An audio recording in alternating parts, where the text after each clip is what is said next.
Hey guys, how's it going? How's everybody doing on this fine, fine Saturday? Saturday before Christmas. Whoop, whoop, whoop. So, yeah, I'm really excited for today's stream. I'm going to be finishing up my GameCube digital controller. And, yeah, we're going to then be moving on to making my dream Game Boy Advance. The Game Boy Advance thing isn't really that big of a mod. It's just basically recasing and putting in a new screen. But yeah, it's this is the what I'm going to be working on first is definitely the much more technical thing. The other is just a fun little, I'm excited for it to have the perfect Game Boy Advance to me. But yeah, so we're just going to go ahead and, well, first before we jump right in, so this is where we're at.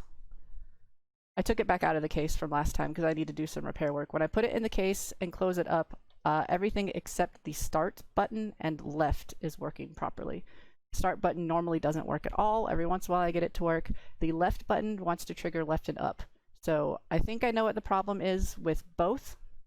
So we're going to try to get that fixed and sorted so I can get this finished. So yeah, now we're going to go ahead and get started. I'm going to come over here. I'm going to turn on my light so I can see what I'm doing better.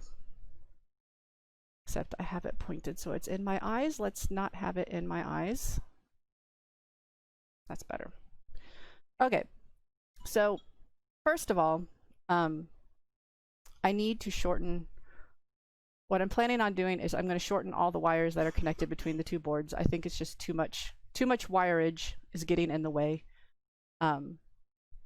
And I also actually need to undo this hot glue I have here because I'm pretty sure that these two boards aren't close enough together, and that's what's causing the left to trigger as up and left.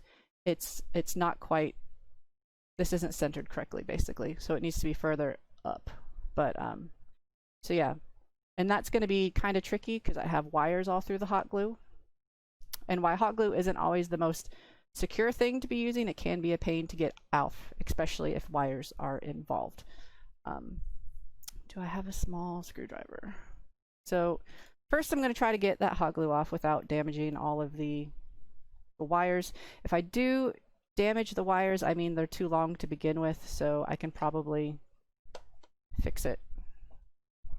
Hopefully. I still need to be careful though, because the other side of where those wires are, like this side of where the wires are is fine. That's easy for me to change, but they're all hot glued down over here because they're to traces instead of actual solder spots. So that's nearly impossible for me to fix, is basically. So yeah, anyway. So we're just going to try to pop this hot glue. The older the hot glue is, the easier it is to pop. This is only a week old, so therefore this is going to be hard to pop. Be very careful when trying to do this because you can slip and easily jab yourself.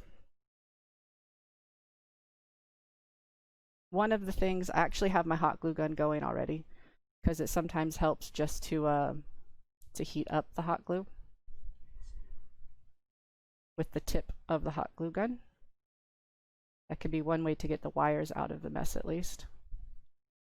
So pull the wire out. There's one wire free from the mess of the hot glue. Yay, hot glue strands, my absolute favorite. Just throw that over there. And not all of these wires have enough give for me to actually pull it up through the hot glue, but some of them do. This blue one definitely does. It's like wrapped around.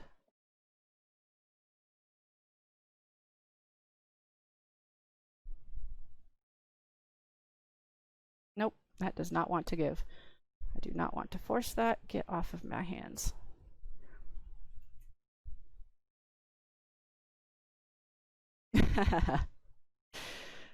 So when I was finishing up my handiness, my portable Nintendo, I actually did it over a Thanksgiving several years ago when my parents were visiting. This was before Dietz and I were a thing.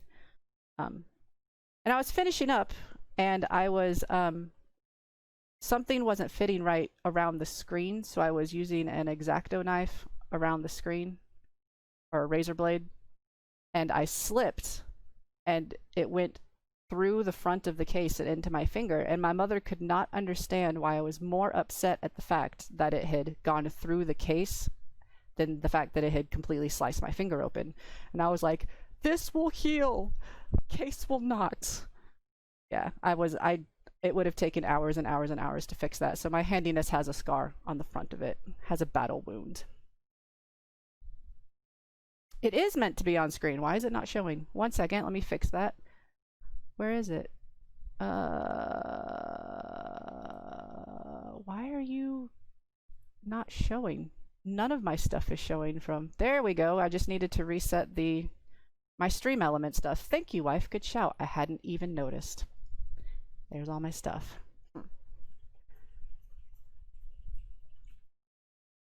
But yeah.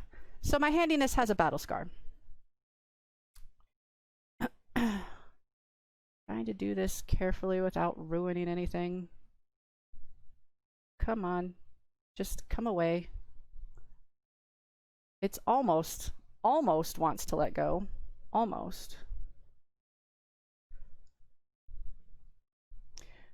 Where is my razor blade? These scissors might work. As long as I don't cut the wire.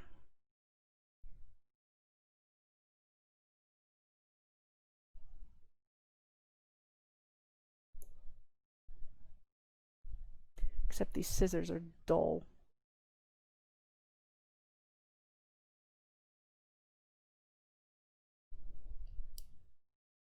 There. Okay, so that is a way at least. That hot glue can actually stay there. It can just help to resecure when I need it to resecure. I need to get this hot glue off. No, it was not a design choice. It's just it was working before when I was testing everything, and then for some reason it didn't load it that time. Go figure. Right. So now, please let the blue wire go.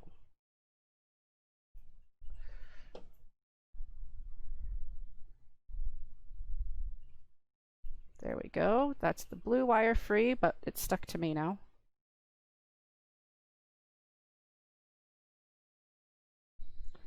Right. Sorry, this pit's going to be a bit of a mess and a cramped scene. My hand's not able to see what I'm doing necessarily because... Oh my goodness, just get off my hand. Hot glue. I hate it. I hate it, and yet I love it at the same time. Hot glue is a blessing and a curse at the same time. So there's that. And then I need the gray wire free because I need to shorten that one up also. Ugh. So another run. Just melt that glue for me. There we go. Gray wire is free. The white ones don't come free. They're soldered to that board. So there. There. There. Now, before I go shortening any wires or anything, pop this off. We are going to desolder pretty much all the wires on this side. Now we'll resolder them up in a moment.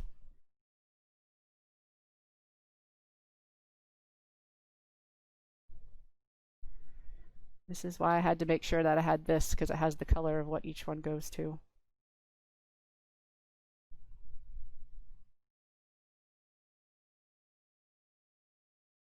And I also think part of the problem might be, 1 second. Get this off. Light blue. This other light blue can actually be shortened from the other way, so I know which is which.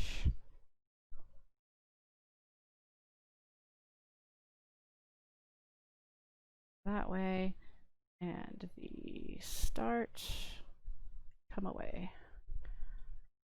Right, I think part of the other problem might be the fact that I tried to originally solder. There we go. that I originally tried to solder the up to this pad right here. Oop, I'm not in the camera. To this pad right here.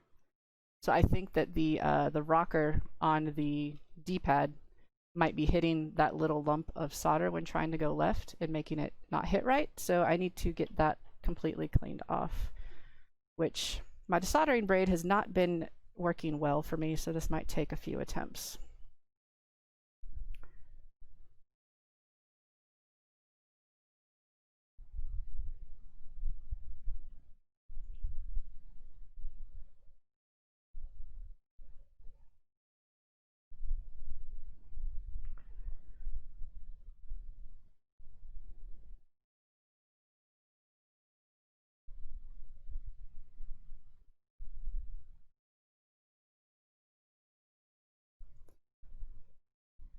Okay, maybe one more pass will get it completely flat. It's a lot flatter than it was.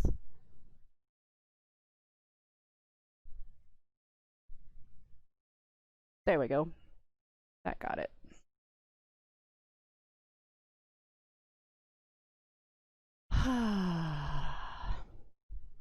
Right, so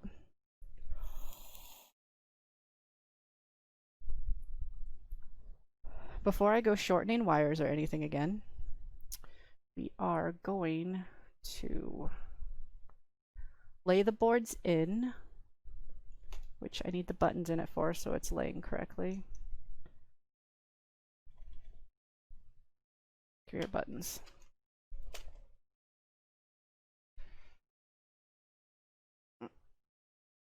One sec, I don't have the camera quite right. There we go. I'm more centered over here than over there. Green, red. And sorry for the lack of music. Dietz is going to help me over this next week before my next modding stream to set up the new OBS stuff that they have it so that you can have music on and it doesn't ever show up in your clips or your VODs or anything like that, because I don't want to get the DMCA, is that what it's called? Don't want any of that crap. So yeah. And you go in there and make sure everything is going correctly. I don't need to worry about the L and R buttons right this moment. They don't matter for what I'm doing. You need to go where you're going. And I need to put the D-pad membrane back on to make sure it's YMCA. YMCA. Is it DMCA? I don't even know what it is. That stuff. I don't want to get any copyright crap going on, getting in trouble.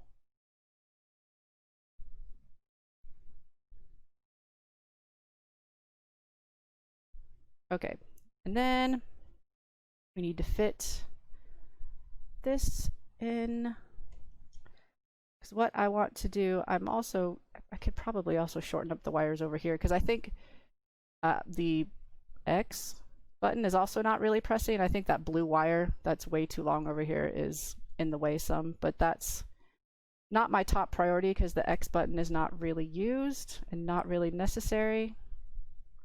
That's right, this board doesn't go down first.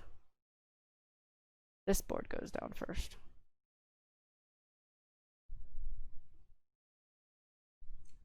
Come on, get in.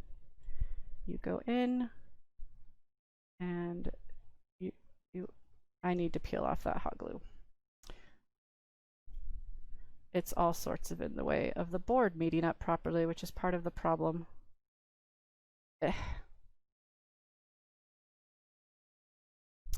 Where is some pliers or something? Ooh, this'll work.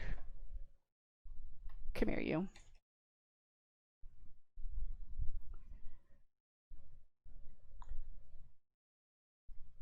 Let's chop it right off with my cutters.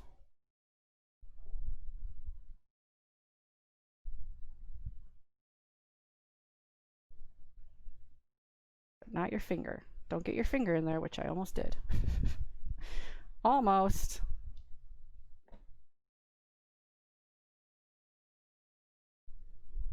Where's my other cutters?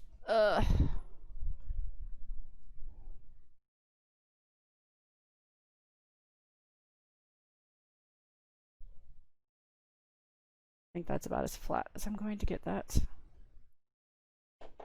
Okay, try that again. So, L back in, or R, or whichever one that is. Then that. And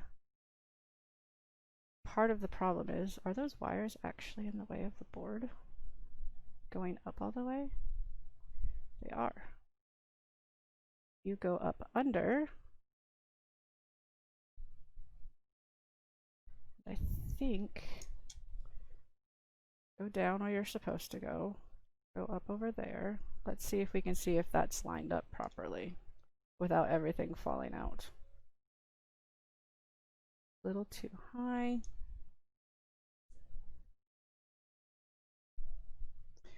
Sorry, it's really hard to see inside. Okay, so this is exactly where the board needs to be, which I swear is where I had it before. Except this needs to be swiveled down. Swivel down.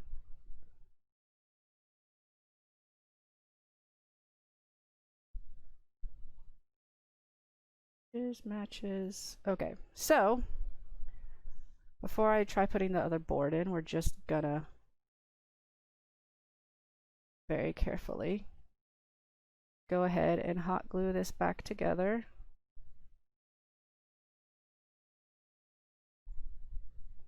Come on. Thank you. Again, I don't want to actually hot glue it to the case if possible. I'm just trying to put these two boards together so that they're sturdy and this one doesn't keep flopping around like crazy.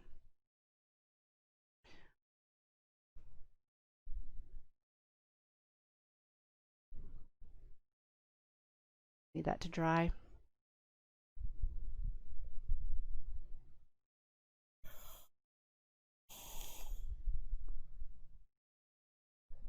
I have discovered I am going to have to slightly glue it to the case, unfortunately, where around the start and select button, which is why there's hot glue all in here where my finger is. Sorry, I can't move yet. It still needs to dry.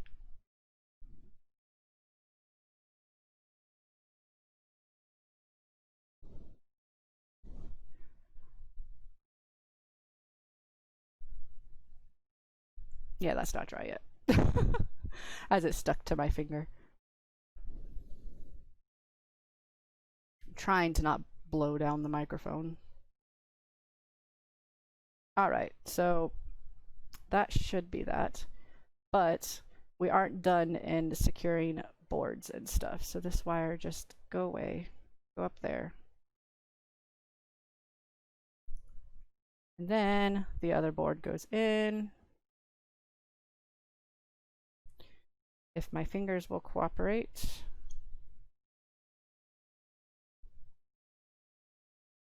That's start. Need to move the start wire up so it's out of the way for what I'm going to do.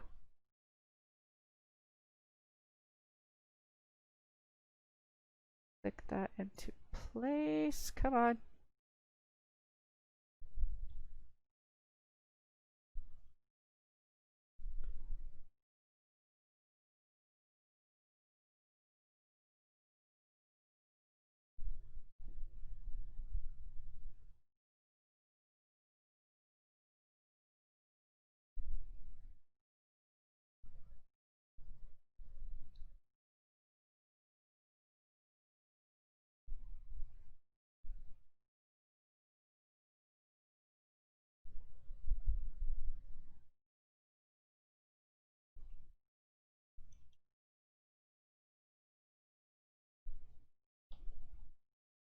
Sorry, I'm trying to make sure that the buttons feel right before I do the next thing I'm going to do. That is definitely not in all the way.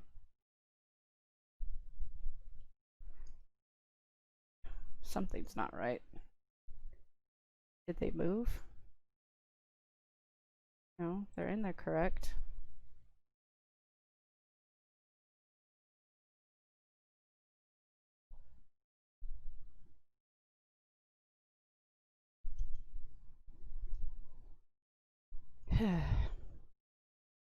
Such a mess of wires and stuff right now.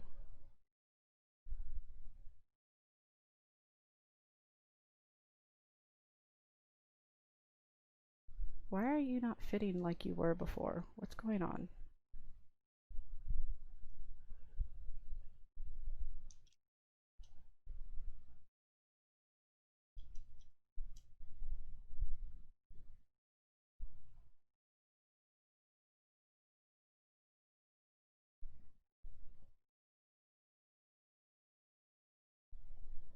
Okay, so that's basically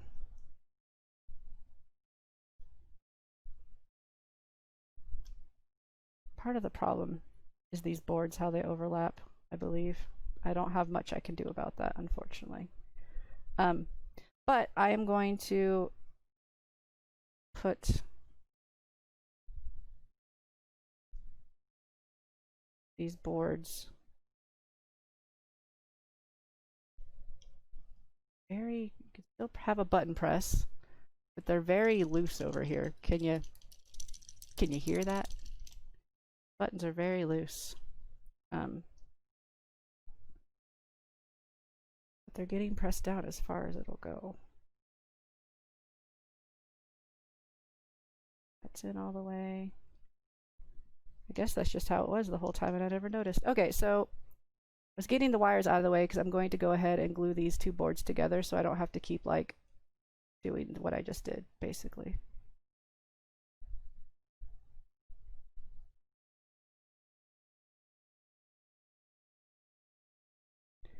Except it's not quite right. Before it dries, move this board down. That's where that goes.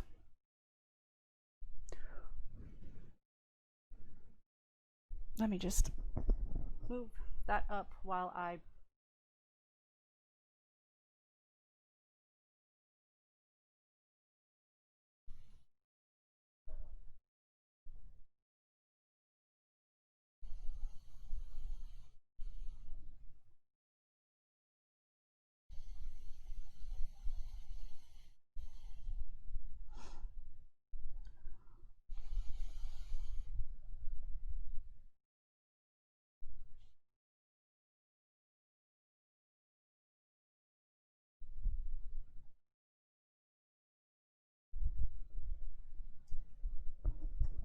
okay, think that that is, oh man, I didn't put my hot glue gun actually back on the thing, over the thing I have to catch hot glue drips, and now I have a big old blob of hot glue on my table. Oops. Just wait for it to dry, because if I touch that right now, it'll burn me. So, but, yeah, that's good and dry now. Okay, so we can take this back out. And I don't need that for now. That can go over there. Right. So now we're going to resolder all those wires and shorten them. So this can come back off too. So, yeah. And I can redo this one. I think that, yeah, that's just going to ground. There's no need for that to be all the way over there. So that's going to move too, to hopefully allow for the X button to press a little bit better. Hopefully. Right. So yellow is left.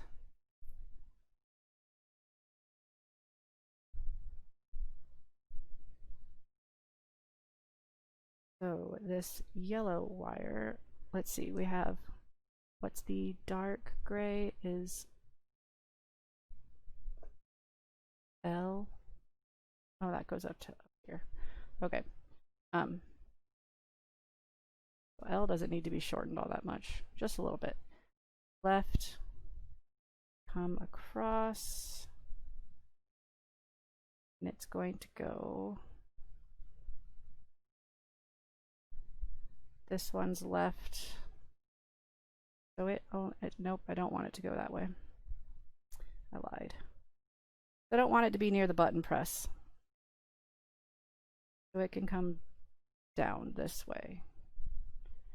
So it needs to be that long.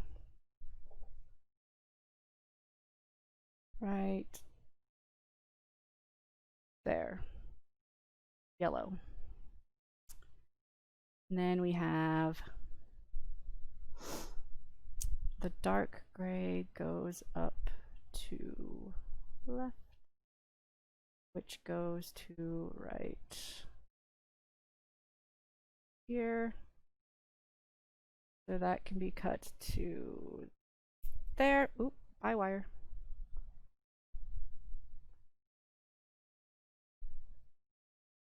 Go ahead and put those ones on before I start losing track of what's what.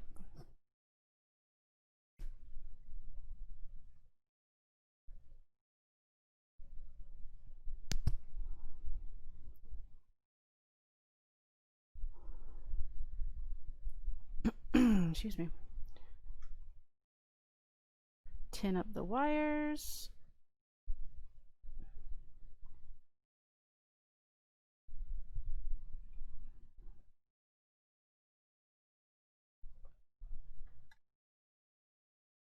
Then we had yellow coming this way. Go to the right. Get off. To go to right here. There we go. And gray was coming over here to go right there. I just need to make sure it doesn't accidentally hit that ground pin right next to it, because then it'll just constantly be triggering. To right there. Next we have, let's see, what's dark blue? Dark blue is up. This one's way too long. Like way too long. Up, I just have coming to right here. No, that's not up. That's right, Chevy. Come on. Dark blue is up. It comes over here. Let's not cut a wire too short. That's going to be to right there. Go ahead and solder that one on.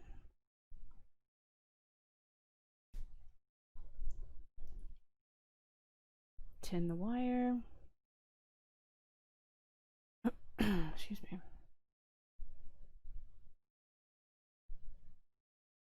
Tin the wire.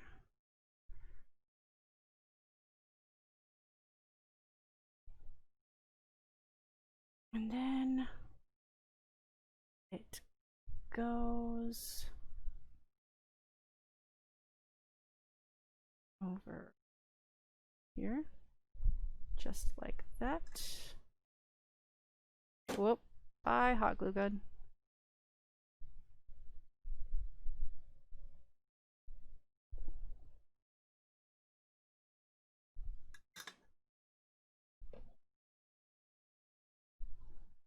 Should be connected. Then next, let's say we have dark gray, done. Dark gray, dark blue, yellow. The light blue, this is the one that goes over to the Y, so it's not that one, it's this one. Light blue is right. This one can be a lot shorter. However, I don't want to make it too short because, in fact, I think I'll just leave it as it is. These wires are not in the way of anything. There's a big gap right here. Okay, tweezers. And everything, please cooperate. So we'll leave this one as is. Board, please. Everything, please. Just cooperate with me. Just need to make sure really quick I don't accidentally have that bridge so that it's constantly activating right. Because that would just be silly. So that is this wire right here. And are you attached to ground? No. Good.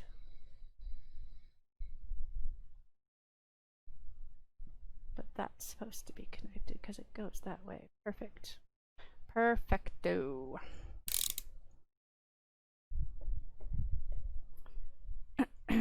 All right, so I have light blue done. So then I need white is for down. Where's the white one? White. White is down. It's pretty much fine as it is because the wire's already, I'm not going to chop off just, that's gray, not white. Where's white? Here's white. Grab the right wire. Gray is ground. So white I can chop a tiny bit off of. Just a tiny bit. There. White.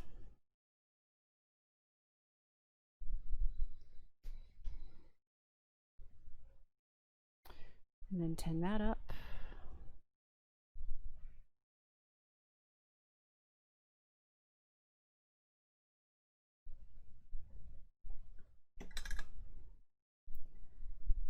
And we'll bring it and bend it over. Still longer than it needs to be, but that's okay. It's wireage that's not like in the way, so it's okay. Come here. That on there. And then gray is ground.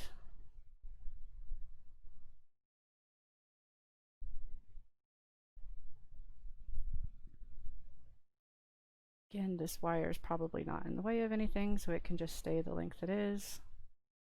It'll be fine.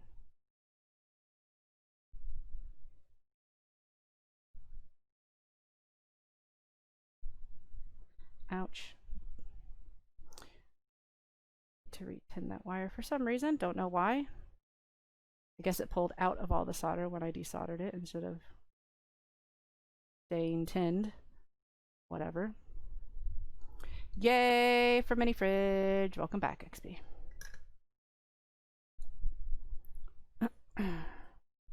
Right, so come here, wire. You and I are gonna have a little talk.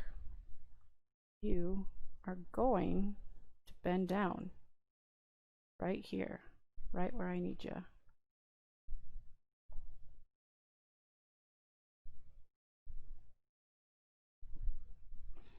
There. So that is white and ground is done. I need to reconnect start. Start button. The start button. Oh, the start button. One of my biggest issues I'm having. If I shorten the wire, there's no way I'm going to be able to tin it. So let's see about just laying it down up here like this.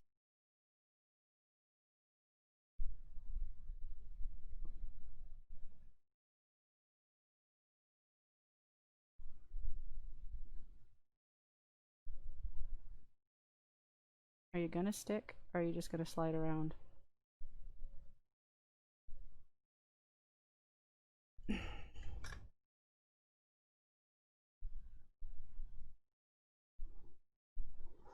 Multimeter. Let's see. Make sure that that is not touching ground. Ground is this right here. They are not touching. Perfect. Make sure that ground is getting to the other parts of the board though. This is ground. Ground. Ground. No? Really? Is my ground really not connected anymore? Ground to here. That's connected. It is the ground, isn't it? This ground. Now the grounds aren't connected between the boards. What the heck happened? Ground.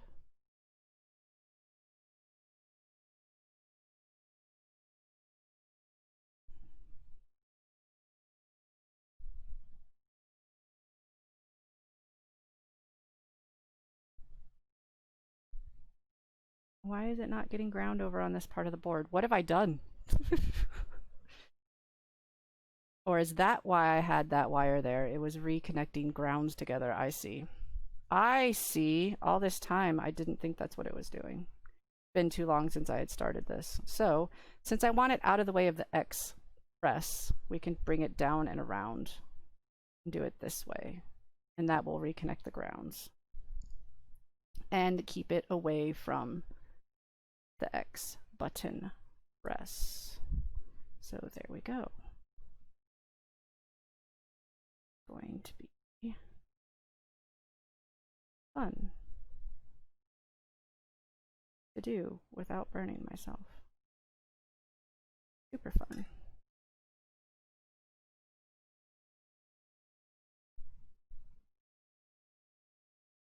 Got it?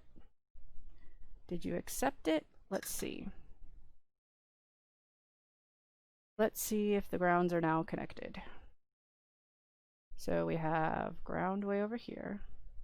And this is ground. Yep, there we go. That's what that was the whole time. Did not realize that's what that wire was doing. But it's now out of the way. Hopefully X can make a press. Right, so now I need to rewire the select button to the Y. And it has so many things. Put it down and around and out of the way.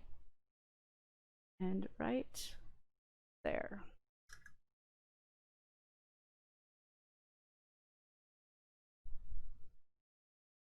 Okay, so that should be everything rewired.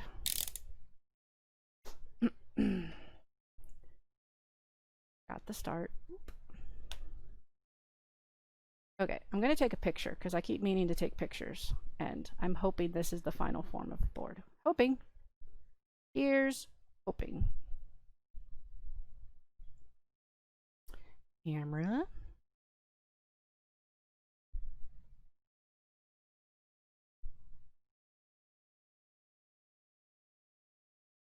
And the back side.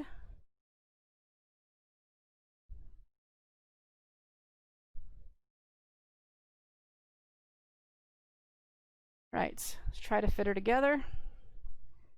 Get the multimeter out of my lap. Let's see. Let's give it the true and ultimate test. First things first, I need to put the D-pad membrane back on.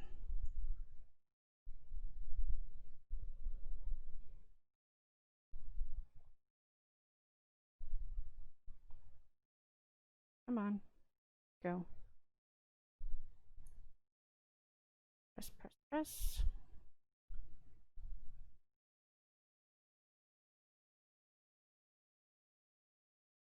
Am I stretching it too much? Is it not meant to go in the outside ones? The thing looks bent.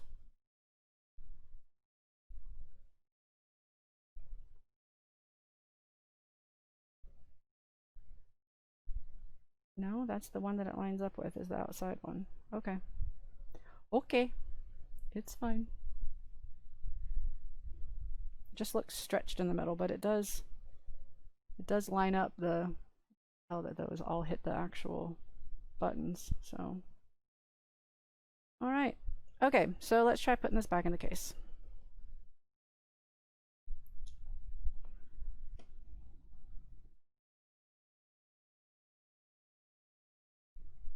So this side needs to get popped in first slightly, and then you need to go in like that. With having glued the two boards together, I might not need to glue the start section here again. I might not need to. We'll see. We'll do a testy test and we'll see. Oh, right. Triggers. I do want to make sure that they're still working. Right, is this side. Wires out of the way. Right.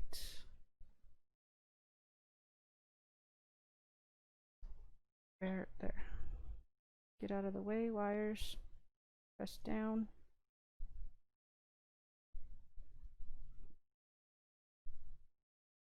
And left. go. Okay, now we can try putting the back on.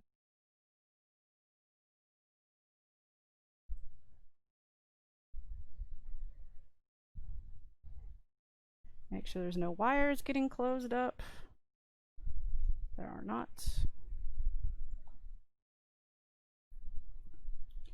Grab some screws. Nope, that's a ball of hot glue. Grab some screws. Need a different tip.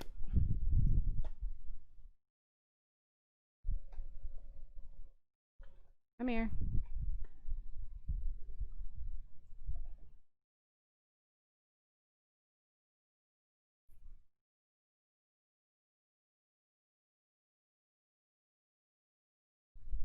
One. Gonna put 3 screws in like I was last time for testing. I'm not gonna put all 5 in until it's done.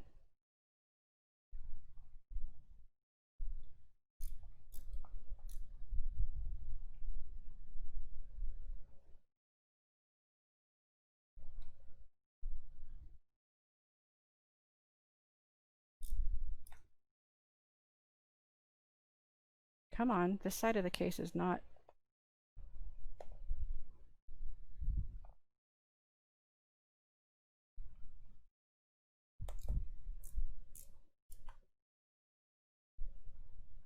Was not wanting to close correctly. Okay.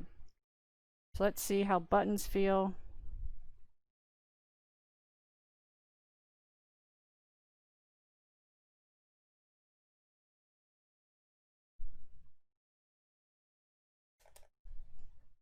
The D-pad feels very stiff, but let's see if it's functioning correct.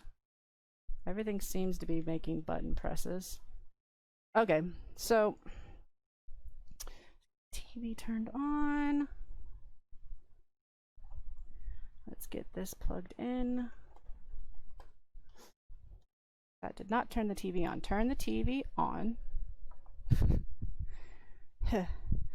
And plug the controller in. And turn on the GameCube and have you guys watch with me if it works.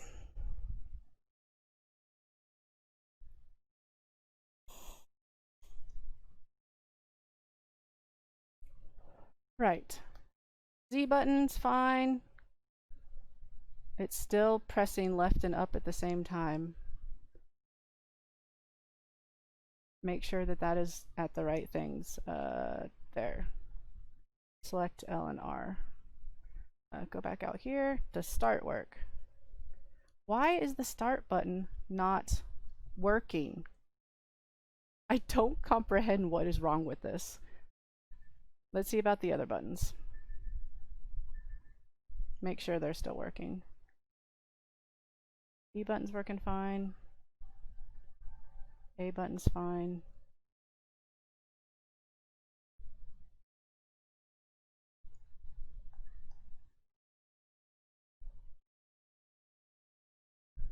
Okay, that works fine. Set up. See if the X button works. Nope. X. It might be because it's not closing all the way. Nope. Oh, it does. You just have to press really, really hard for the X button.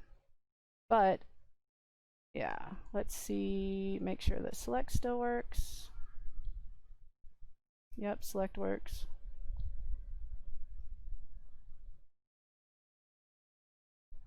I do not understand why the start button is not working.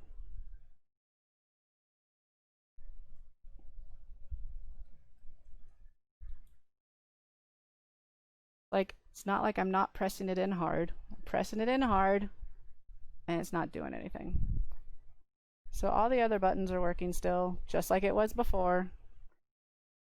And that's still wanting to go left and up. Unless I slightly press left and downish, then it goes just left. Okay, turn that off. Come here.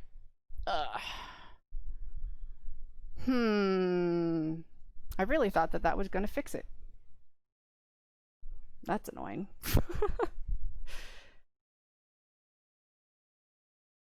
Okay, so this back out.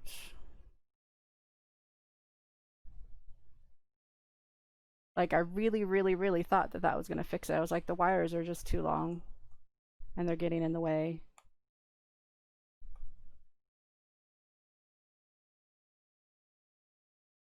Note to self, do not use this screw again. I think it's rounded. This might be hard to get out.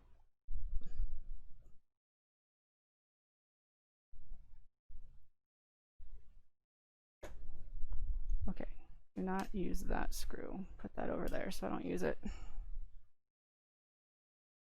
Get off.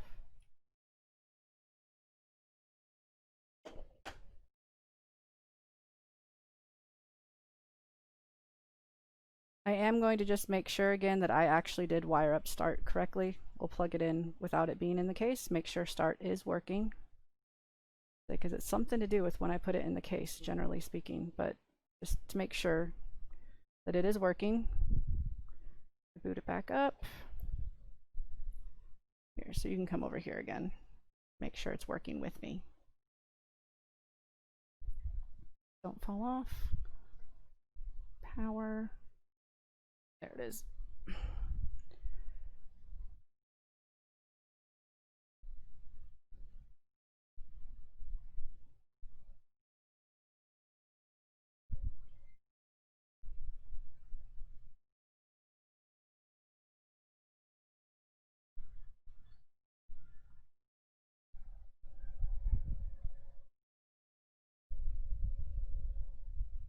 So no, right now the start button's not working at all.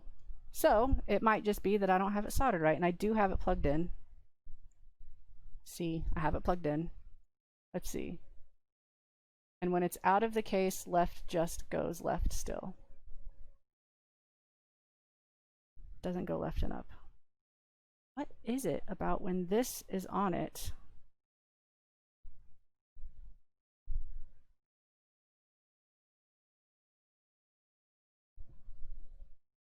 Is it slightly off? Is it pressing too hard? It's not supposed to be able to. I wonder if the rocker's not enough for it. It needs like a tiny bit more.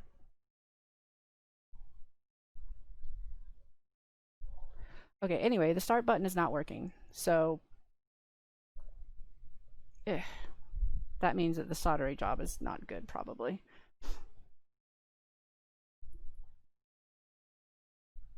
Right, so definitely unplugged that.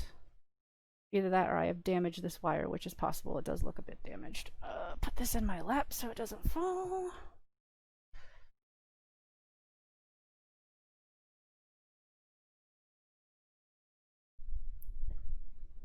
This is meant to be quick because it's supposed to be easy, and it's not.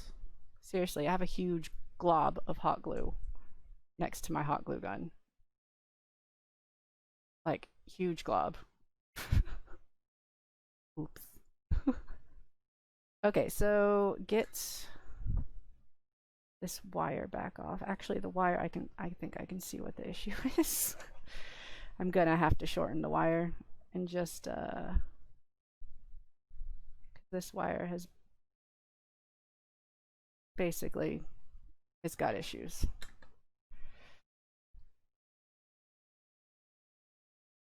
Don't want to short it to its absolute minimum because then I'm not going to be able to strip it. So I'm going to strip it back a little bit to there. The wire, basically, I don't know how well it's going to show. The wire has separated from the tubing, and so it's probably shorting out. Of course, we all have issues. I don't think that the trace is broken.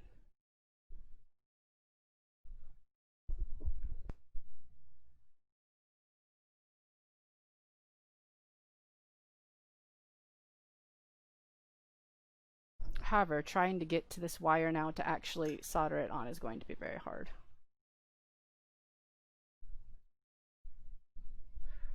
Because this is a very short wire. Very short wire.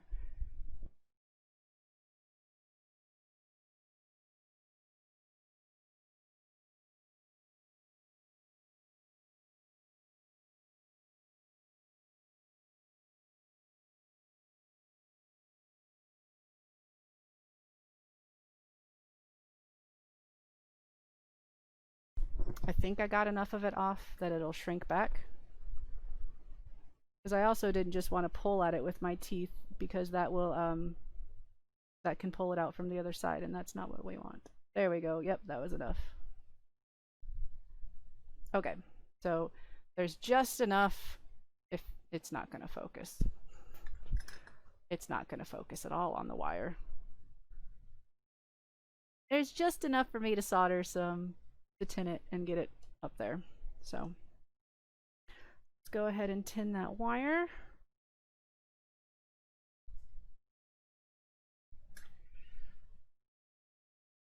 Almost see what I'm doing. Almost.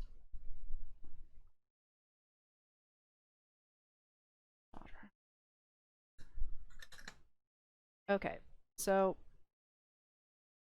here, wire, will you please just cooperate? Okay, so this wire needs to bend out and down, and everything needs to calm down. Needs to solder on right there.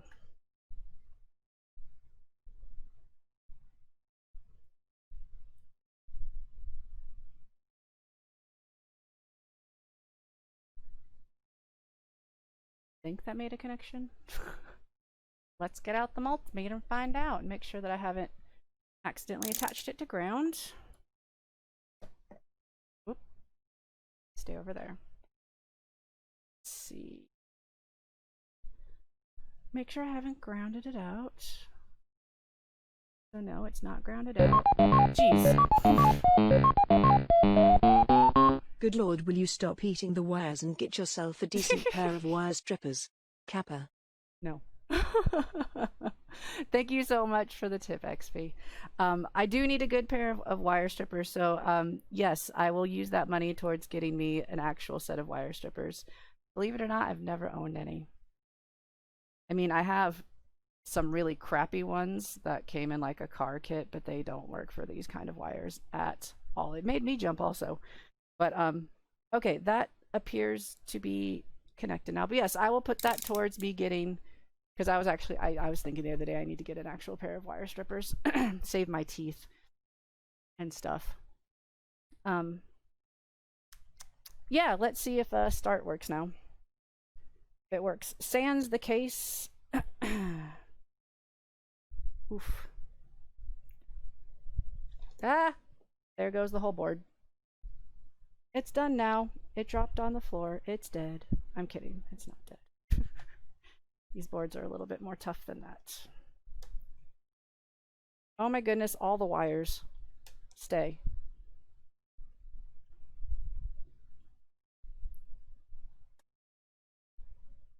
Turn it on.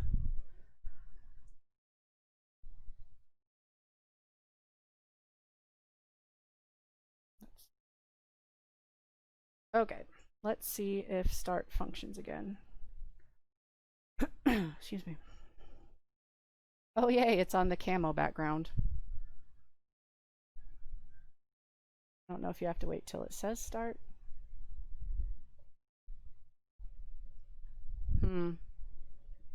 This is not a good sign.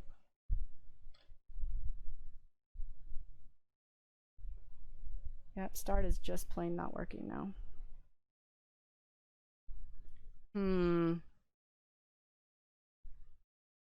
If I have damaged it from the other side, then there's pretty much no hope of me fixing that. Excuse me.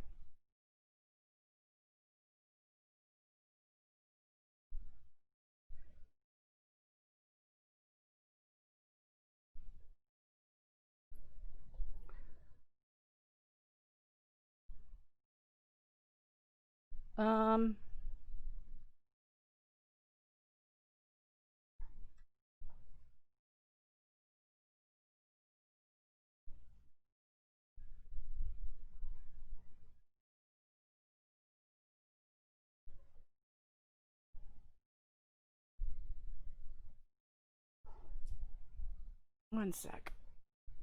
Turn you off. Let's do this safely. Retin this wire. Da, da, da, da.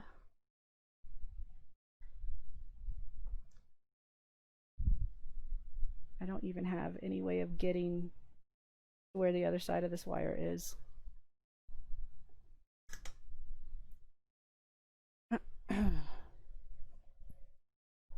If the start button doesn't work, then that pretty much makes this a wash. Since the start button's kind of vital. You kind of need it to play video games.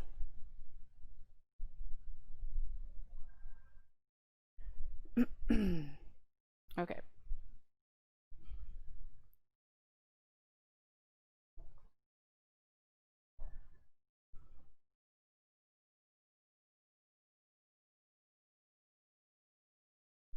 See if I can get it to register start just by touching the wire to the ground. If my hand would stop shaking, that would be great.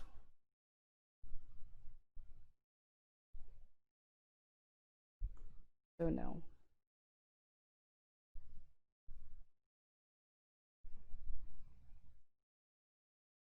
Oh, great. Okay.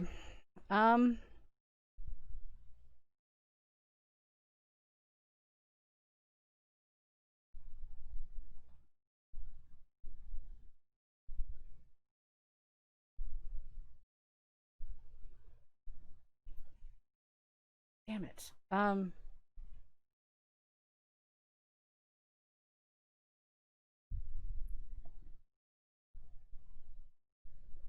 I don't know.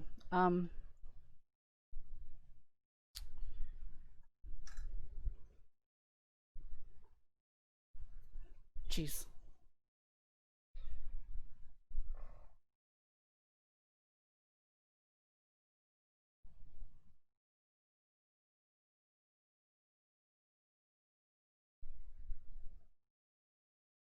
Just make sure I actually have enough solder on there.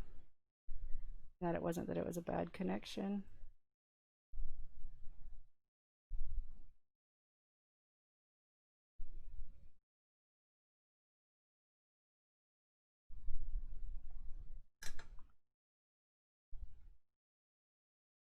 Nope.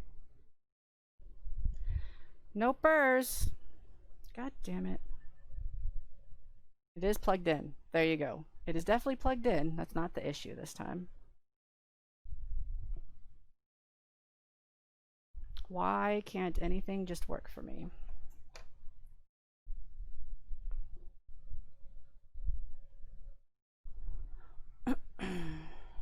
Okay. Turn that off. So I have done something to damage the trace that it was hooked up to. Which, again, I can't even see where the trace is because it's up under the board.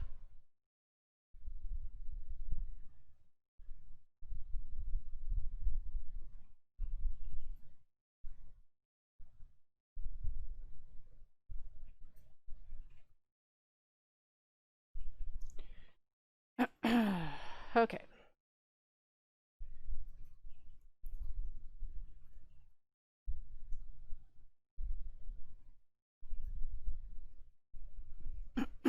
Okay, I need to take the button off. Not the button. I need to, oh, let's move this back. You don't need to see a blue screen. I mean, I know it's probably more interesting than looking at my face, but take this off. Come on, get back off. I know I just put you on, but there we go. Take this off because it doesn't have much give.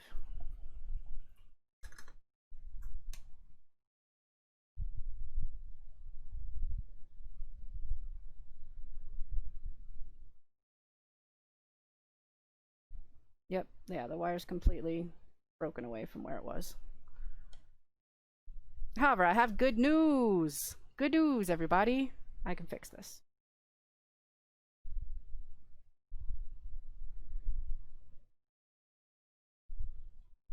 I can fix this. However, this wire is definitely going to be in the way.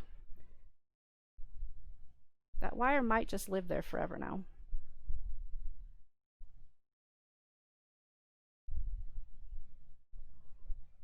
Like, that red wire might literally just live there forever now because it's encased in hot glue. So that red wire is just there forever, haunting me of my failures. It's not connected to anything, so it won't matter.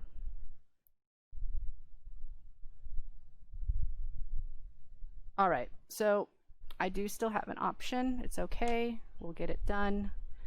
Because since I can bend that back, I can now see where the trace was, and I can just solder it much closer to the chip. It's it'll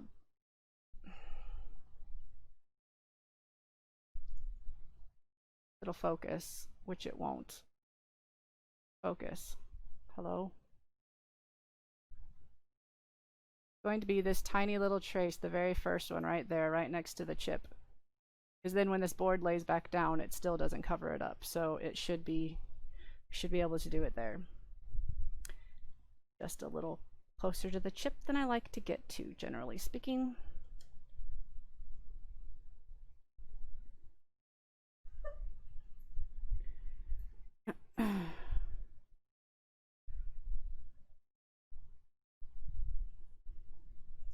Okay.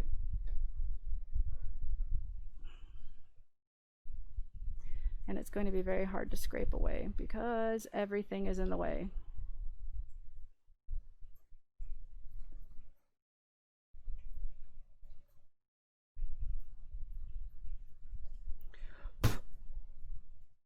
However, I believe that got it. I swear. Okay. Because usually closer to the chip is harder because you can damaging the chip if you get it too hot, but yeah.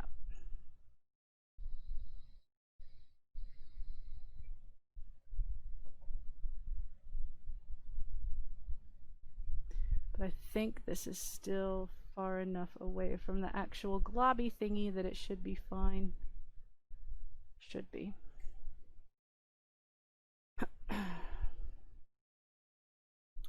Okay, so I need a very short wire. Excuse me. I'm going to use this yellow one and go ahead and shorten it beforehand. So it's going to be soldered from there. I'm going to leave a little bit of length and we'll do it from to here.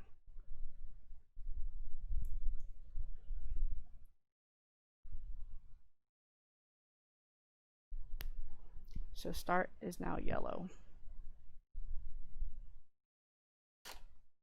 Yellow 2.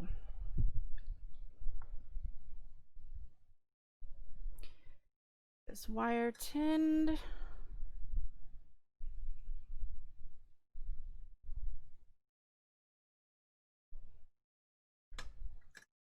Right. Now, soldering it down in there is not going to be easy by any means.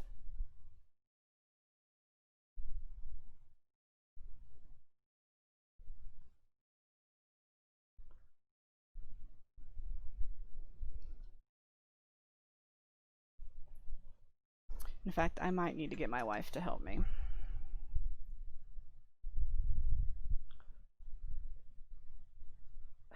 We'll see. We shall see. Come here, stupid thing. I can almost see what I'm doing. Almost.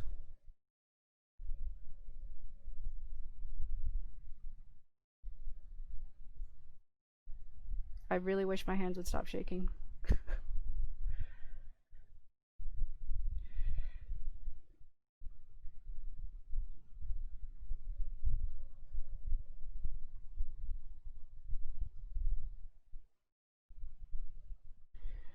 Okay.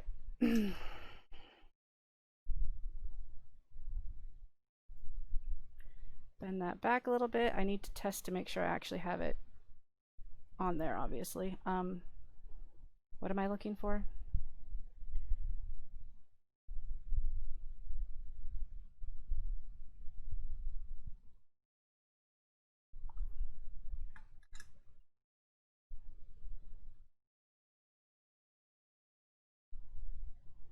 Okay, and then I need to reconnect whatever wires it was that I disconnected.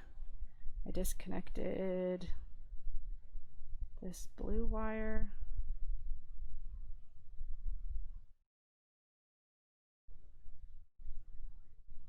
Light blue for the Y, for select. Oh my goodness, all the things. Just please cooperate. That is a horrible soldering job. I'll fix that better in a minute. I just want to test this. What did you go to? What's dark blue? Dark blue. Up. Why did up come undone? Up came undone on its own. That was not my doing.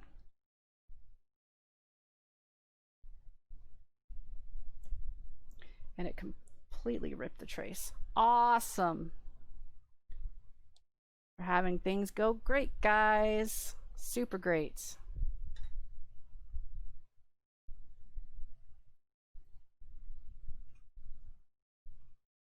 Stay still.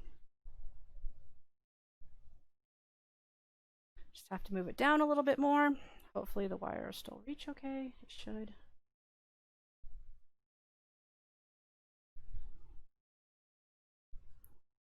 Oh no, not at all. That wasn't sarcastic at all.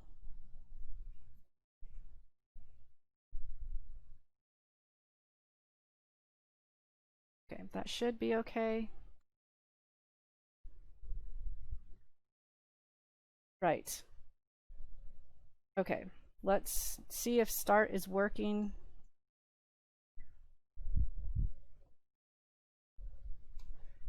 Stay still. You.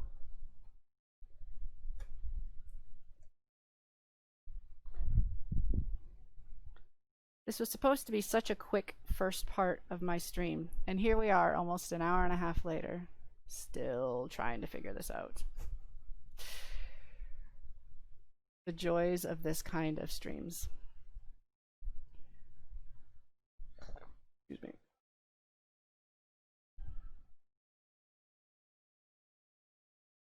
So that was the issue with, that might have been the issue with start all this time. I need to make sure up works.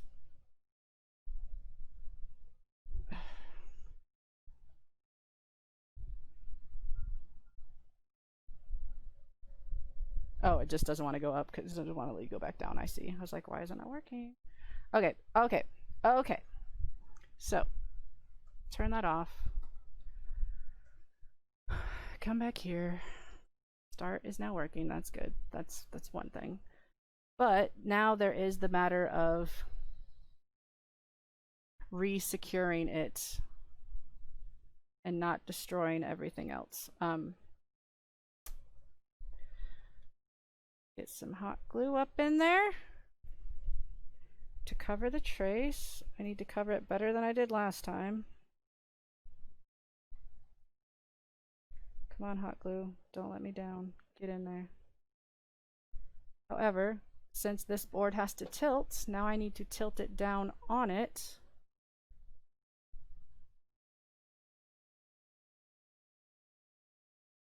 Like that.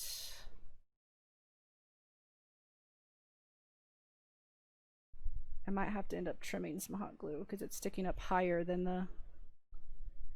There might be room for it to fit, but we'll see. Oh, goodness.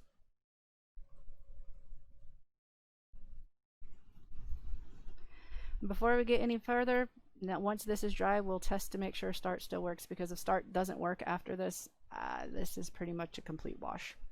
There's not any other place for me to try to draw the start from.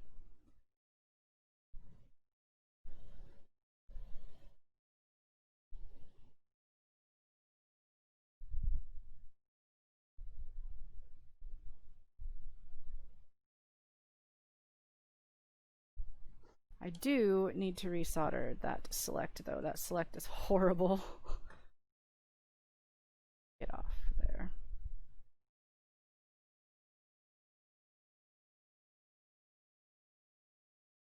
Retin it.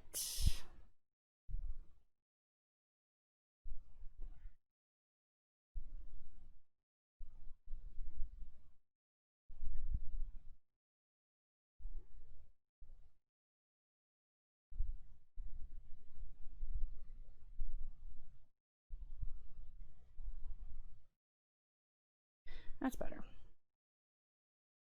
Okay, so moment of truth. See if it still works. Oh, right, it's not plugged in. It's not plugged in, Chevy.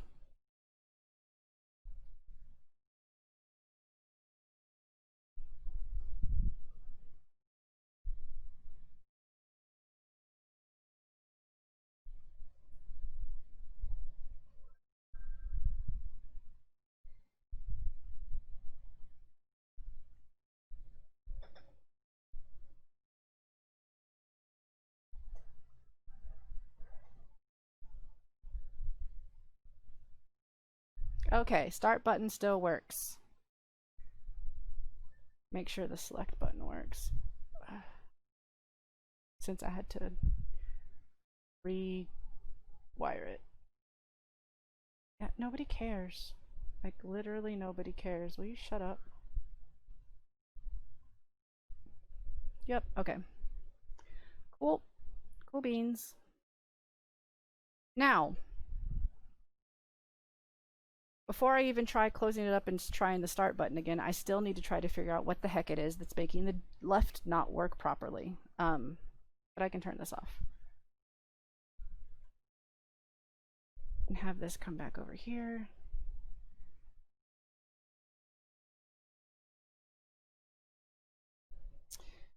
So when we put these on,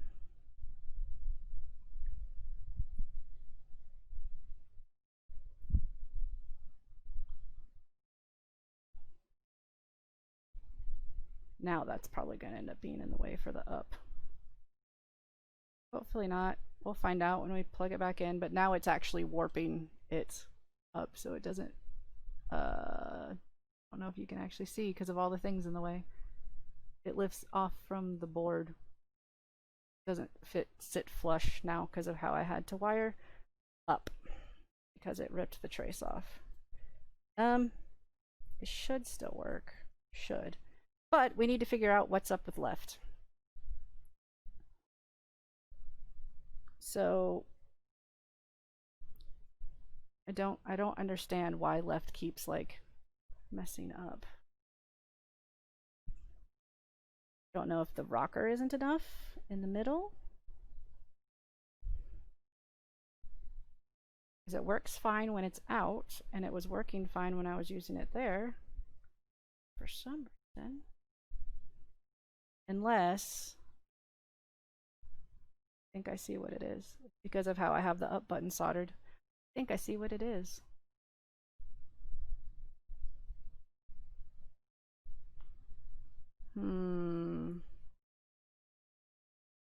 I wonder.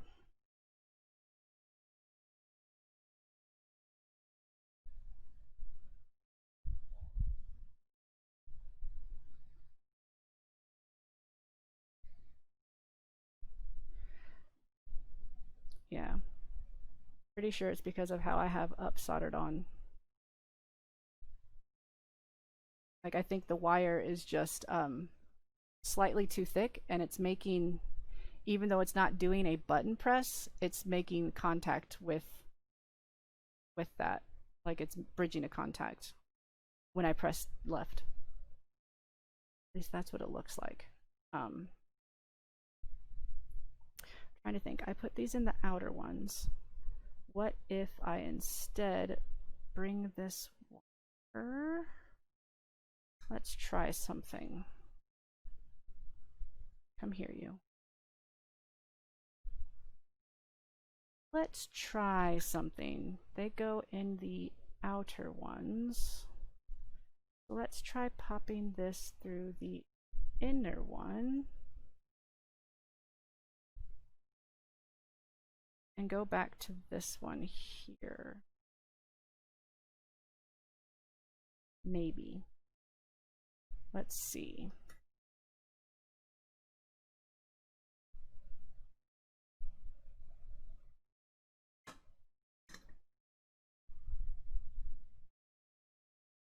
Maybe.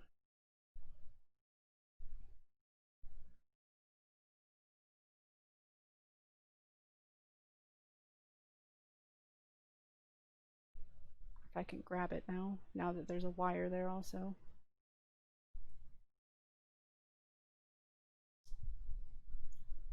There you go.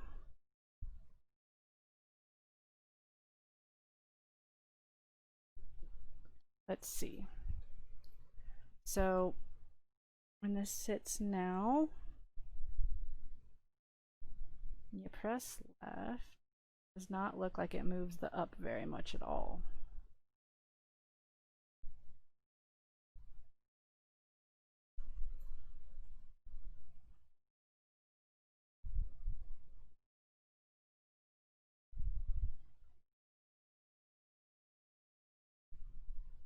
Let's give that a try. Let's see.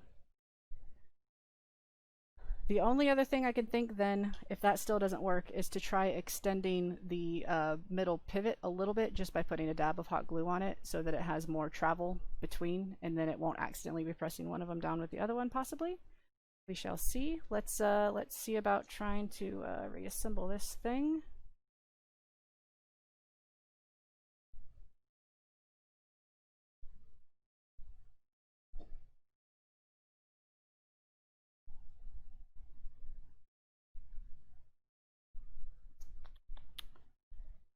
Get back in. Yep.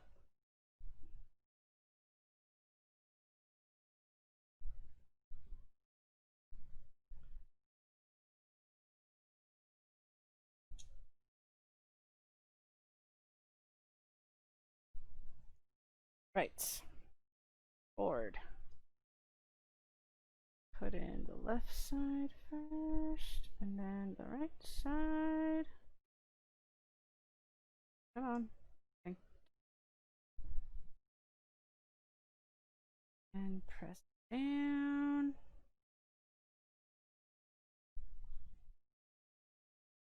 R. Let's put L in first because it's so much easier. And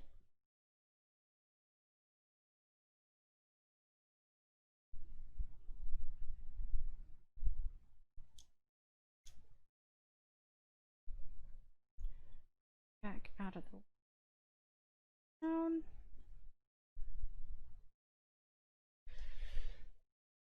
All right.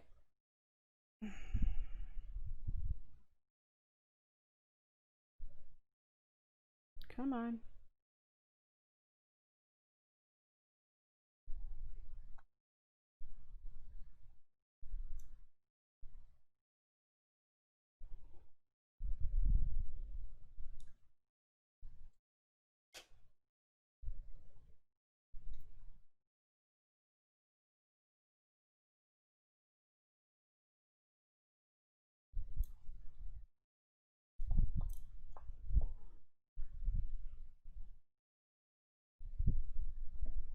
Get in.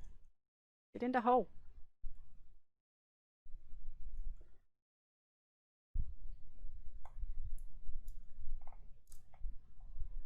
And another screw that's not stripped. Or rounded, or whatever you want to call it.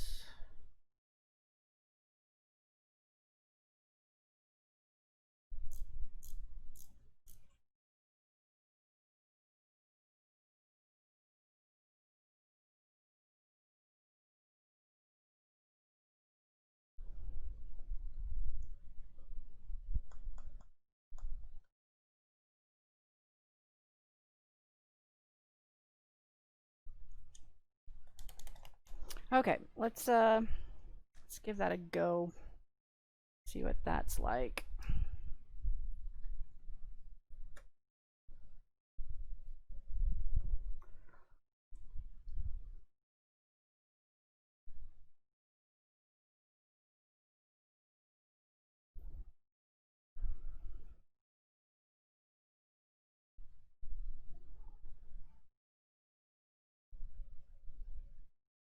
Why are you acting like the capacitor is messed up?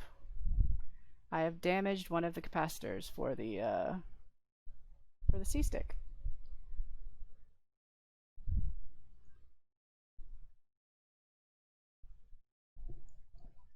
Start button works though. Okay, as long as we're in the game, it should oh, that's not what I meant to do. I just meant to play my game. The C-stick is not supposed to function in the game.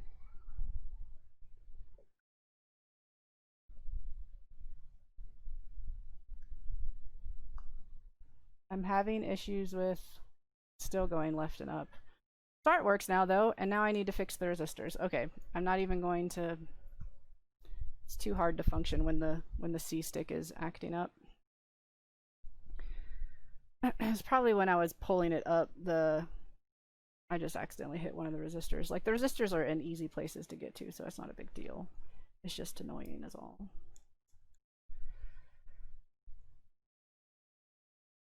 But the start button worked. At least I think. I did press the start button, didn't I? One sec. I'm going to turn it back on and make sure that the start button was working. Because I don't remember now if I actually pressed it or if I pressed it multiple times, because before it worked once and then didn't work again.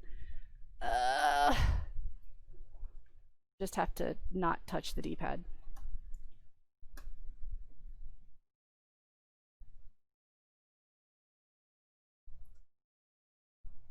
I just don't remember.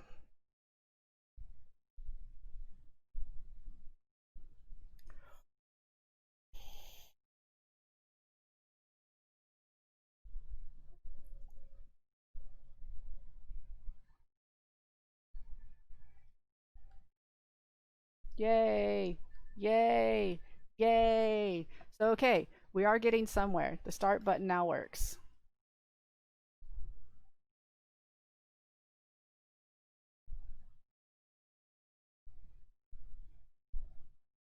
Ah, the gloriousness of the start button. However, apparently R is not working now.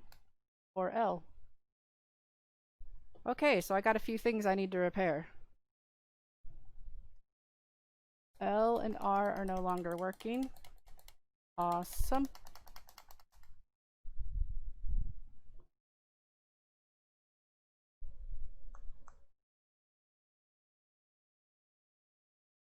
So start works. A works. Oh, that's what the problem is. It's not that L and R don't work again. It's not what it is. It's the same thing it was last time.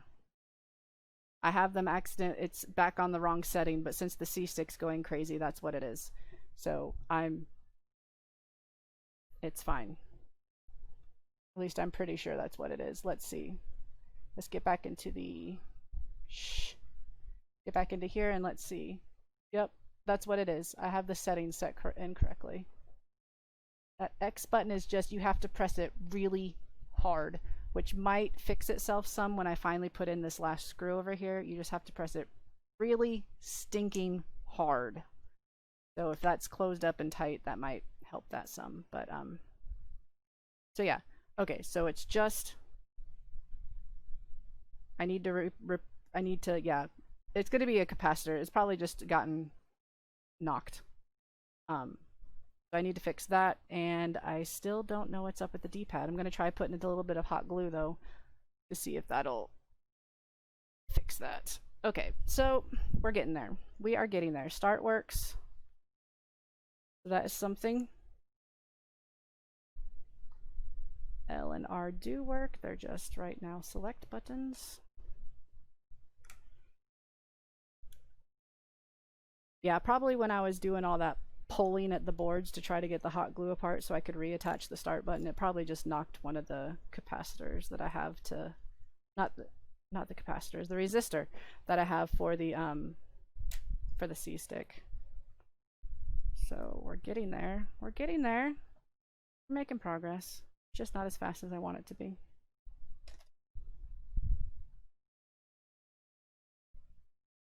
It is just not as fast as I want. Either that or I accidentally knocked the ones for the left analog. Either one's possible, because I was doing a lot of grabbing from up here, and that's where the ones for the analog are.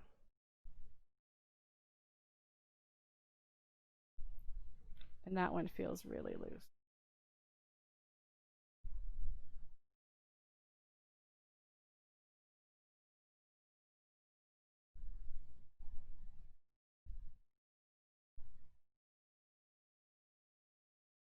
Yeah, I'm pretty sure it's actually for the left analog stick. This one right here, it should not be that loose.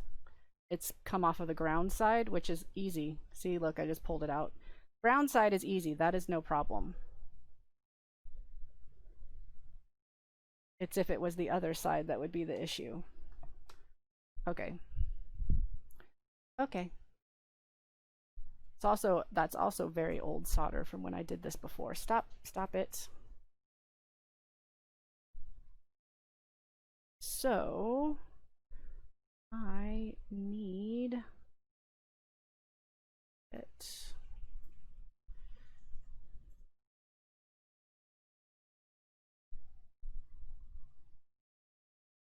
You know what's going to be easier? Just hooking a wire to it. It's going to be so much easier if I just route it back here out of the way and then attach a wire to ground from the other side. Yes. A lot easier. So we're going to do that. If I just simply bring you right there, put a dab of hot glue, hold that resistor right there so it don't move.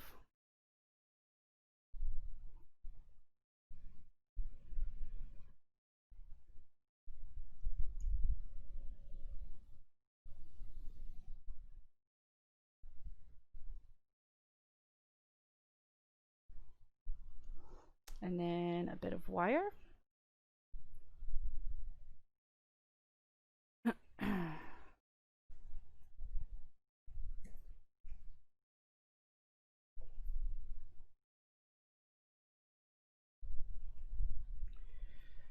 Bit of wire back onto this side. Come on.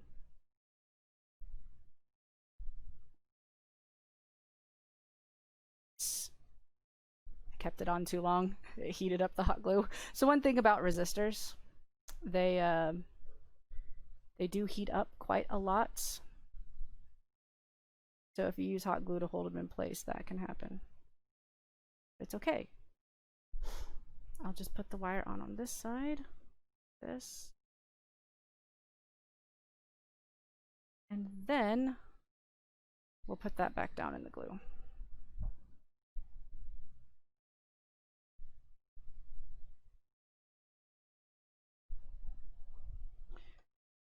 Glue so much for just stringing everything everywhere.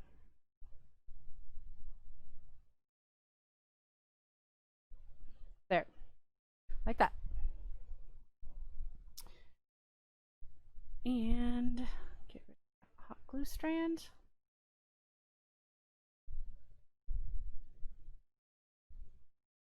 And then this wire just needs to go to a ground anywhere.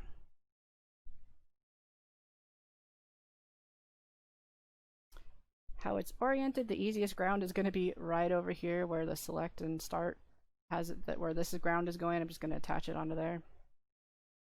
And it'll be out of the way. It'll be grounded. Yeehaw.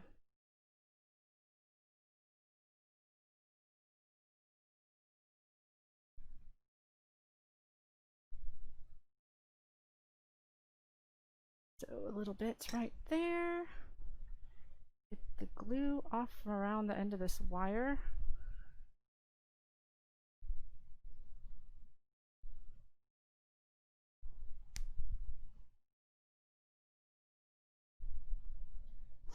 I have yet to have damaged a cap. I've not ever damaged a resistor either, but I also don't keep soldering irons on them very long. LEDs you shorten the life of a lot if you have them on too long. Like, you won't necessarily kill it, but you will shorten its lifespan horrifically if you keep it on too long.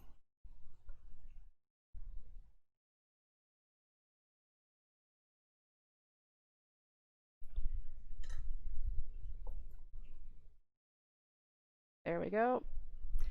That's now grounded, so that should correct that problem. We can test that without it being in the case. I just need to go back into the menu and see if it is still doing left analog things on its own.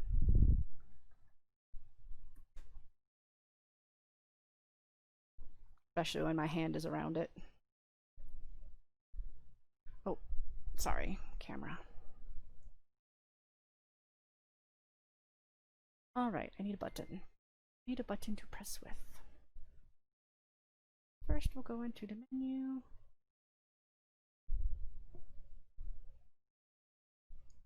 That got that. Put that back to normal. And put this back to... I like it when it's a black background. Okay, so yep, that was the problem with that. It's now fine.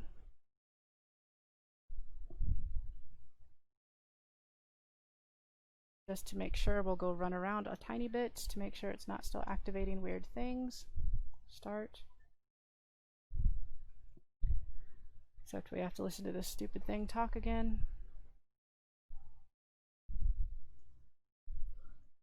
Okay, so we're getting closer and closer and closer. All we have left is to figure out the problem with left.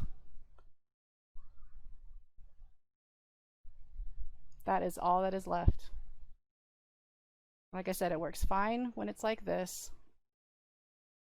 And it's not randomly doing weird things, so that's good. And even when I put the D-pad on,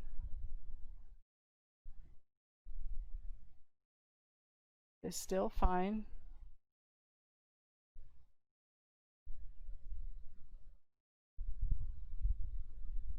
So it is something when it's in the case. Like, I don't know if the case is making it. I don't know. I don't get it. I wonder. I'm going to try something real quick. Like, I wonder if there's just too much pressure. I'm going to take out all of the GameCube side of the buttons. We're going to put the board in. And then I'm going to see if the D-pad functions without doing that up and left thing. Also don't need L and R in place. Come on. Jeez, that scared me. I'm not going to worry about screwing this shut either, because I'm just doing a theory right here really quick. If this wire will cooperate.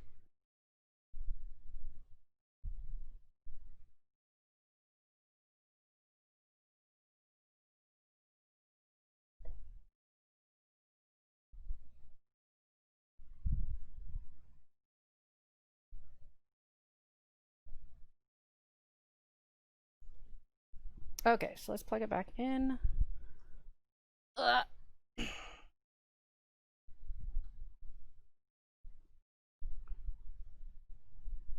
Where's the power button?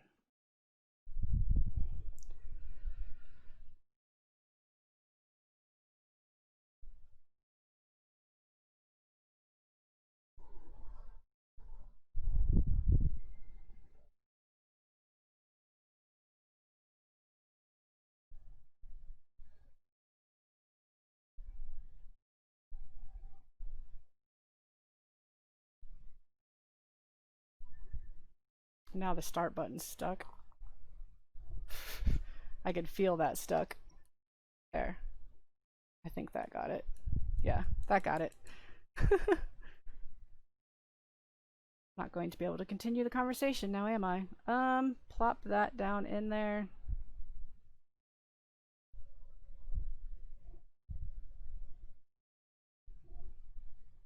Come on, press.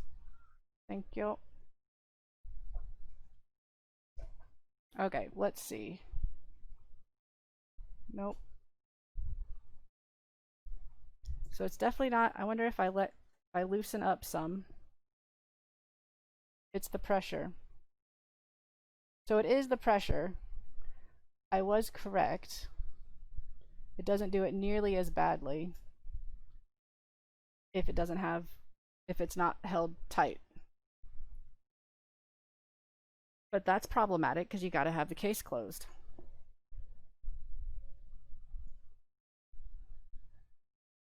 Works fine if it's this loose. But once you close it down, whoop, press the button. Once you press it down and put pressure on it, those ones all work fine, but left wants to go up. So, in that case, what is there about the case that is making it want to do that? It's on the left side. So I guess this is going to be adding too much pressure to it, because that's behind there. And if it's only when it's going left, then it's on this section right here. So if I trim this up a little bit, we might be onto something. So let's turn this off, because it seems to just be a case closing issue. So if the issue is that, we are just going to trim from the up to the left a little bit. Not a ton, mind you. We do still need there to be some pressure back there. A little bit.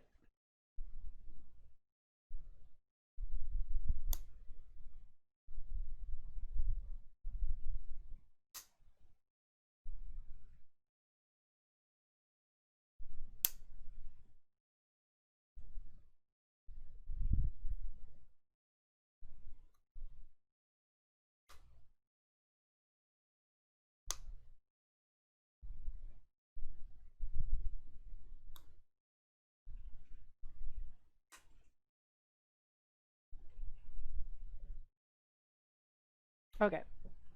No, I don't use Dremel inside anymore.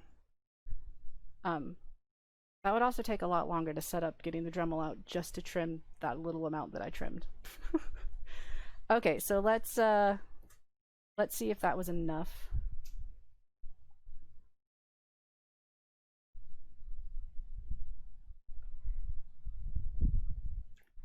Close it back up. I don't know why the start button is suddenly getting stuck.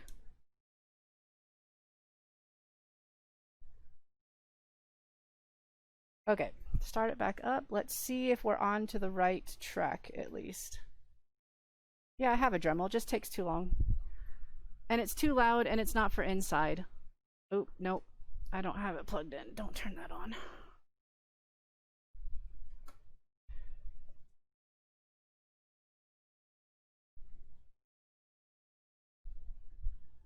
Okay.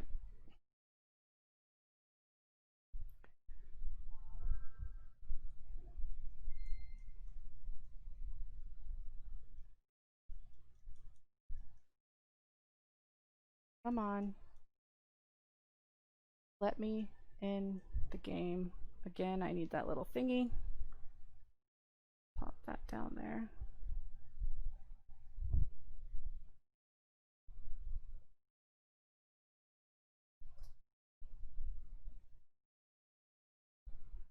Up. Still does it. It up some.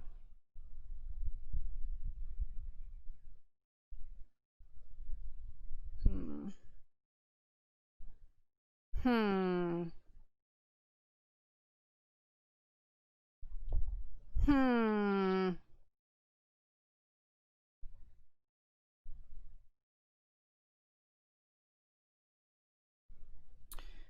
Let's see.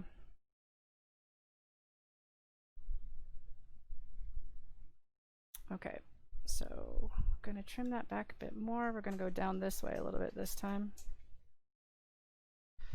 The other ones might be easier for this.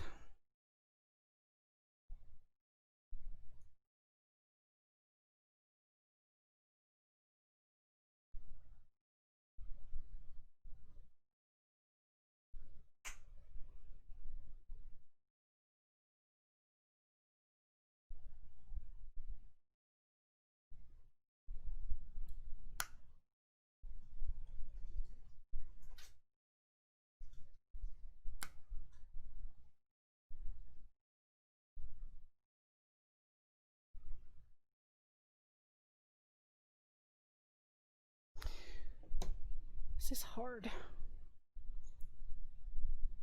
Ugh.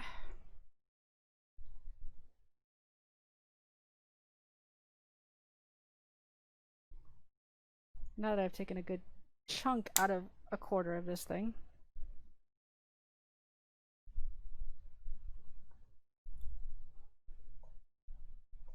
That was further down than I meant to go. Ugh. Oh well.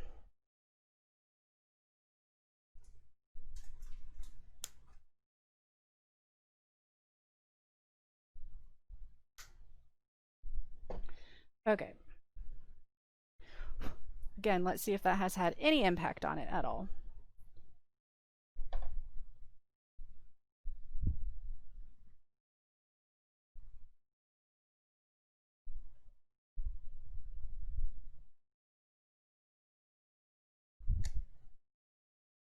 Definitely is helping it close up easier now that I've made that. However, again, the start button is stuck. I don't know why the start button keeps getting stuck at first.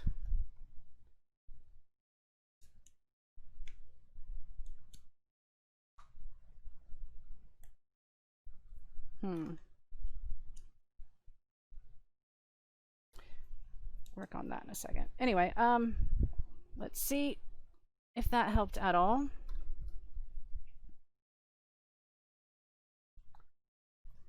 Actually going to screw it closed this time.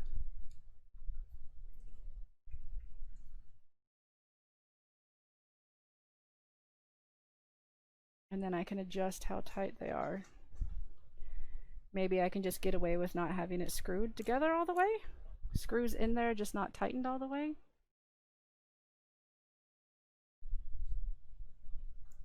After all, that's what I have my handiness as. I can't have my handiness closed all the way. Puncture the batteries. Puncturing batteries is never a good idea.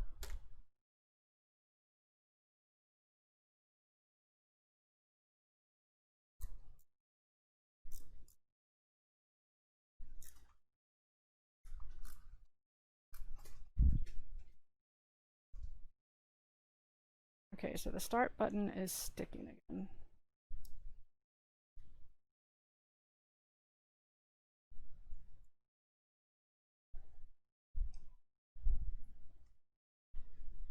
Seems when the other buttons aren't in, the start button likes to not press correctly. Don't know why, but it doesn't.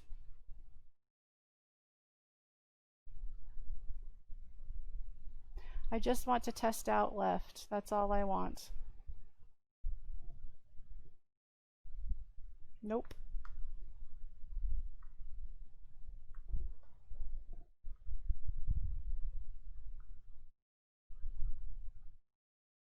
Now it goes left and down pretty easy too. Maybe, actually, maybe that did get it, and I'm just was holding it funny. Thought pressing start. I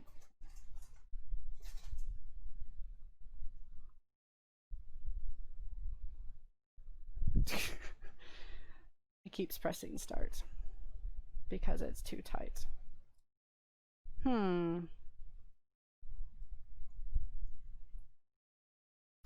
So what if I loosen it ever so slightly?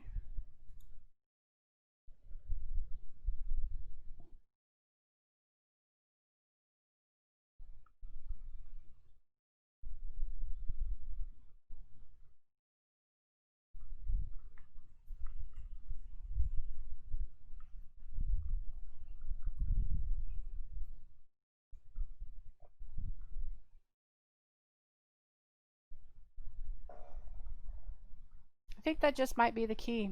Just don't like keep the back screws unturned like a quarter of a twist or whatever. Because yes, it does. I am going up and left a lot, but I'm pressing it that way, just like those other ways. Left, right. So I think that just might be the key, guys. I think I might be about ready to close this thing up. Start. Okay. So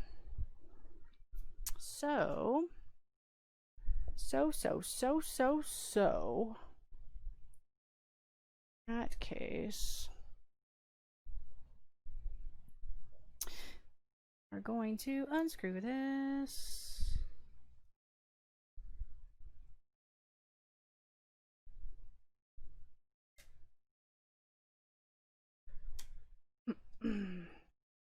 Before we're going to actually close it all up, I'm going to clean it, because it's always good to clean your contacts and all that stuff. The case also needs cleaned after I've put my grubby mitts all over it quite a lot.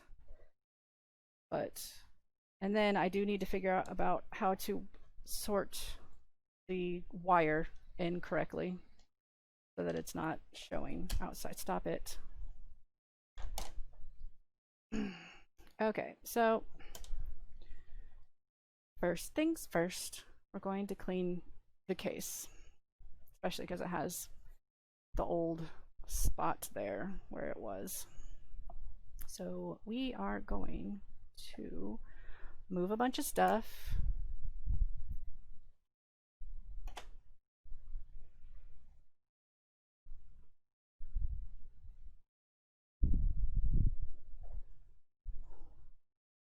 Get out the good old pledge, because this is actually quite good for cases. Pledge.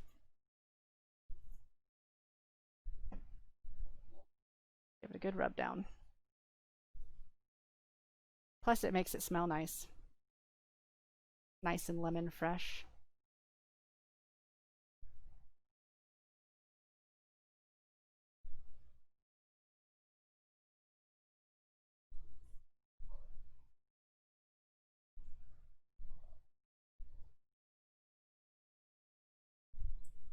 Fortunately, it looks like the rest of that residue is not going to come off from my decal, but I've already made another sticker to replace it, so it's not a big deal.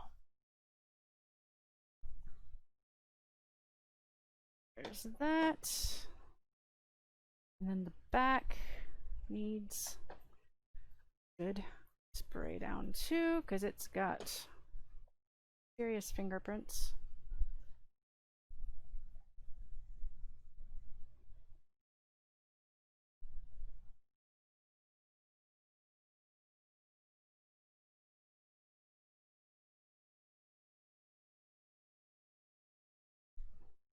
So that, obviously it has taken a little bit of damage from, this paint job is quite a few years old. Like it has a little white spot right up there, and it has a little bit of damage over here, but I'm not going to redo it at this point in time. It's fine. It is fine. All right, all the buttons are already cleaned. I washed them a long time ago. However, the where's the game board? We are going to get out my isopropyl alcohol, clean all these contacts, and we're going to clean the membrane sides, because I don't think I've done that. Fairly certain I've not done that. This and that. Get my isopropyl alcohol.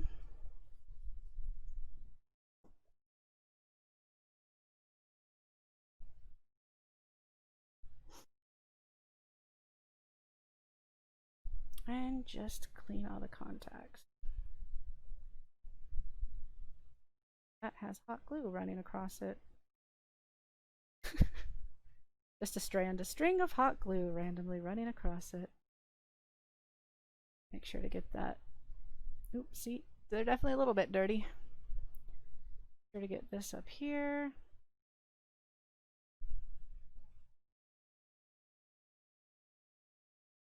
B button.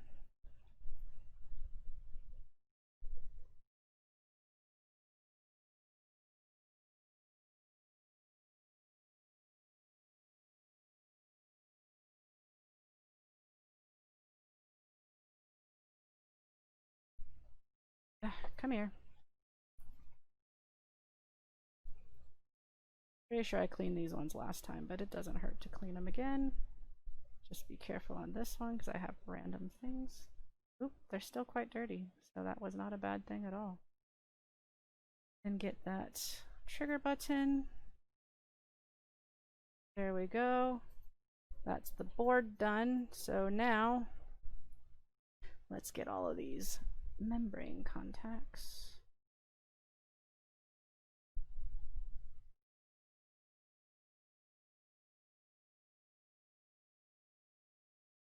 Yeah, they're a little dirty.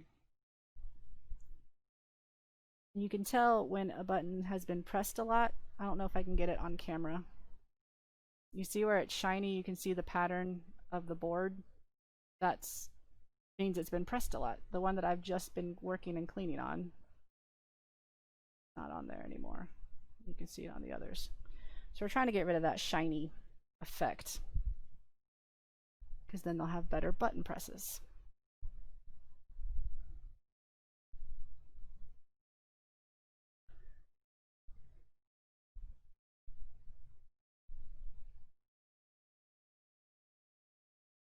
Another way you can do it is to like scrape it across a piece of paper, but that damages the contact more. Like you actually remove a layer of it as opposed to just like cleaning it like this.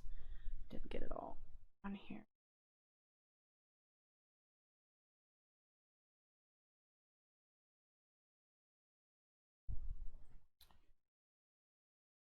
But yes, if you have a gamepad that's not functioning very well, like it works, but it doesn't always want to do button presses right, this is probably what your issue is. You just need to clean contacts on the board and your membranes.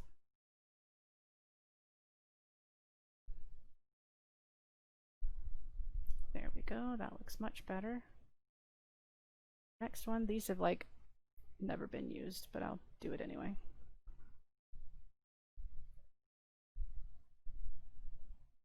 Okay.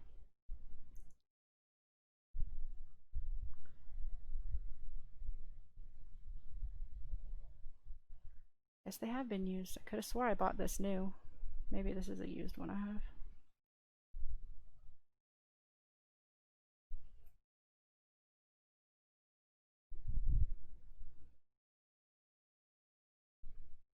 Obviously, whenever using isopropyl alcohol, it does evaporate quickly, but do not ever turn the electronics on when you can see pools anywhere. Obviously, it evaporates fast, but it can still, hey kitty, how's it going? But it can still sometimes not evaporate fast enough if you don't pay attention. Yeah, get those clean. So that's those all done. Then I just need to do all these.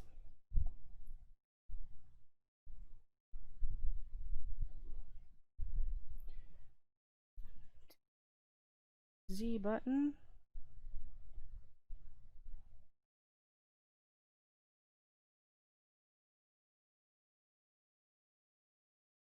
Button.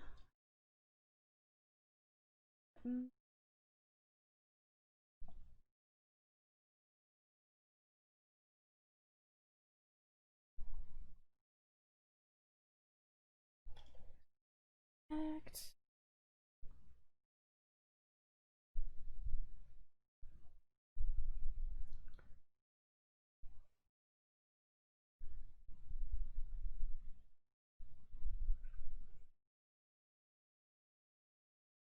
All right, guys. It's nearly time to start final assembly, I believe. All right. Put the lid back on my alcohol so it doesn't evaporate. Ugh. Put that over there. Hey, Carl. It's all good, kitty. It is all good. It is no worries, hun. You do not want to drink my 99.9% isopropyl alcohol. It will damage you.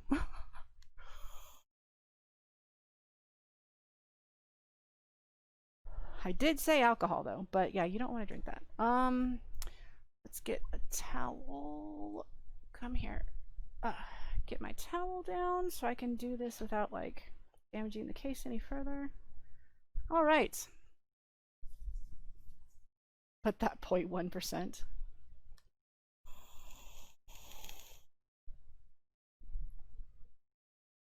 I'll have some water. I generally don't drink very much when I'm modding. It can be a dangerous combination.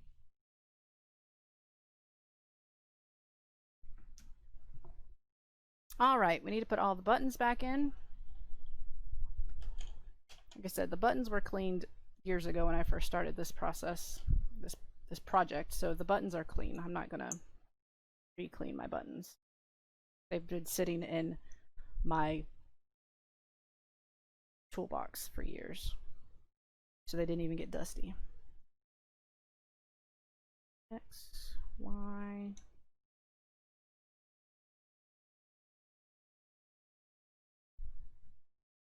It's tangerine something in my water. I don't like plain water. I mean, I'll drink it, and every once in a while I'm like, oh my gosh, I just really need a glass of water. But I generally drink a lot more water if I put a little bit of flavor in it.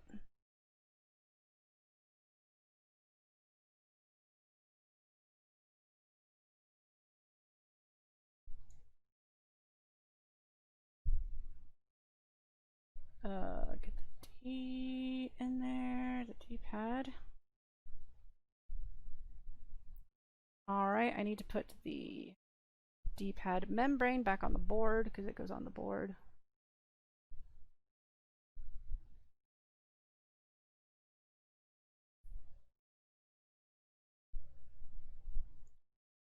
And these come here. Here, please don't rip. Thank you. Suppose I should take pictures of the actual final. This is the final form of the board. Getting ready to go in.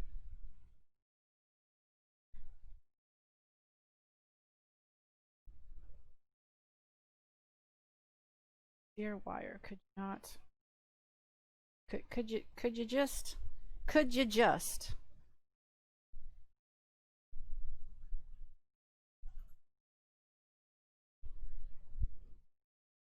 All right. Then we are going to make sure that all of those are in there correctly and press down. Then left side first. Then the right side. Come on. And then I need to really figure out where this wire is going to go so it's not showing. Is there room for you to jam down between there? Let's see. Take these out real quick. You fit down there. Kind of.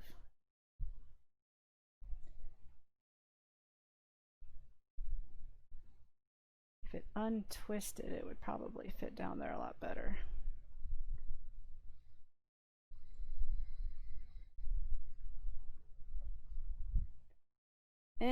Gosh. Well, okay.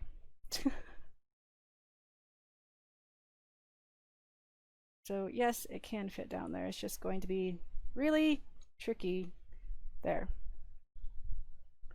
There. I think I got it behind there. This can go there, there, and that goes nice and routed out of the way. Down like that, so it can come out like that. Perfect. Yes, yes, this is good. This is good. However, now what go in? All right. Then I need to take a picture like that because that's how I have the cable. Nice and looking nice coming out. I'm glad you like watching me do it at least.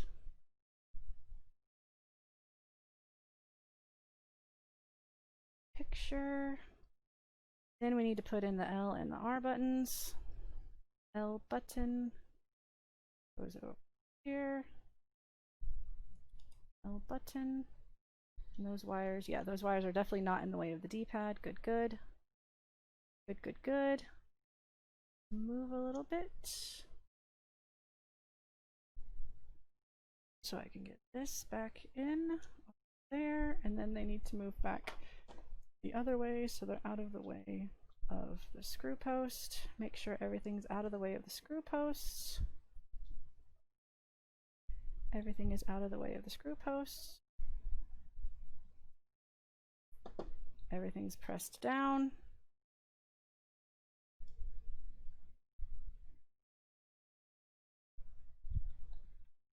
And then we put the back on. And then we need to do some testing to find out what the tightness is I can have these screws in.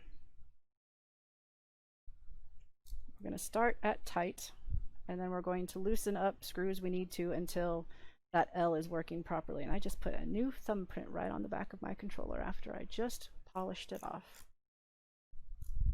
Rude. Ugh.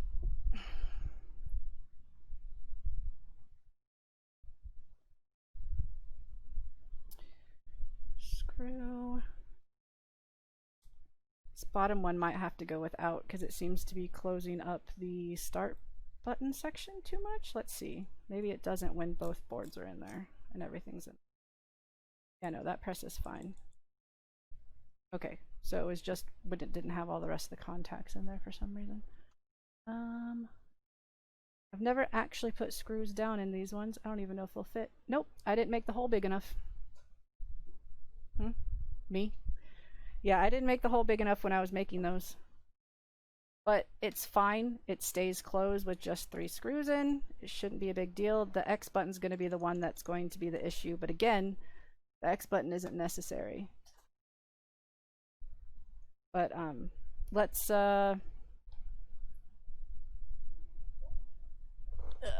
unfortunately, this is always going to end up showing fingerprints.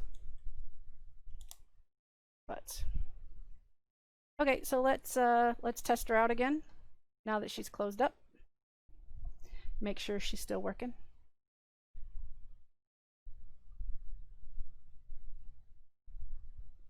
So custom cuts on this. Custom cuts on what? What do you mean? Custom cuts.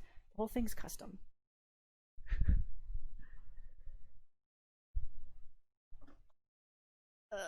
Power. I guess I can unplug my hot glue gun. I don't need it anymore and it's just leaking everywhere. Can't do it one-handed. There we go.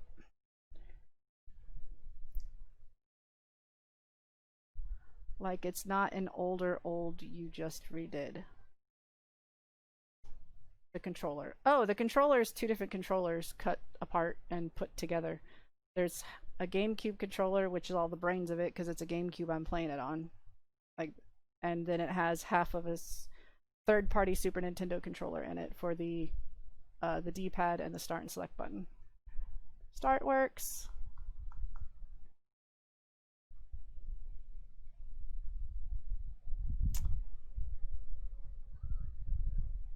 Okay, so start, L, R, the Z button. And it doesn't seem to be registering up at any point. That's handy. Z button, down, left, up. Guys, I think I actually got it. Look at that. Look at all those lefts. Just left, no up.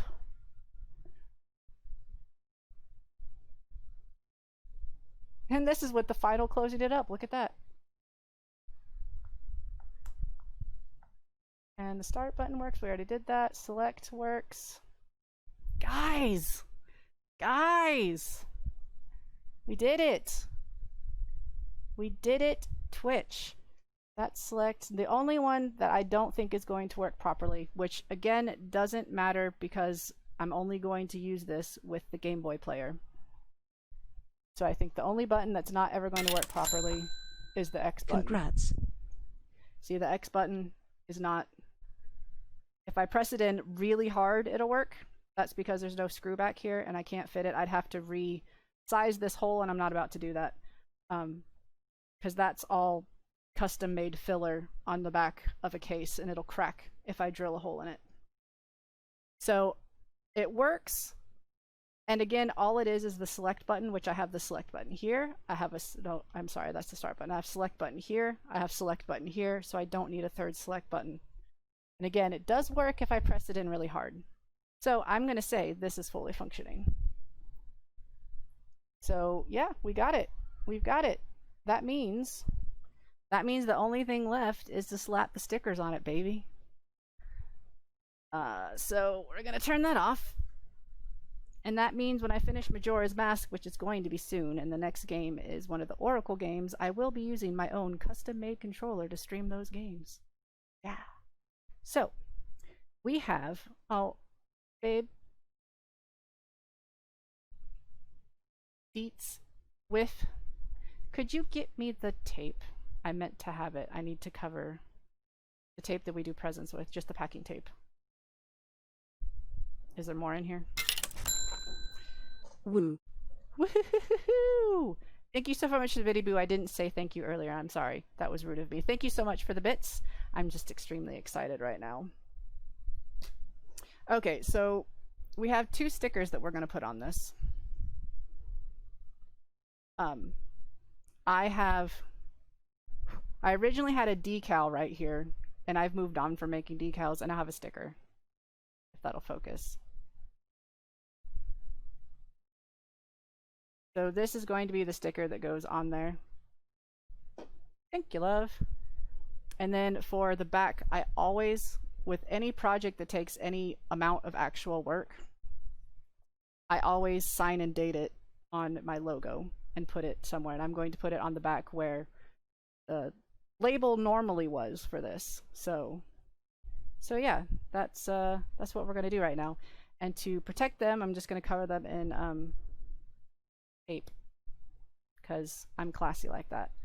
So this can go away for now. You can go down there. So this needs to go away too. So we are going to need to make sure that I get no fingerprints on it.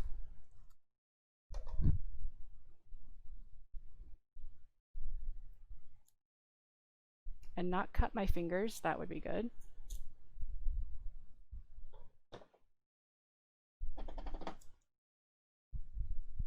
No fingerprints.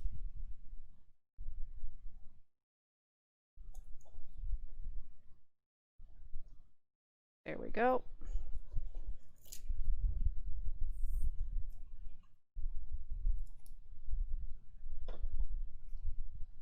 How cute. You sound very patronizing. I'm just kidding. It is cute, I know. Alright, and then we're just gonna cut that out. Which, at first, I just really need to get all that excess tape off, because there's a lot. So I'm not gonna cut exact yet, because this tape is getting in the way.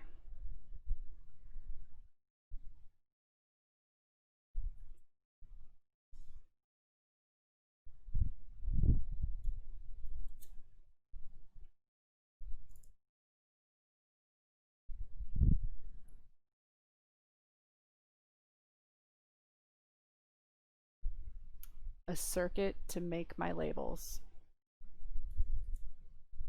I don't know what you mean. Like hire somebody to do it, or what?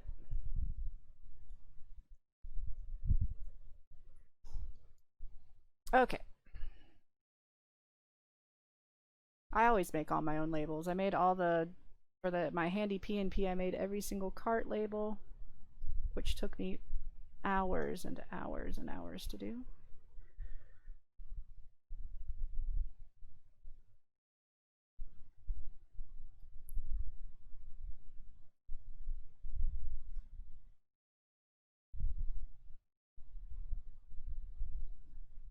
Buy one. I don't know what a circuit is, I guess.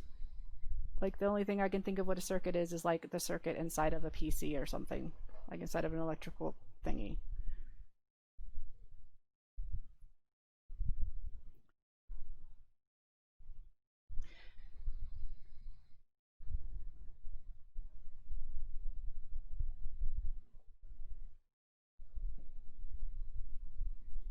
All right, there we go. There is my label. Come back here, you. The only bad thing about this, I think I printed it the same size, but I need to make sure to get it dead center, or else you're going to see the remnants of the fence of the old decal. I think it'll, yeah, it'll cover it up.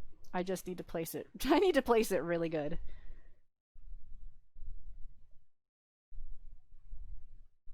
Come on. I always hate trying to get the sticker side off of these things.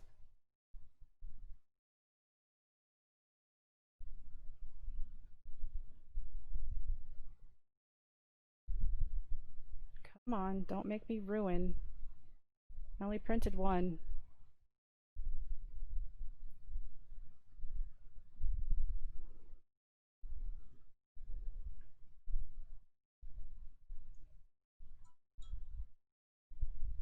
There it is. There it is. Okay. Now,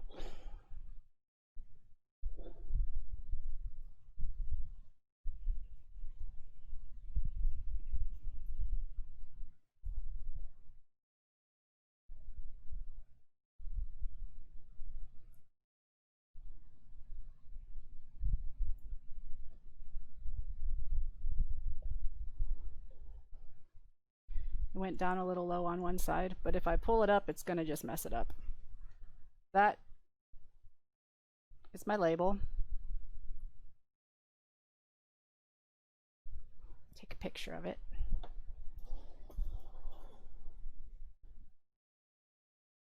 Stay. Let me get a picture. Stay, I said.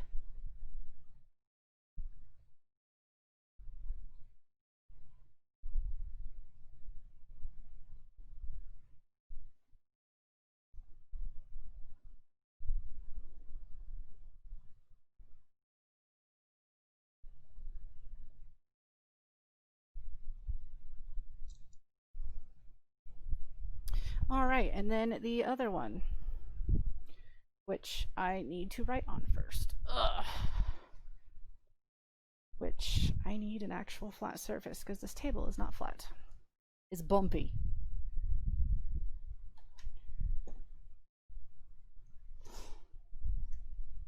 Oh man, guys, this project has been so long coming. I'm so glad I finally got it. It only took me 2.5 more hours today. Only.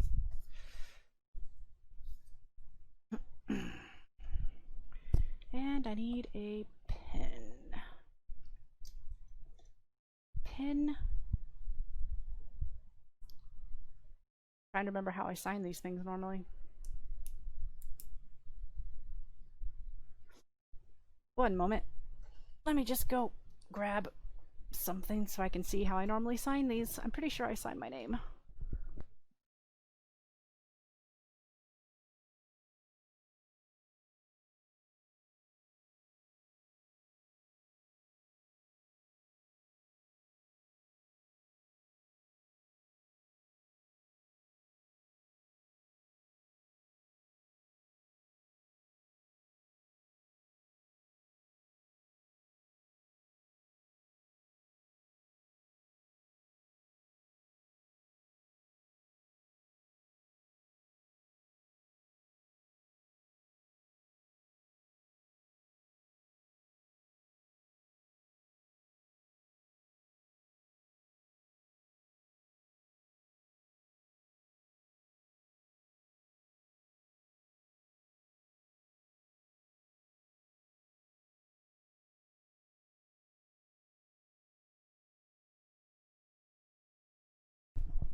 Yes, she's going to be watching a football game.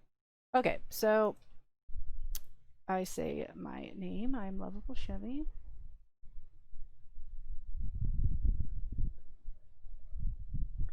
This is my digital GameCube controller. Ah, I wrote too small. Oh well. What day is today? 12, 19, 20. 12, 19, 20, and then I sign it. There we go. That's what I do.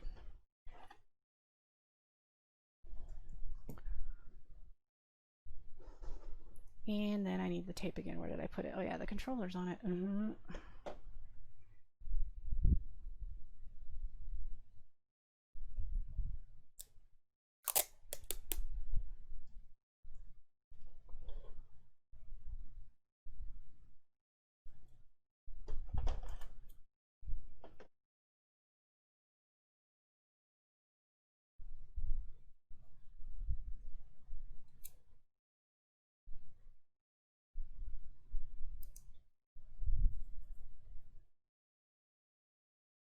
There we go.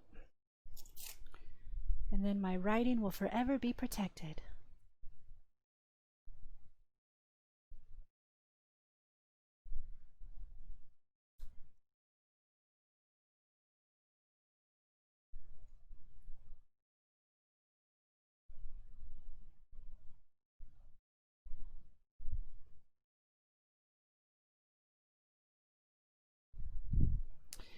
I would have printed these out more logically so I didn't waste so much label paper, but for some reason, that's the one thing I can't get GIMP to do correctly.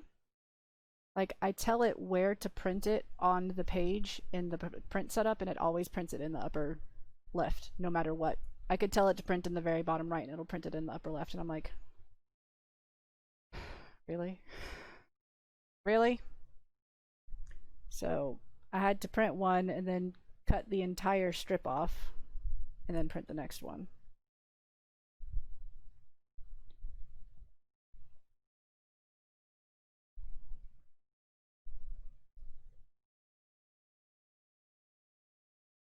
There we go. That's my nameplate done.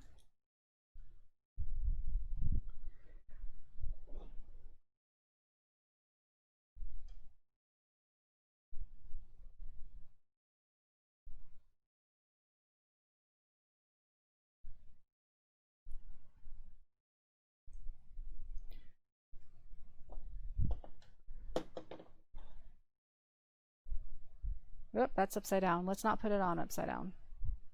That'd just be weird.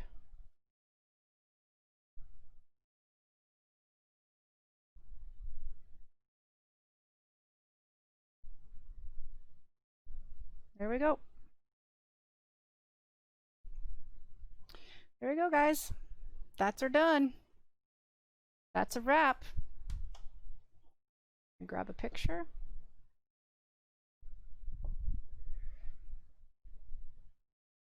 Put it on crooked. Hurry before it sticks too hard.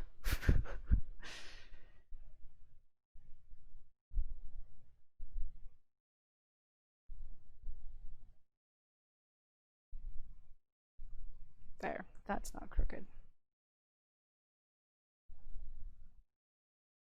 There we go. Picture time.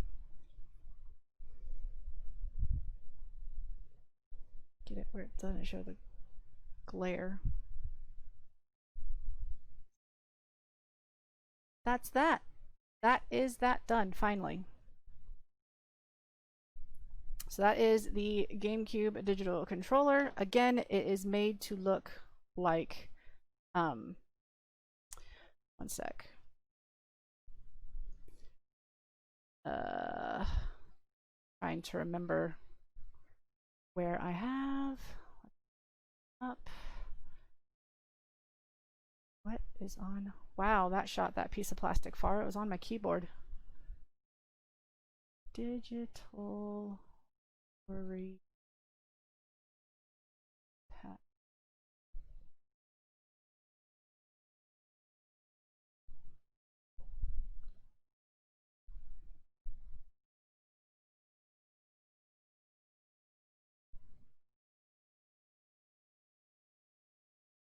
Right, so let's see if I can remember how to actually show this to you. She's watching football. Football. One sec, this might be bad. Nope, that's my test screen. Okay. I am going to show, because I don't have this set up yet. I want to show you. Oh, I want to show you. Um, display capture. To capture this display, not that display, the other display. This one. There we go. I wanted to show you this. That is what an actual Ori pad looks like. So I guess I should have really put that over here instead, but I don't have it. Go back over to here. Bring in a, what did I just do? A display capture. The existing one. That one. So, nope. I'm accidentally moving everything that I don't want to move. Nope. I hate OBS every once in a while.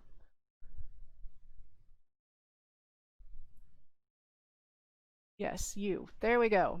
There. That's what I wanted to show. That is what the actual Hori pad looks like. That's what I was emulating. And so there you go. I think I did a pretty dang good job of it. So yeah. That's what I was going for. But obviously the Hori pad has Z under there and says L and R up here and says start and select, but I don't need those. I know what those buttons are. So, and this thing right here, the actual Hori pad costs like a few $100s. This I had all the parts laying around for. So anyway, we're going to take that away. Don't know where I put it, but it's gone. Okay, anyway, I need to turn the TV off because it's still on. So yeah, that is that done. We're going to swap to working on my dream Game Boy Advance.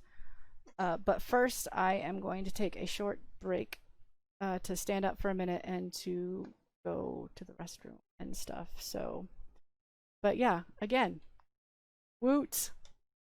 That doesn't need to be right there. I'm very excited I got this done. I'm glad everything ended up working once I just finally closed it up and decided it was done. So yeah, I look forward to playing Game Boy games on my GameCube now, because I always hated it before. So that is done, and that can just go away. All right. Do I have the be right back up here? No, I don't.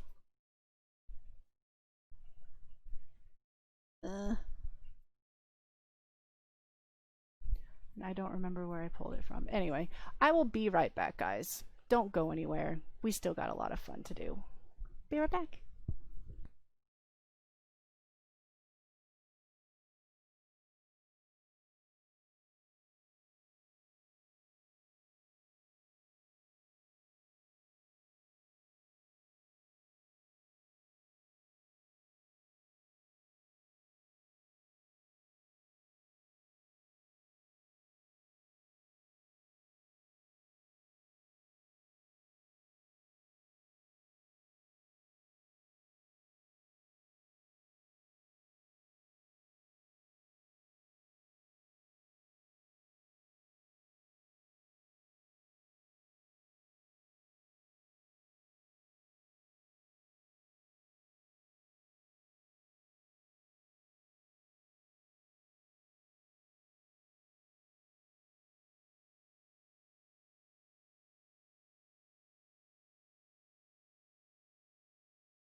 Okay, I'm back. So now it's time to swap over to my dream Game Boy Advanced. I just realized that my Game Boy Advance SP is probably completely dead because I was going to use it for comparison. So now it's on charge so I can show later comparison. But okay, so we have, need to swap stuff around.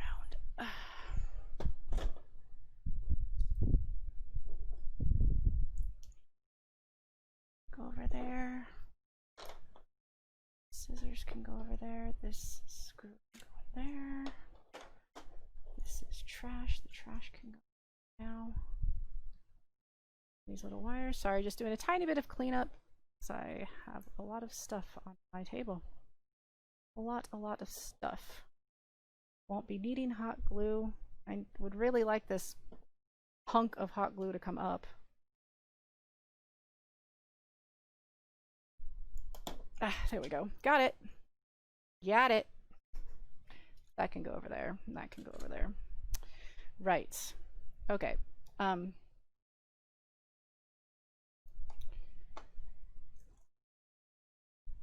So, before I fully get into this, let's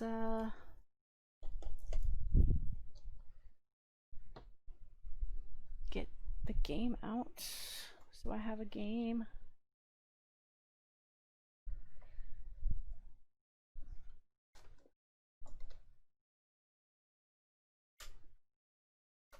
Come here, Minish Cap. Thank you. Okay, so this Game Boy Advance I bought faulty. In fact, when I first got it in the mail, I couldn't even get it to turn on. It does turn on, but it has screen problems. But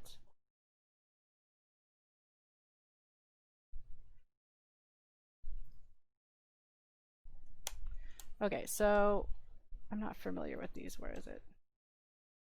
So as you can see, half the screen doesn't work in this. Plus, the original Game Boy Advance didn't have a backlight in it. It's a very dim screen because there's no light. You have to have light hitting it.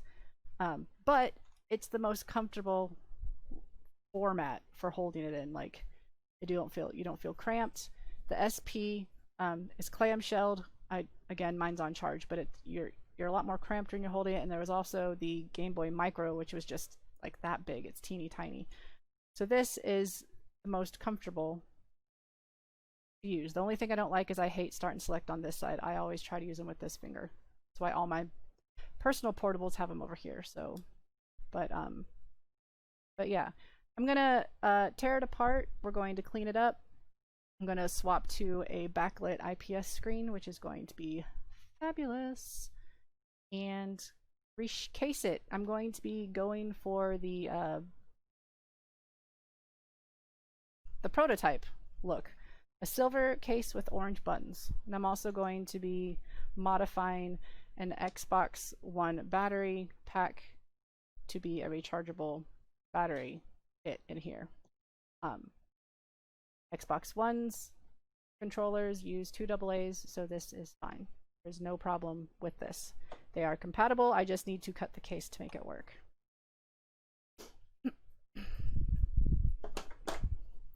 So, this is the screen, which I'll be getting it out later. All my buttons. I wanted solid orange buttons, but unfortunately I couldn't find them, so I had to go with a translucent orange, but I think they'll be okay. And that is my case, and they sent it with a glass screen protector, which I didn't know was going to be glass, so that's awesome, because glass is much better. Which is why I also have an orange battery to go with my buttons, because it's going to have the charge port sticking out. I'm going to have to do some cutting on this. So yeah. So first things first, let's take the game out. Doesn't matter.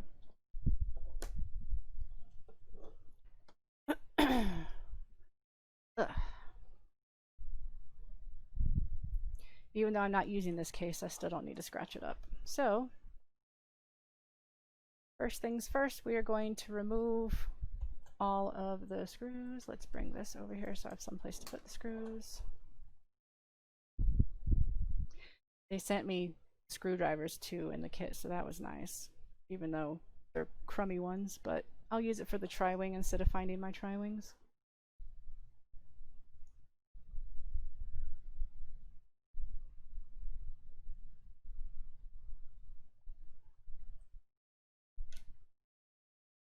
I do have several tri-wings, but they're not on my table right now. Plus, the L and R buttons on the original Game Boy Advance are just so much nicer. I mean, look at them. Look how big they are. They're just so comfortable. I've never had an original Game Boy Advance before. This is the first one I've had. Because originally, when it first came out, I was like, it doesn't have a backlit screen. That's just, ugh. So I really loved my Game Boy Advance SP, the clamshell one, back before I knew that there could be such a better screen that could go in these things.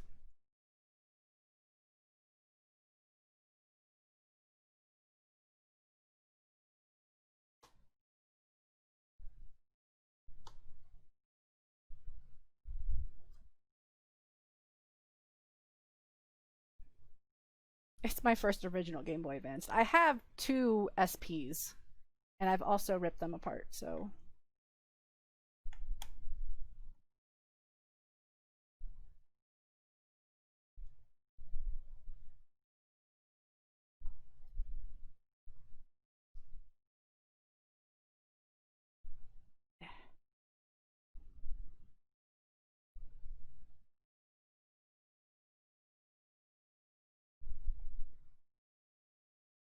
I'm not very good at doing that kind of artwork. Come on. These screws do not want to come out all the way. Fine.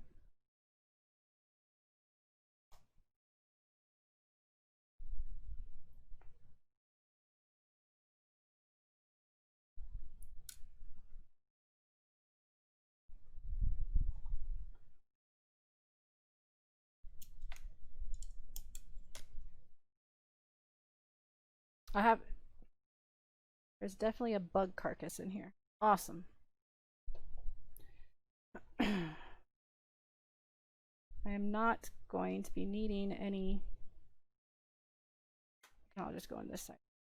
Since I'm replacing the buttons entirely, I'm not going to be needing any of these. It also comes with the new side pieces with the right color. It also has a power button with the new correct color, so that's go away. I'm also not going to be needing the battery contacts on this side, so I can pop those.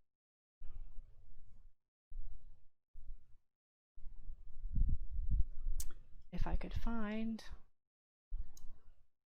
flathead.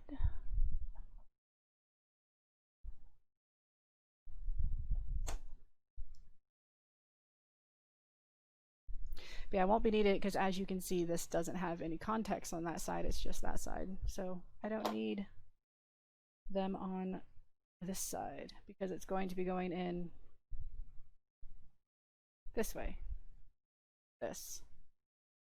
The charging port on that side of the door. Yes. Yes. Because that matches correctly. The plus is on the bottom, in the bottom right hand corner, or that corner, I mean left hand corner. I know my sides. I've never actually taken these out before. I know that they come out, but I don't know how.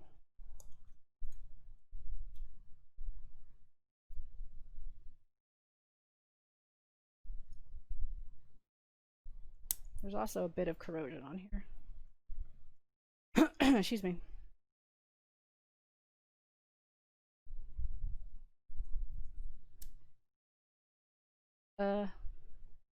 One sec. I'd like to not damage this case if possible, because then I could maybe else. Like I said, I've never taken any of these out before, so I don't know. I know they come out. This is how I'm going to end up hurting myself, just trying to get a battery contact out.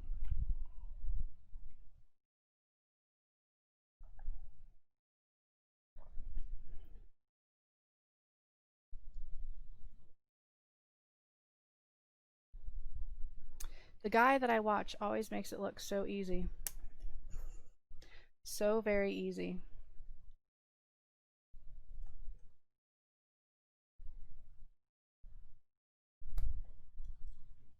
There. It was. It was very easy. Yeah, that's definitely got some corrosion on it. That's why it was having some issues when I tried to power it on the very first time and it didn't want to start. That's gross. Anyway, I don't think I need the bracket. I'll need to look when I get into the other case, but gonna lift up the bracket for the screen. We need to get the screws out that's holding all this in place. Where are they? Phillips, not the tri-wing.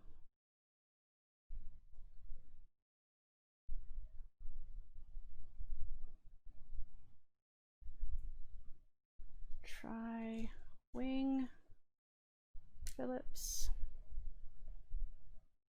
Phillips.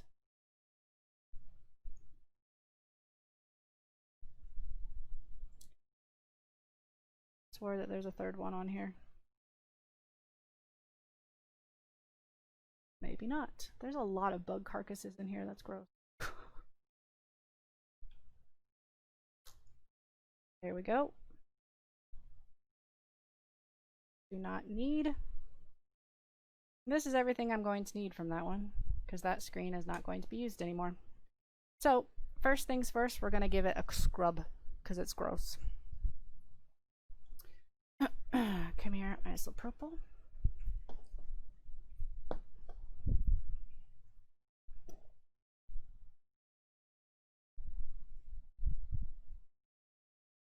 Right.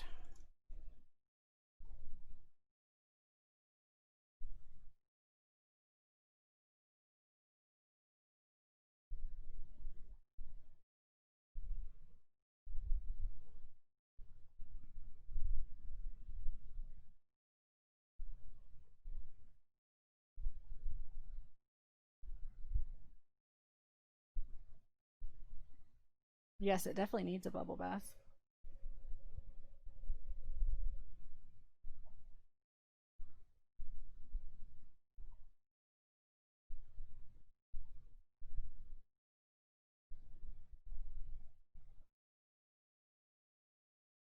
The speaker is gross.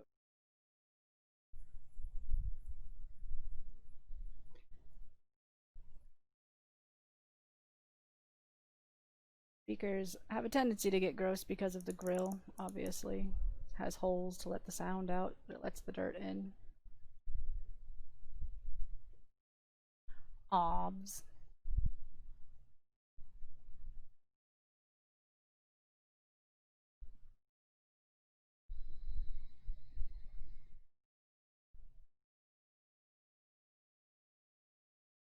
Guys, closer.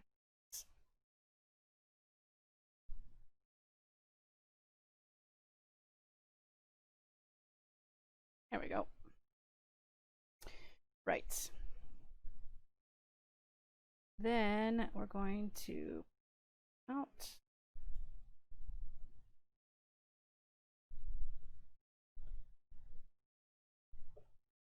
And get some isopropyl down there. Clean those contacts good. Squirt down in there. Then just tap that away. Let it clean that contact. Then that'll dry out. Oh, that one just completely. When I did that, that was weird.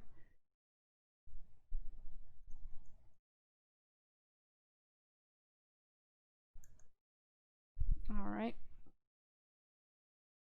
And just let that dry out before I go putting that back in. Let's see, what else can we clean? There's a little bit of corrosion on the battery compartments, which I do need these sides of it because that's how the chargeable battery is going to connect, obviously.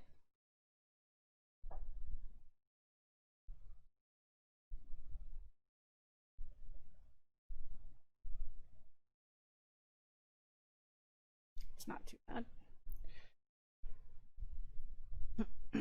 Get some in the volume slider. More.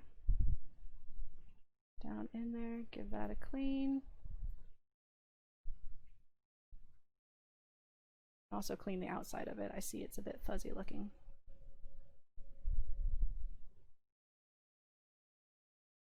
There we go. And then over here with the volume pot, just get some down in there. More down in there. Clean its contacts. Do it again.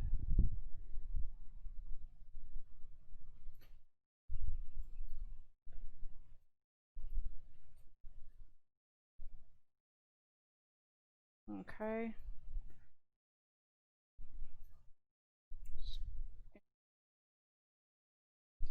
And then where's the power switch? That was the power switch. That's the volume wheel. Duh. Never mind. Okay, let's put these back in. They're a little bit harder than just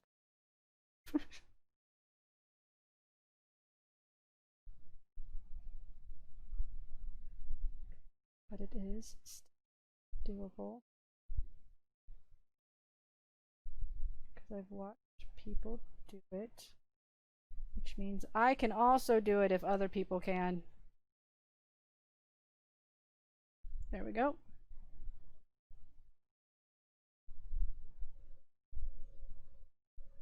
I suppose that feels correct. I don't know.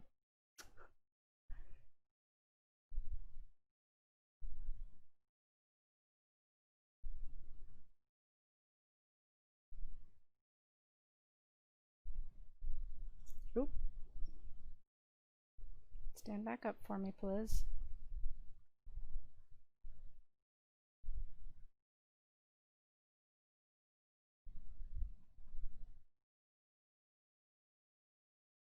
And just like that.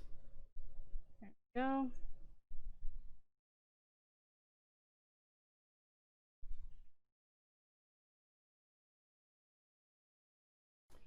And the game cartridge actually doesn't look that bad. Amazingly. Right. So now it's on to the actual, like, putting the other screen in and stuff. Hey, Tucky, how's it going? I need to get to the link for it. I should have had this pulled up already and I forgot.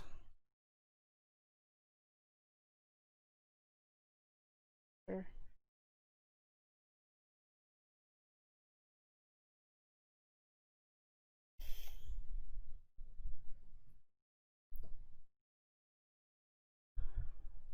Lid on the isopropyl alcohol. That's what I was trying to do. How's it going though, Tucky? How's it been? You'd have to give me a moment. I have to find a specific video because that's where I know the link to put this on is.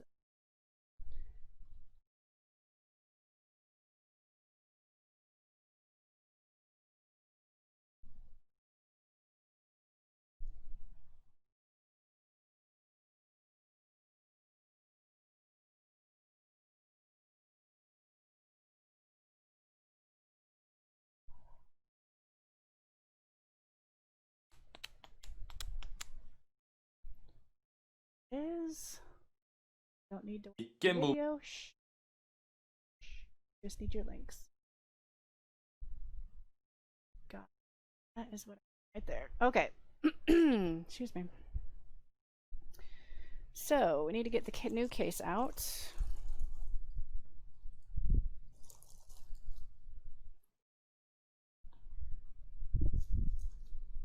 I'm not, well, I will be using the new membranes, but not the new Start and Select that's in there because I've got orange ones, so they all match. And it also comes with new screws, so that's nice because those screws are there. They're gross, so that'll be nice. I don't need the buttons. However, I didn't pull out the. I will go ahead and use the new light thing. That piece, instead of pulling it out of the other one, it's going to be dirty. So I will use part of that. Yay, it has one. I don't need that. It even comes with a nice brand new sticker to put on the back, so it looks legit. Excuse me. One reason that I went with buying this case, excuse me, and the specific screen that I got, the IPS screen, is they offered to pre-cut your case with a CNC machine because the screen is actually bigger than the old ones. So let me do a comparison here. Let me tear this down a little bit more so you can actually, ugh, there's so many dead bugs in this, it's disgusting. To get a screen out, you just go from the opposite side and you twist ever so slightly, and then it'll eventually lift up, which it is lifting up, but it's hard to get your fingernail under because this is an odd shape to do this one with. It works better with like portrait style than landscape style. But this screen is already busted, so as long as I don't like shatter it, because that's just a mess to clean up, it doesn't really matter how I get it out. Because this screen is bust. I just want to show you bottom. Is that too much to ask? It might be too much to ask, because this does not want to come out. Oh, there, it came up on that side. You think I can get my fingernail up under it?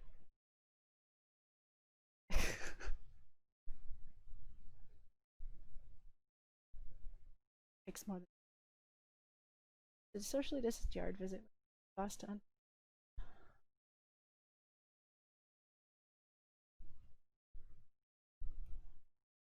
Yeah.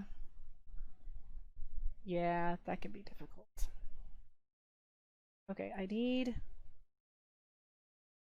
Ugh, gross. That's like, no, go away. Go over there. I just want to get this screen out so I can show you what they've cut.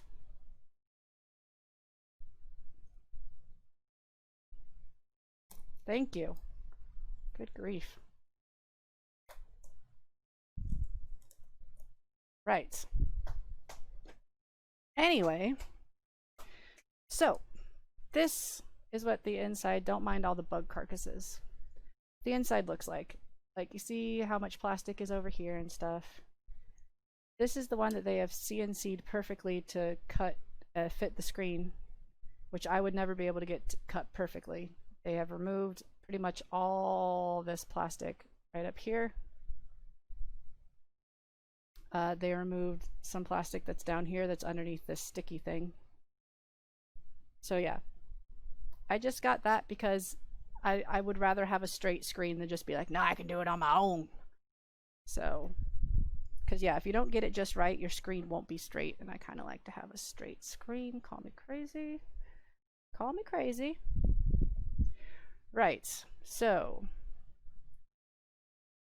things first, what do I do?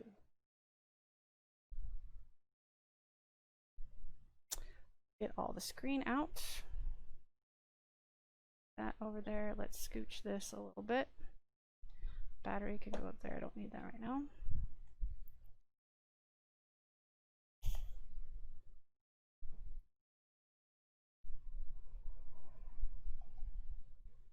Love how once again I'm forgetting to take pictures.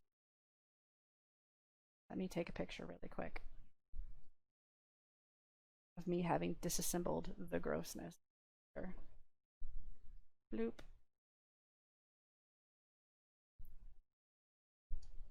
I don't know why I keep forgetting to take pictures. I used to be so good at it back in the day.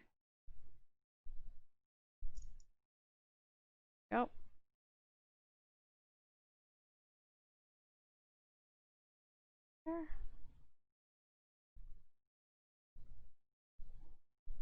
And then we got to get the screen out.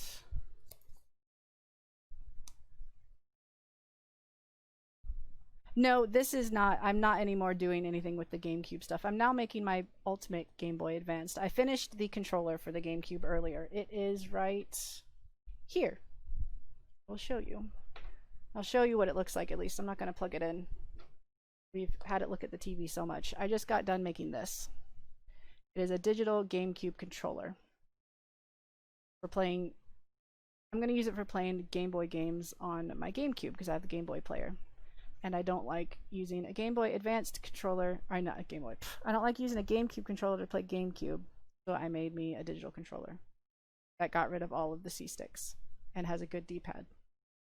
Yeah, that's what I did first. I finished that up, and now I am just simply doing a screen swap and a case swap on a Game Boy Advance and doing a battery mod on it to make my version of the ultimate perfect Game Boy Advance. So this is all the stuff for the screen.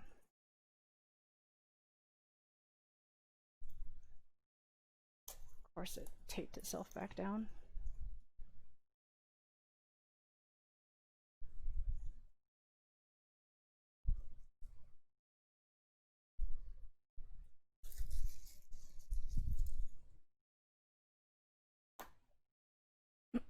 Excuse me.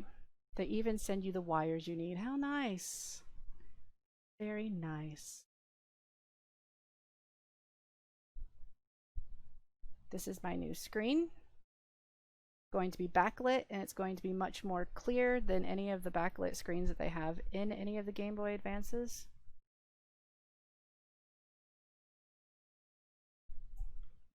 And okay.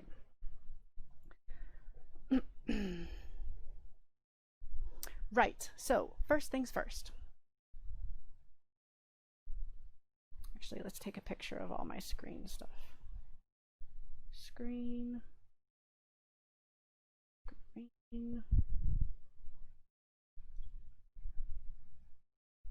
Camera.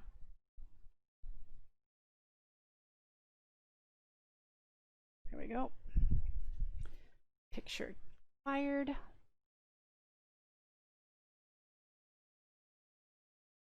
I am doing great though, Tucky. I am starting my 2-week vacation and it is friggin' awesome.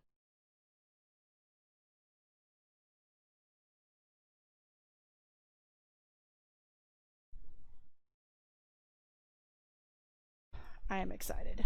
Okay, so let's see. First things first, I need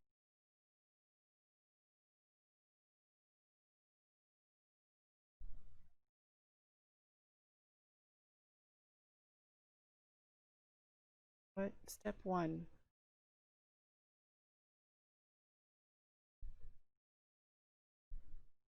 Okay, anyway, step 2.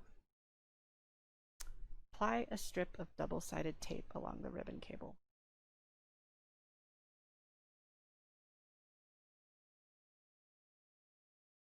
Don't need double-sided. Be fine. I'll be fine without double-sided tape. Okay, we're going to do what this thing says to do first. Attach this insulating film to the metal surface on the back of the screen.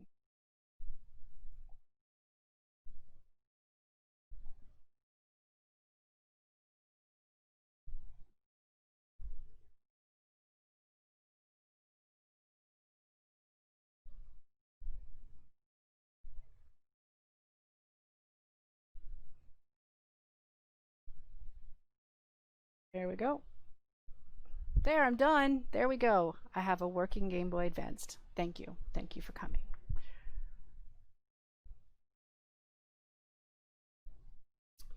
Then they want me to adhere the adapter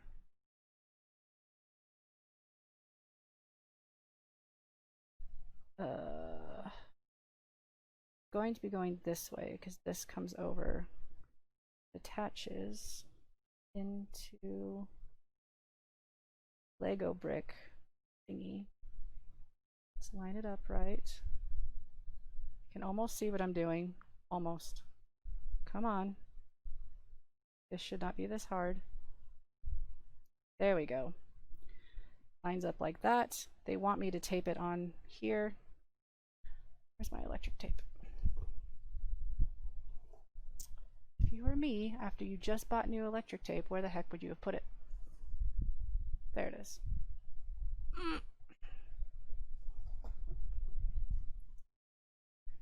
Excuse me.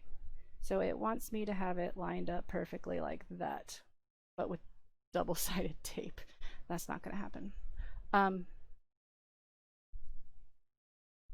can, however, let's see, where's my old screen? I just want to make sure that I'm using the right, because this ribbon cable is for, you can use it in two different ones. I'm going to be using that side, not that side. That means that I have to do the bend. Do I have to do the bend, or is the bend for the other one?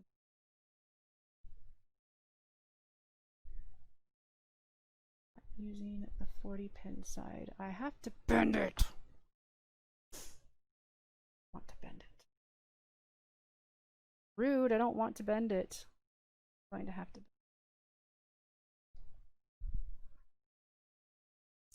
I don't understand the bend it wants me to do either. 32 pin exploded. Ew.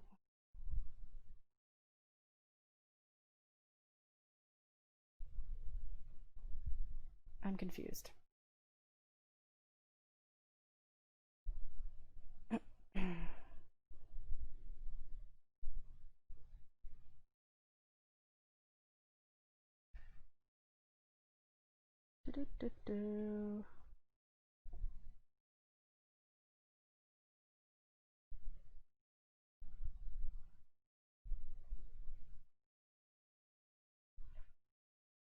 Must have done a revision, because this, yeah, this is definitely the 32 pin one instead of a 40 pin. It would have been so much easier if I had the 40 pin one.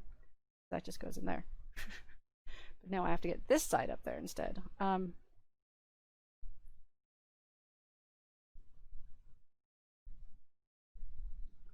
I really don't understand this bend.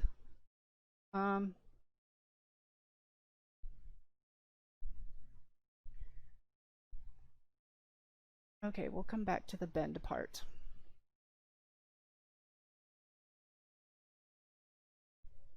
We'll come back to it. I also don't know which side is the top of my screen.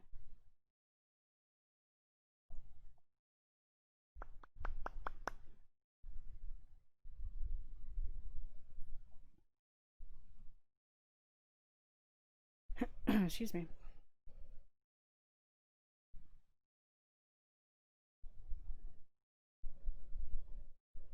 I'm following a guide for something that's not exactly, like, it's a slightly different one to purchase.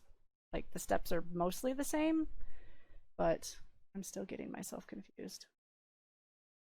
I don't need to trim the shell. Definitely don't need to trim the shell. Okay, I can do that part. I'm going to set that over there.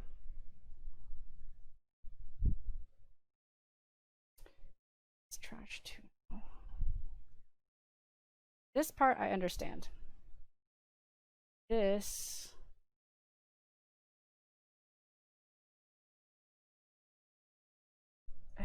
needs to pop out. Don't need that. So we have 3M strip stuff we can use for later. That's cool.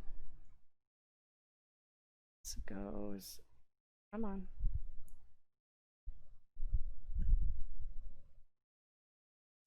This goes down in here. Get off my finger.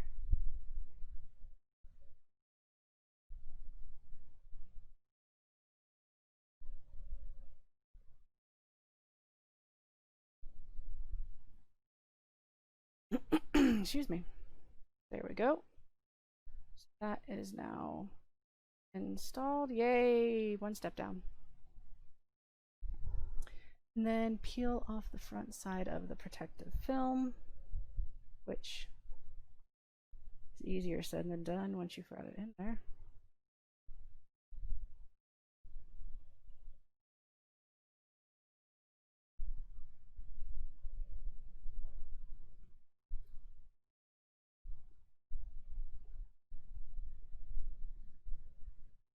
Come on.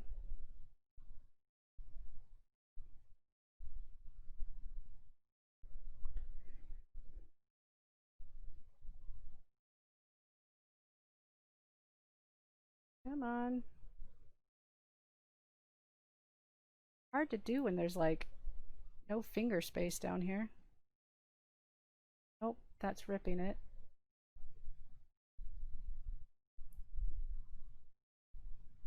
There we go. Got it.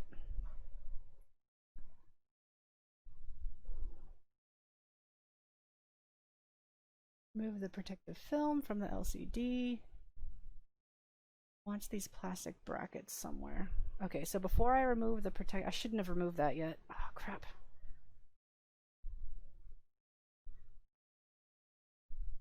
It goes with this way. So one of them is going to go along the bottom.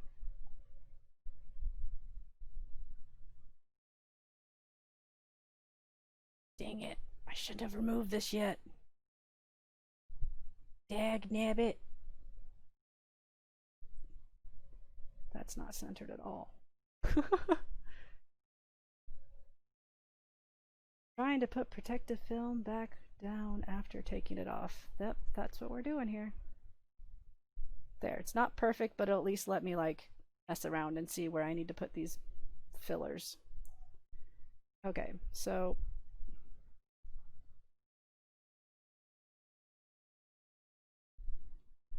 I don't know if it's meant to go all the way over. This would appear to go on the bottom. So perhaps this goes in here all the way down like that. And then I'm not sure which side this one would need to go on. Which side does it have the bracket on? Over there. So then perhaps this actually goes over here all the way. And then you put the screen in like this.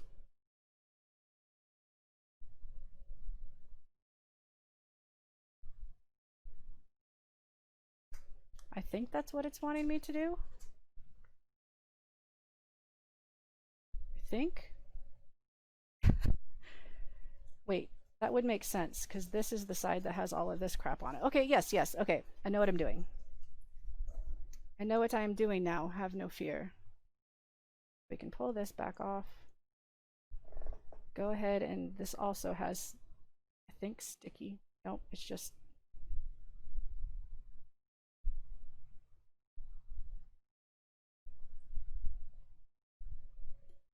And it goes all the way down like that. And this.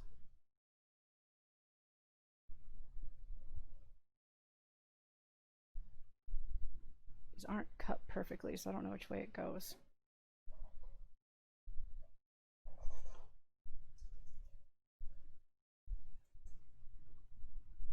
All the way over like that, I believe.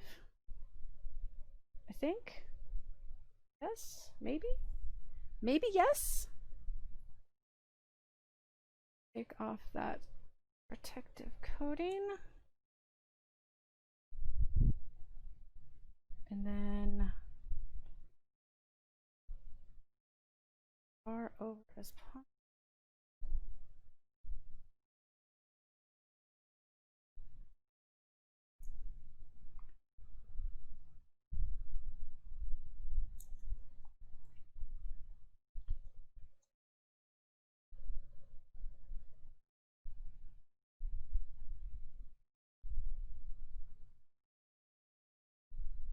So there is the screen in place. So to keep from fingerprints and dust getting on that, I'm going to go ahead and install the cover, this thing.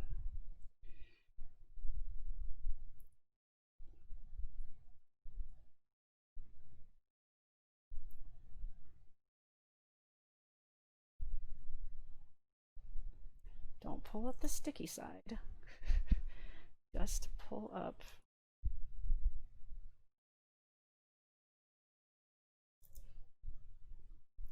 Why are you not coming up correctly? You need to come up. Oh my goodness.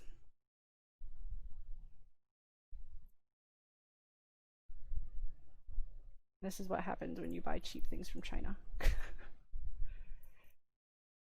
There we go. Got it. Make sure that there is nothing on there since I'm about to stick it down.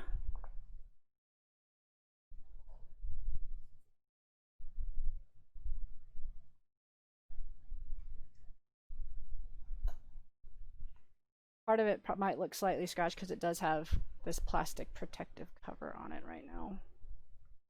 Then we're just gonna, oh my goodness, that stuff is so sticky.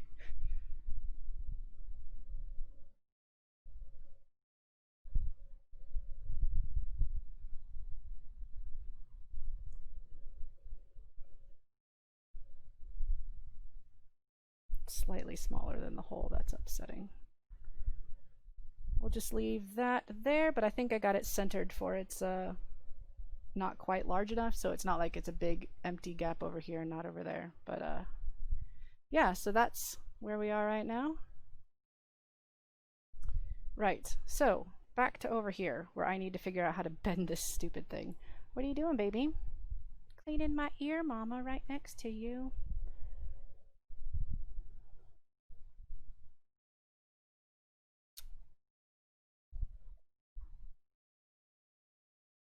All right, got that part.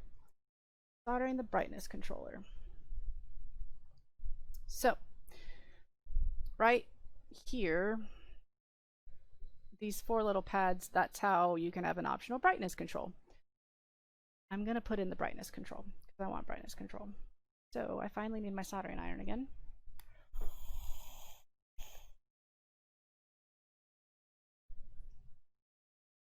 And I need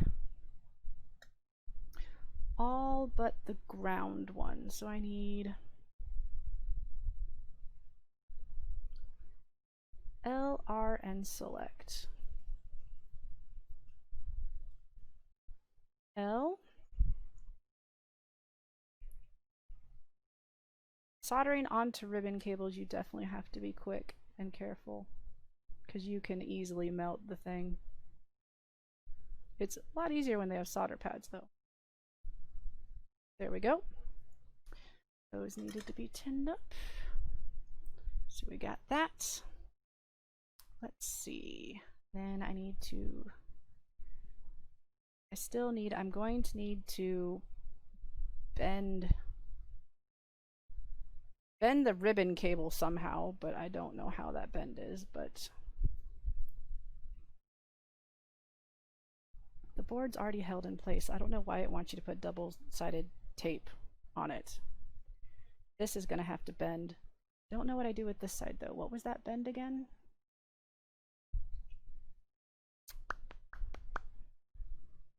Let me see a picture of the bend again. Of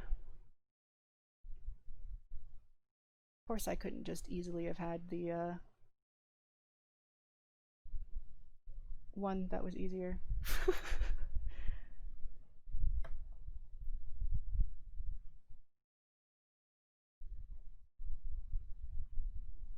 I do not understand the cable pin bend. I guess it's, oh, that makes sense. This needs to bend up and this needs to bend down. I should have bent them before. Okay, but that's okay. All I have to do, get off, is disconnect that and then I can bend it. So this needs to bend up so it's out of the way, even though I still need to do the soldering. And this just needs to bend this way so that it's the part sticking down. Okay, so while it's off, let's go ahead and solder these wires on. They already give me 3 wires. Are they tinned? They are tinned because these 2 are soldered together. Cool. We'll just solder these on really quick. I love that they give you 3 red wires.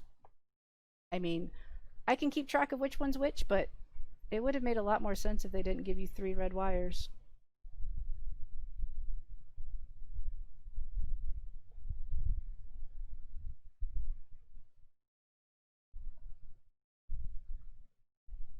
They're also way too long. Where did I put scissors? Do not need that much exposed wire.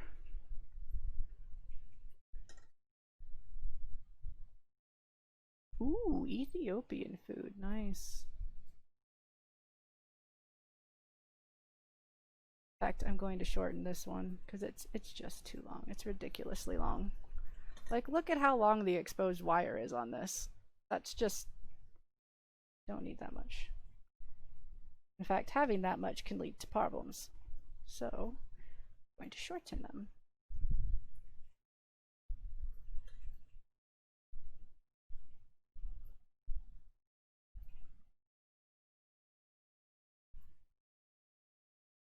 Go. One more.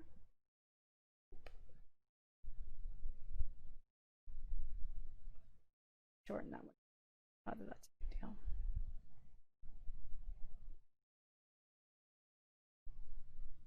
There we go. The 3 wires. All right, so you come back over here. Let's get this reconnected back on.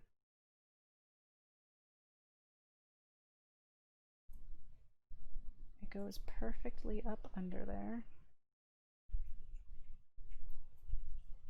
Come on, Lego brick in. Come on, brick in. Thank you. Perfect. And then this needs to bend this way. And this needs to bend that way, so it's out of the way. That's what it needs you to do. Okay, I need to remember which way these wires are. Paper. Top is L in the orientation I'm looking. Pen, pencil. Okay, so if it's the ribbon cable's going this way, ribbon cable, and the rest of the cable. There. Now I'll know what orientation I'm talking about. Left. L, R, select. Okay. That's what I needed. I remember. Right, next. I'm excited for dinner. It's going to be so good. Yeah, we saw the tuna steaks and I was like, oh, I've not had a tuna steak in forever.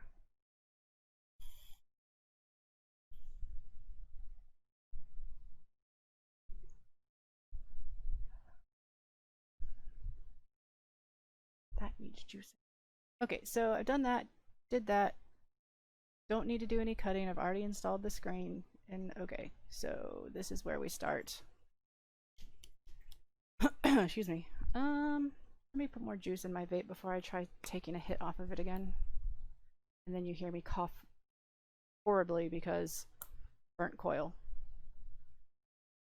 Nothing worse than a nice big inhale of burnt cotton.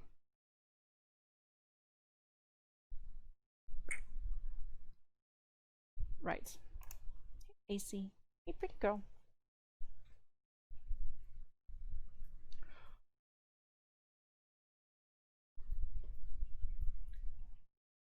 The thing that's actually going to take me the longest in this mod is altering the battery space and the battery itself. I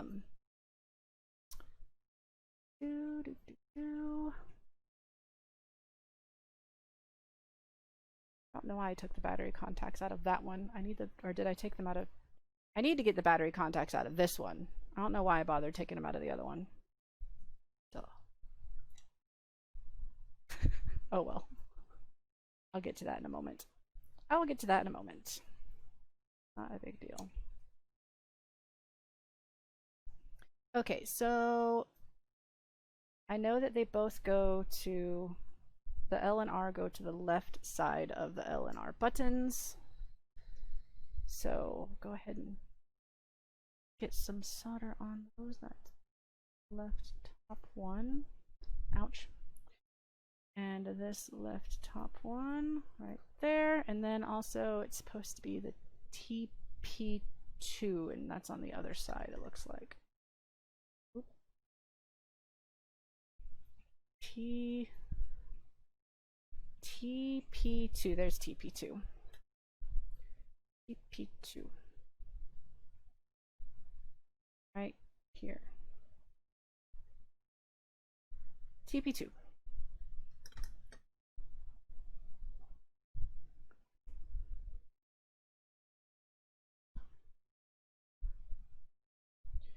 Right. So let's see if I need to know the correct orientation of this. This is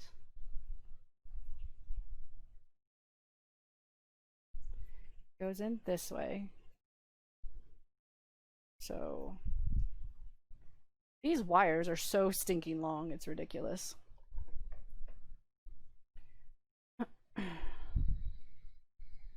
Since I know which ones these are, I can now do what I wanted to do. I can, first of all, cover them with a little bit of electric tape where they are soldered, just the solder points. Good old electric tape.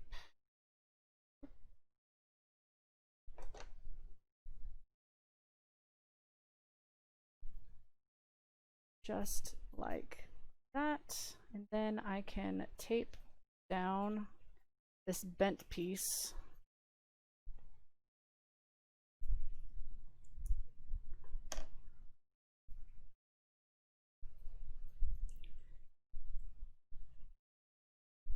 Just that. And then go ahead and cover up this thing with electric tape. Since it's got extra circuitry, I don't want it to possibly be hitting anything.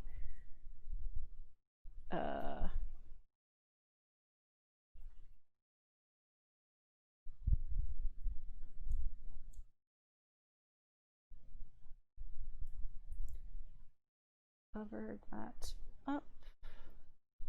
Electric tape is easy enough to get back off if I ever need to get back in here to do something. So that's all that covered. It won't be touching anything. That's good. Yeah. Yeah.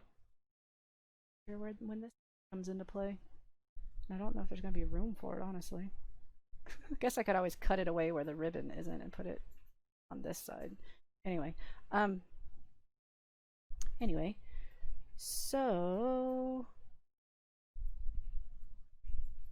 this will sit in these. Maybe that's why it's so long, because they need to like come out this way.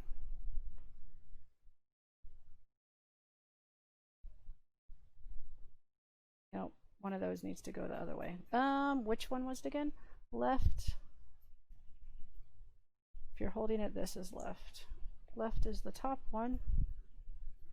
So this one needs to go over this way. Uh-oh. Spagooters.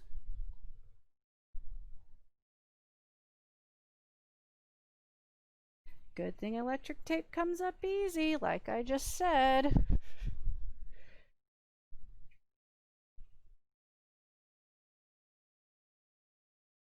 long as I can get a fingernail up under it. This part isn't even necessary. This is just because I would like to have brightness control. You don't have to.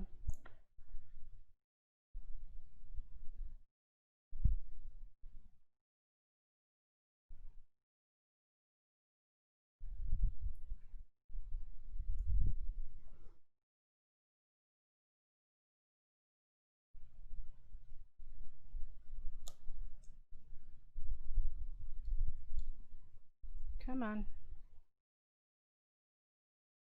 It's because I didn't have enough solder on there. I can see it.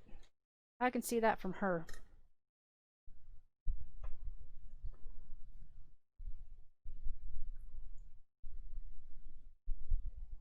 There we go. Get that spot tinned up good. Turn this around so I'm holding it the right orientation.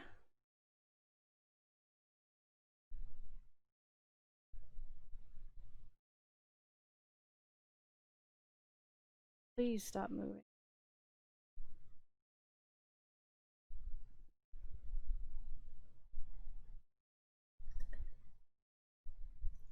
Right.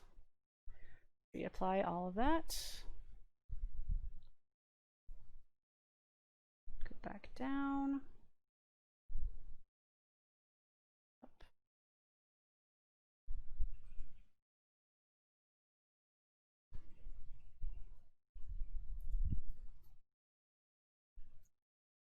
And the bend.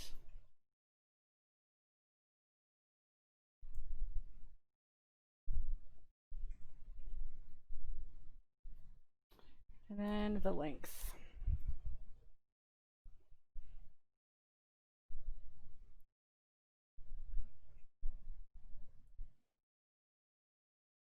There we go. Okay. Try that again. So we need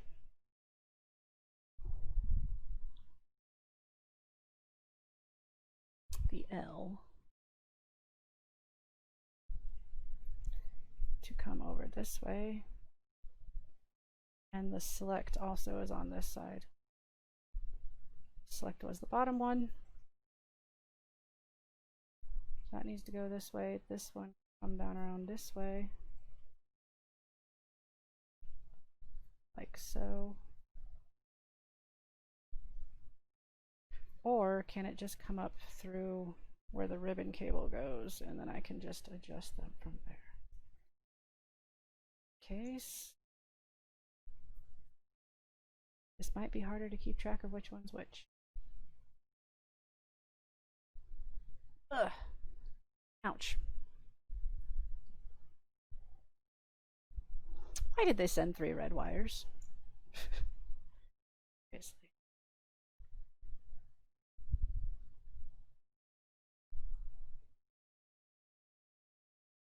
I mean, it can't go exactly where that is. It needs to go that way.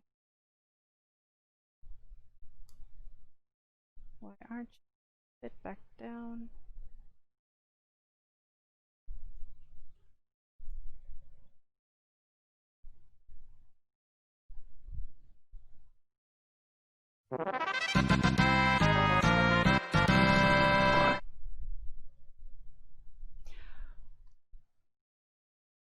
Thank you so much for the host. Das Ferns. I am bad with names. Thank you so much for coming by. How's it going? Is it okay if I just call you Das? Das Fern? I'm so bad with saying names. I'm sorry. Thank you so much though for coming by and for the host.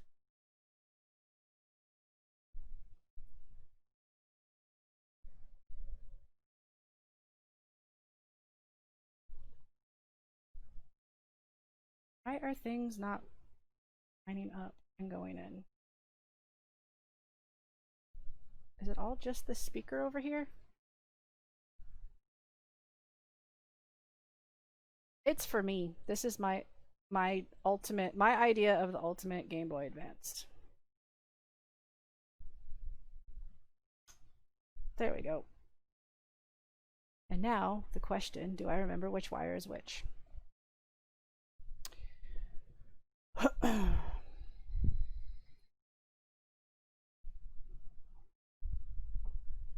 I believe it's LR select. I believe. And this one's L. So R would need to come this way.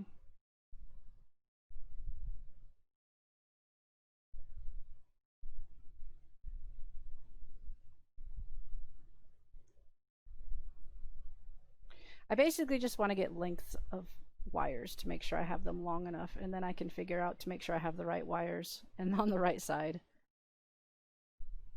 That is all the longer that that one needs to be. Excuse me. I believe that this one is left. So it needs to go to about right there. A little extra so I can bend it a little if I need to. This one goes to the select, which is on the other side of the board. So we won't cut that one yet. It goes.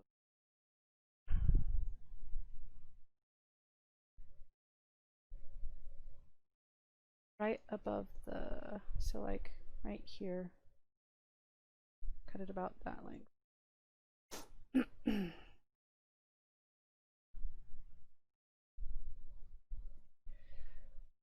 Let's see, what were you doing? They're playing.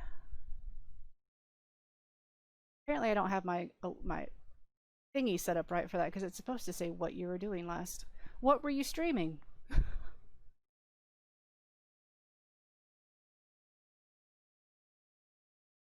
Yeah, this is the first original Game Boy Advance I've ever had. I always had the SP. I still have two of the SPs, but I started looking into the screen mods, and I'm just like, that looks freaking awesome. I want one. So I decided to get one. Let's see, did I do those right? This is left. So this one is select. Excuse me.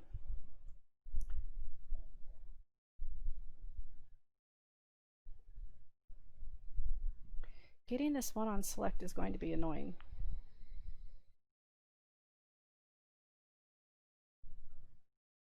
It might be easier if it actually comes up.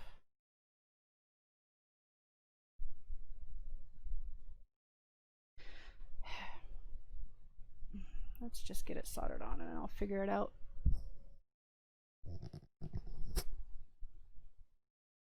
I will figure it out.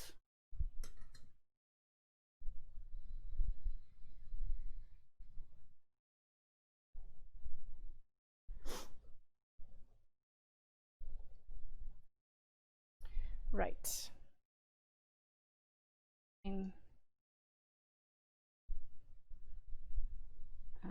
Over here, like that. Stay still, please. Go.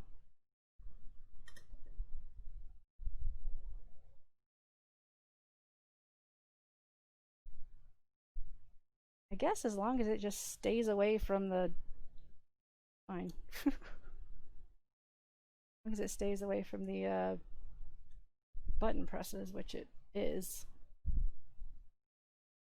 Guess it's fine. I need you to sit back in there again for me, please. It's the speaker. Just trying to line up the stupid speaker. There. So then this under the ribbon cable and it goes to L.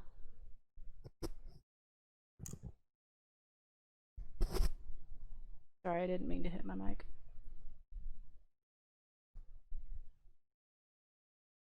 That is my bad.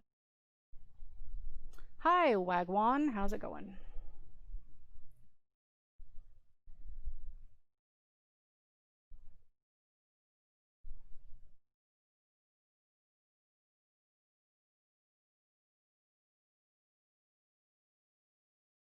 And it's supposed to...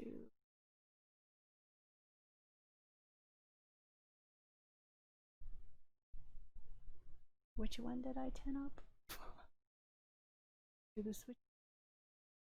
Thanks for being specific with that.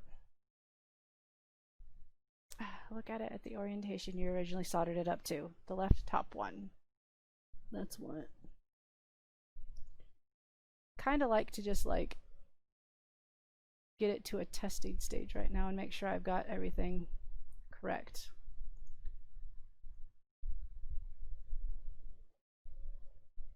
So that is basically where I'm at. I am where I can test it. Because this needs to bend. Go back in. Good grief, that bend.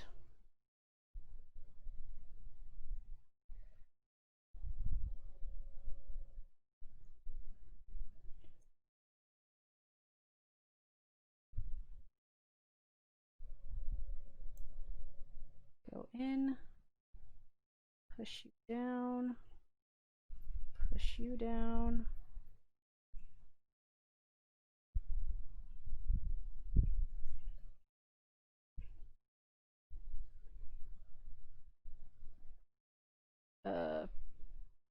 Just bring the wires in so they don't get caught. I just want to test to see if we got it right. And also to make sure there wasn't actually anything else wrong with this Game Boy Advance.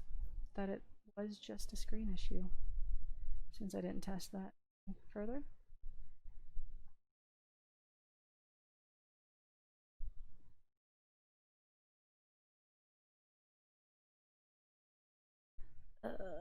Batteries, where did I put them?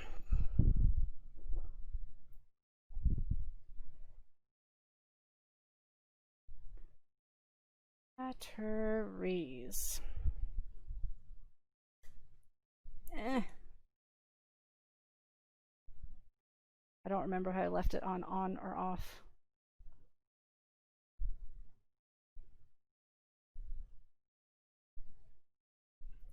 Don't even see where the switch is.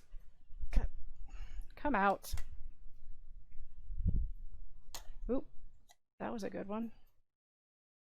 Which way is on? Okay, I do have it off. Okay.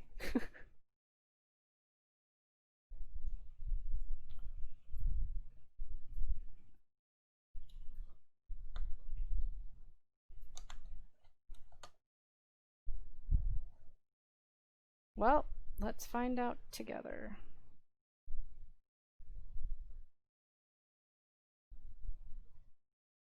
Why is it all the way down there? Ah, look at that. Oh my goodness, look how amazing that is. No game in it. But look at that. That's beautiful. Beautiful. All right, so turn that back off. Let's I don't know if the case is actually on properly enough for me to try to even put a game in. Yep. Let's see what it looks like with the game in.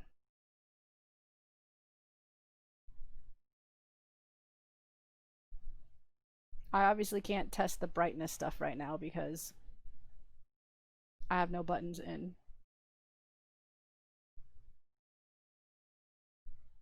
However, it would appear that the speaker's not working. Anyway, it looks really pretty. So we have a few things we need to work on still. Okay, turn that off. Sweet. Sweet. Ah. Okay, so the battery's out because I'm not even going to be using AA batteries. Come on. That was just a test to make sure I got it. So now I can secure these wires down. I also need to actually put the excuse me. I also need to figure out why the speaker's not working. Pull that out. I can't fully pull it out in the way because of those wires.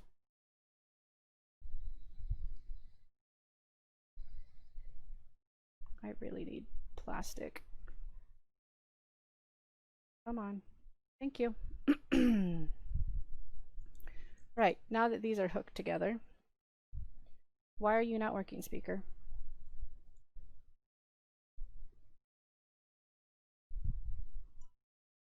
Ugh. Or was I not actually moving the volume wheel like I thought I was?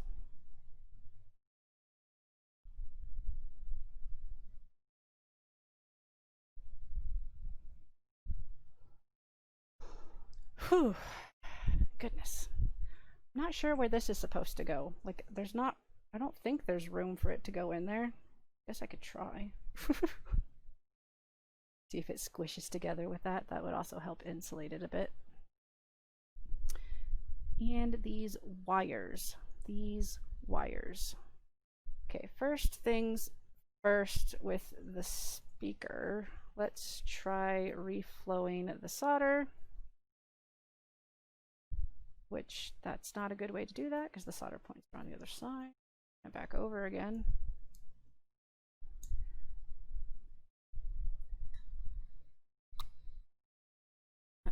Excuse me. Ow.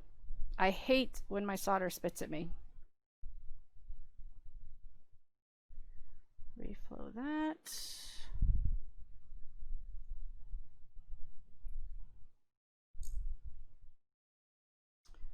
And then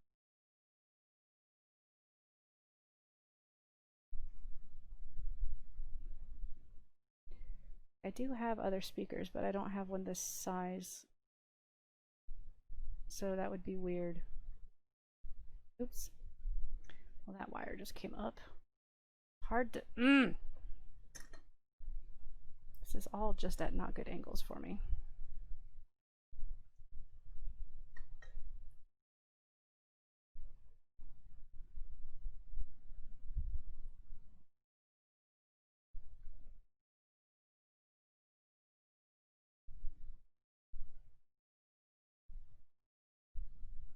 Stay down, wire. Thank you. Okay.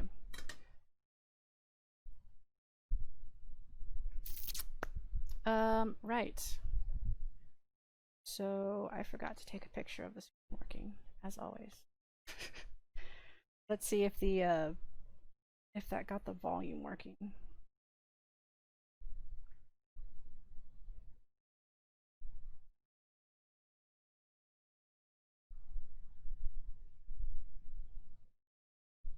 Putting in this new ribbon cable is the worst. Like, it's just so short.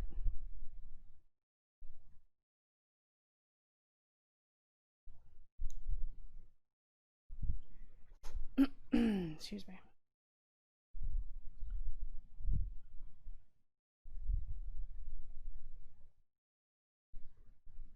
I forgot to put speaker in. I wondered why it fit so easily that time.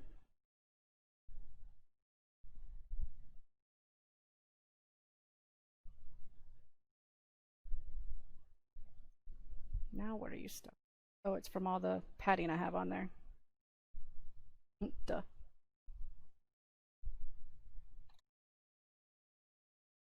Could you just stay right there so you're out of the way?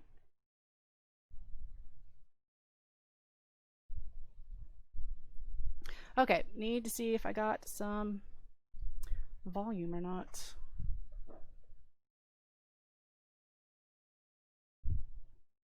Definitely don't press down too hard because there's wires sticking out right now. Thank you so much for the follow. I really appreciate it. How'd you find me? Like, were you just looking in the makers and crafters and you're just like, who is this?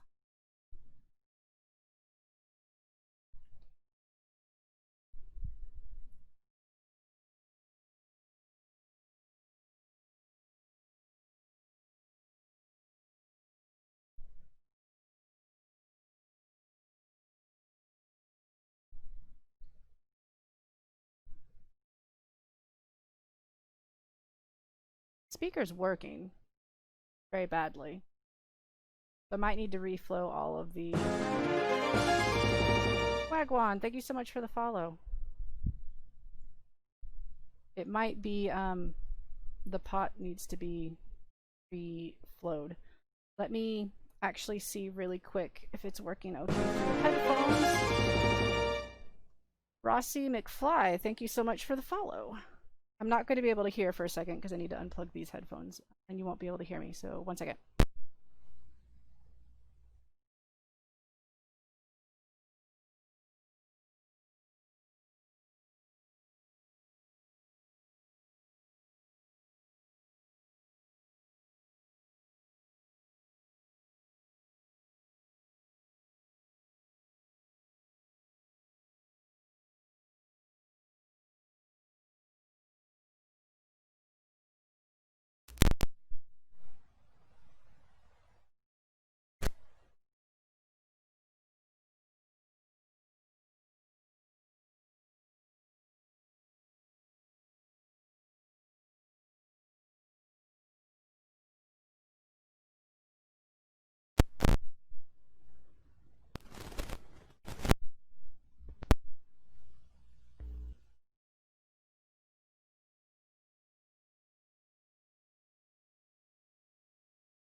Hello?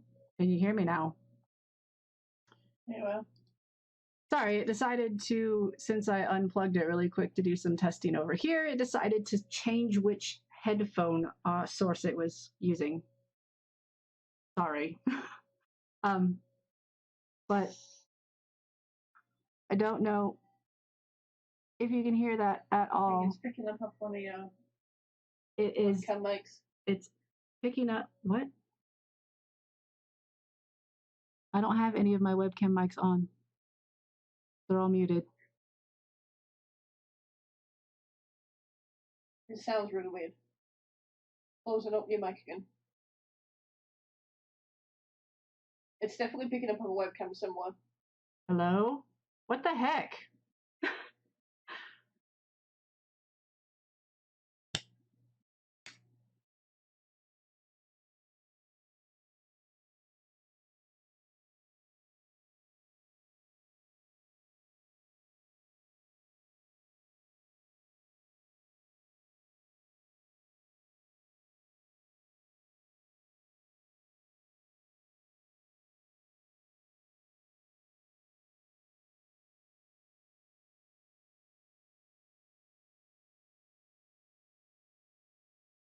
The only one it's wanting to pick up is my webcam.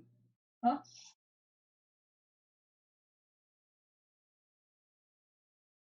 Hello? Hello? Does that work? Can you hear me? I still think that's from a webcam. Testing. Webcam, yeah, that's still from a webcam. Well, I might have completely messed it up because I unplugged my headset and I don't want to stop my stream. You might just have to deal with listening to me through a webcam mic. Like, can you hear me okay at least? Like, the quality might not be as good, and I'm sorry about that because I know that these have really good mic. Okay, as long as you guys can hear me, because I don't want to stop my stream. I apologize for that. I should have just grabbed another headset instead. But the microphone speaker is working ever so slightly. I don't know which one it is. It's that one. Okay. It will every once in a while like replay through the start thing, and the speaker's working really quietly, but I was getting nothing through the headphones when I plugged it in. Like, can you hear that at all? Because it's so quiet. You sound like you're talking into a tin can. This is how I used to do my modding streams all the time with just a webcam mic. You guys are spoiled now that I have like sexy headset. But I got absolutely nothing through my headset. So the headphone jack. So I'm going to turn that back off.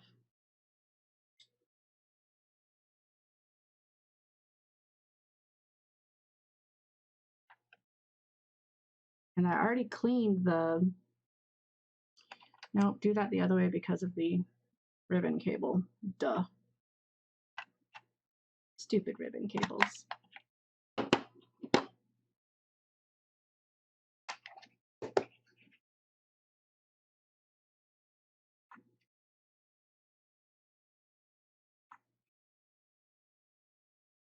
It's just, yeah, it's just really quiet. It should be louder than that.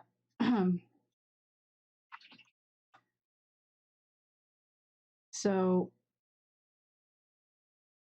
come here. Come.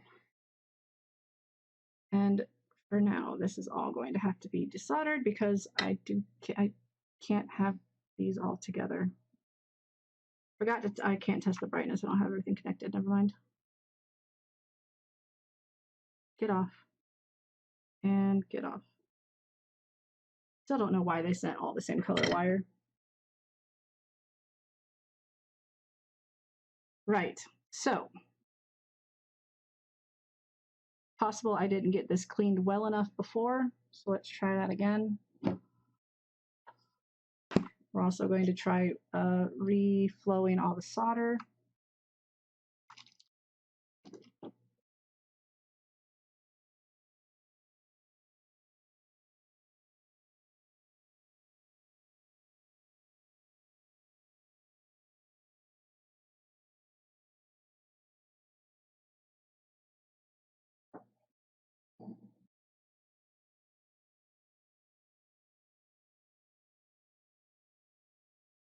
Because it was at one point when I was using the volume wheel, it was cackling really loudly, which is a good indication that it's really dirty. It's not making proper contact. Basically. Basically, that's what it means. Okay, I think that's pretty good for now. Ugh.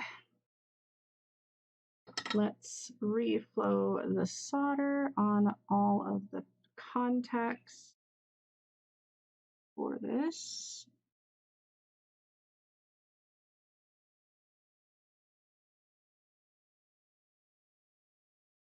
Oh my goodness, get off the end of my soldering iron.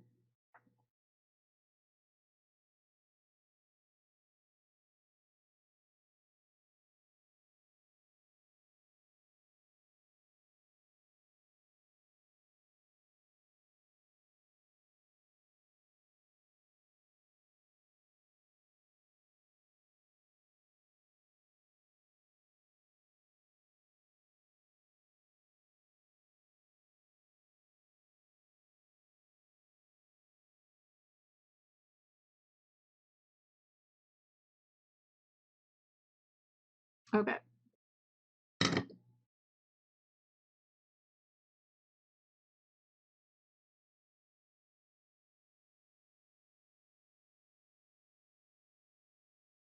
Okay, I really don't need all of those brightness wires right now. I just need to see if I got if I have volume or not.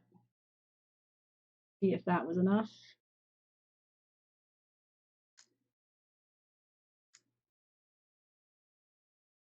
Just go away for now, wires. Don't really care.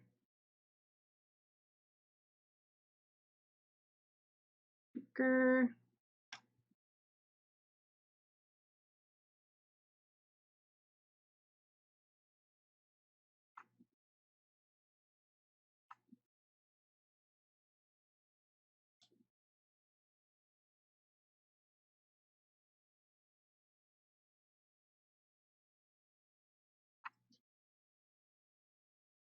Come on, wires, since you have exposed ends, let's get you out. There you go. Oh, god dang it. I was not really thinking right then, now was I? No, I wasn't. Not at all.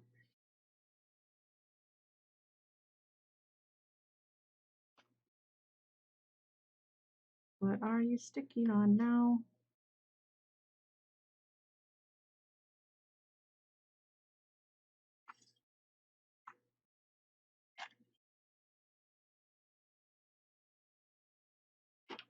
Batteries. Ugh. Batteries. As I have all these wires sticking out at the bottom. That's kind of cool.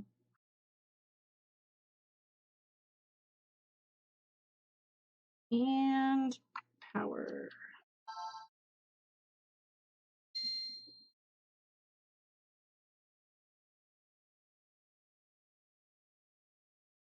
Oh yeah, I don't have a game in. It's not going to go any further than that. I heard it that time though. It also might sound a lot quieter to me because I have headphones on. Game. That's what I'm going for. Putting the game in. Ugh.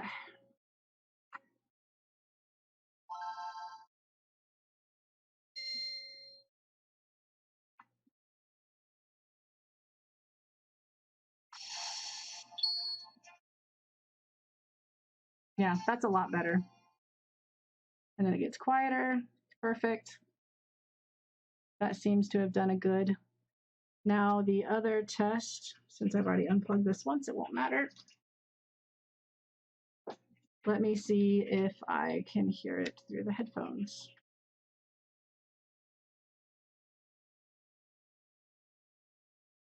That got it. That got it perfectly. That's all it needed. A little clean, a little reflow. Yep. Okay. Turn that back off. So that means we can actually start working on ripping this thing apart.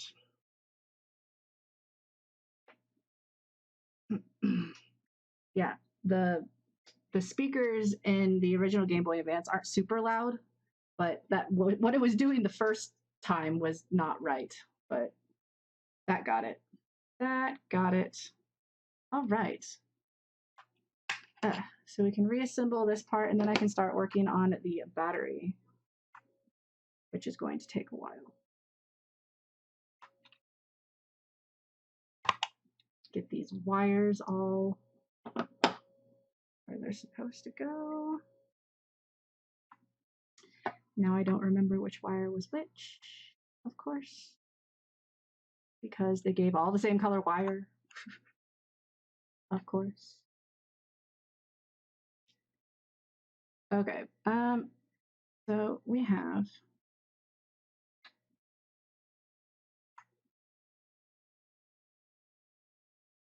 this is the bottom. The bottom is select. So this is the one that needs to be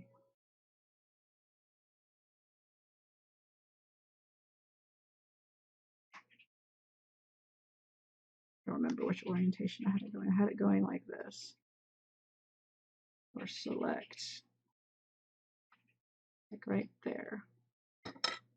Yeah, I'm still going to need to test that I actually have these on the correct ones once I have buttons in place to be able to test for the brightness controls. And then that can go,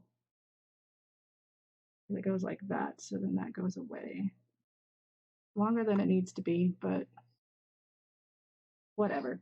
And then right, I think, and left, I think. Nope, because it goes this way. Helps if I have it going the right way. So if I'm holding it, that's the D-pad. So that's left. So right and left, which I had them coming up through where the ribbon cable is, like that.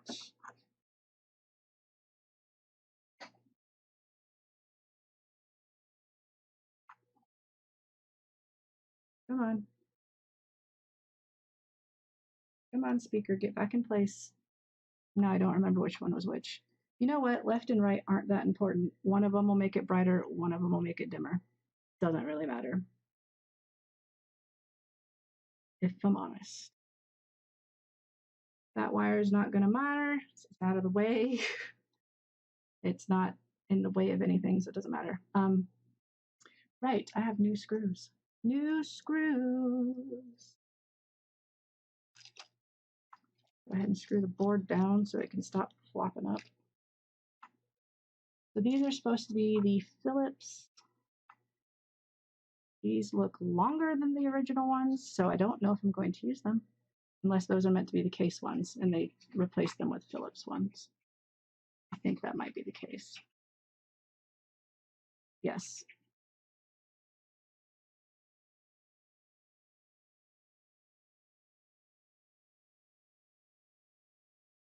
And I don't remember where the two screws were.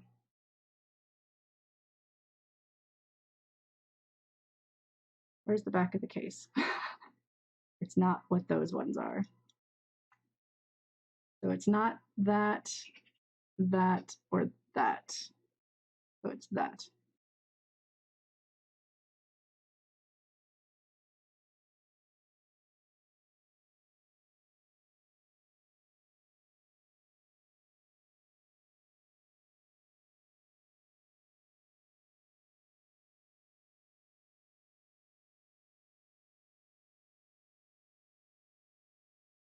Is that one, and it is,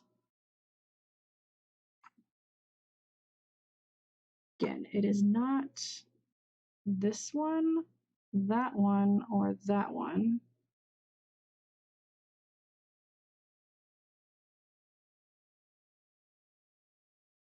I think this one.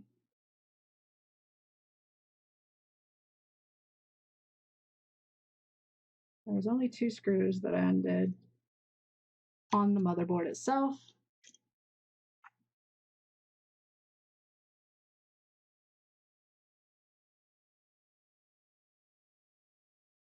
No, this is wrong. I didn't put any buttons in, guys.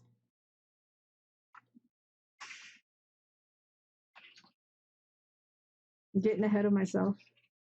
I just want to close it. Or close that part of it. I need to have the buttons in. Gonna do no good to anybody.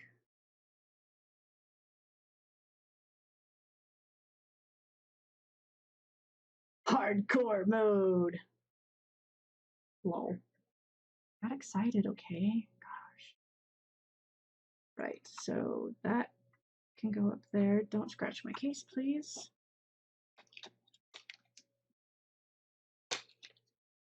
We've got all of my buttons and stuff.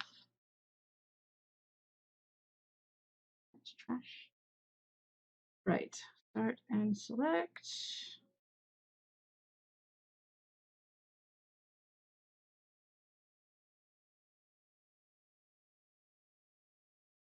The D-pad.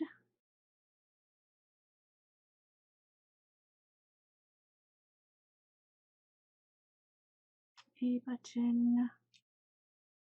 The B button.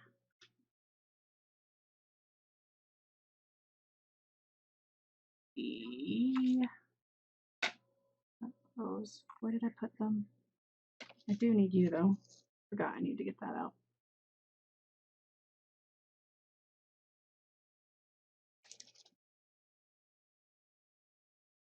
I need that, but I don't need the rest. Where did I put all of the new contacts? They're over there. I see them. Get in there, get in there. There are buttons. Get in there. This needs to go in here. At least I'm pretty sure it's in there. Isn't that where the light is? Yes, that is where it goes.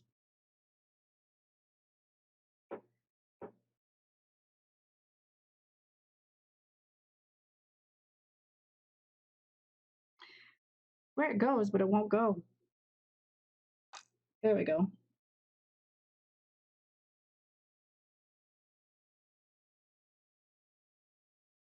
There we go.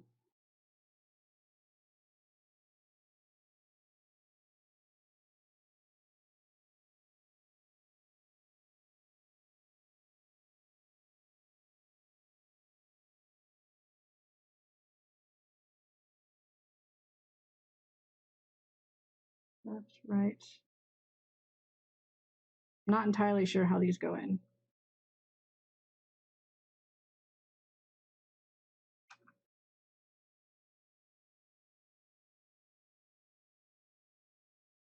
Guess I should have looked before I completely ripped the other one apart.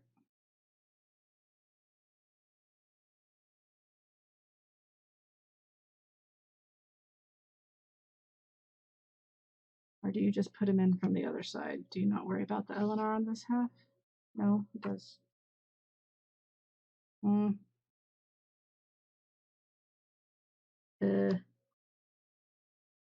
guess they just sit like that.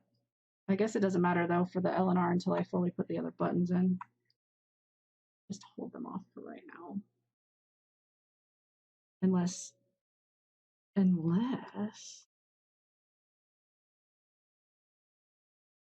right, I need the membranes. Nice, Tucky, nice. Except I don't need that start and select membrane. That can go over there. That'll go over here. Yeah, y'all are just gonna fall. That goes there, and this goes this way.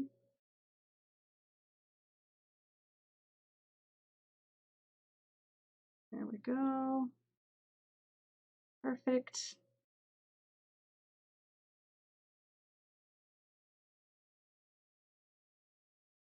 Just don't worry about that.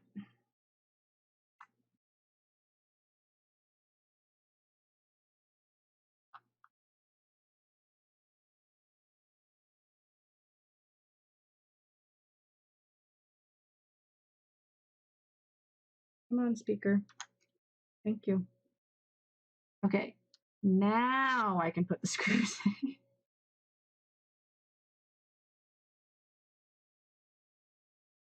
And I decided it was one here. Come on.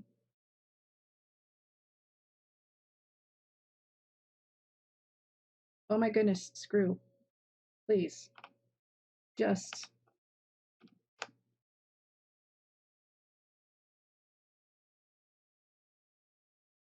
It helps if you're trying to use a Phillips and not a tri-wing when you're using Phillips heads. Just saying.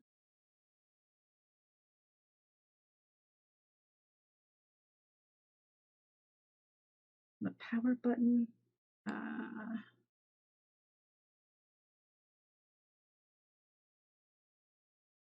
Not entirely sure how the power button slots in. I guess just like that. There we go. That was easy.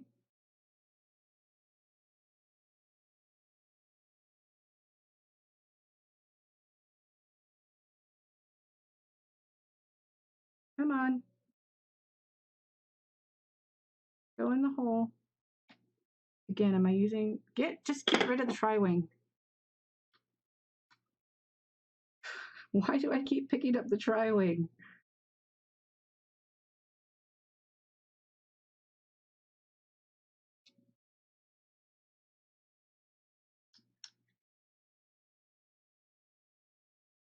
All right, so that's how we are so far.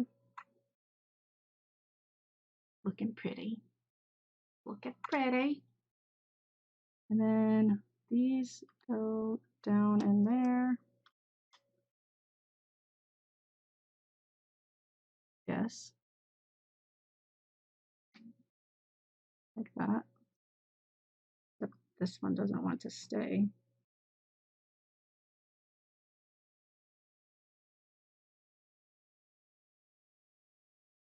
Right. Anyway, one goes to L, one goes to R.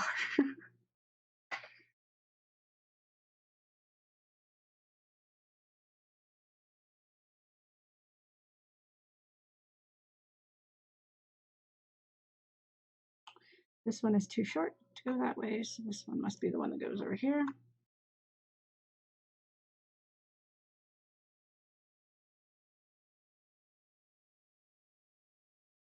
And it goes to...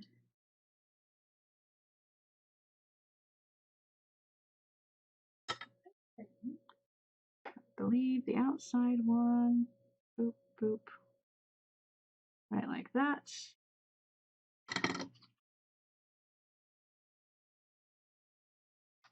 And this one goes up under the ribbon cable.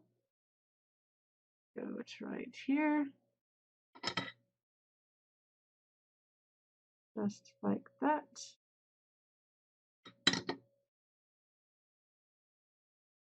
I will secure those down a little bit better once I know I actually have the brightness controls wired up and working. Like I said, I'm not going to care too much about which way is what. I'll be able to figure it out. As long as one of them dims it and the other one brightens it. Not going to worry about the side stuff yet. I do need to actually test to make sure all buttons work, because like I said, this came to me not really, didn't know much about it, just showed that it only had half of a picture on the screen.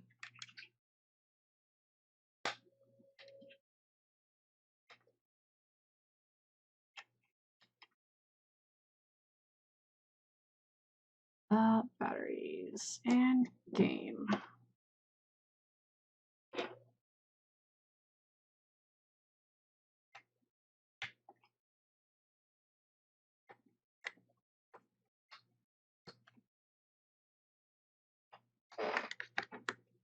Batteries. Okay, so still not, like, it's not held together right, so that is so much better. Got the light coming up. I don't know if you're going to be able to. Power light works. You just can't tell because of the lights. Okay, so it's select. That definitely makes it a lot brighter, and that makes it dimmer. So that is working correctly, so I can secure those wires. Nice. Nice. Okay. Make sure buttons work. Obviously, L and R work. I feel like I was just doing this.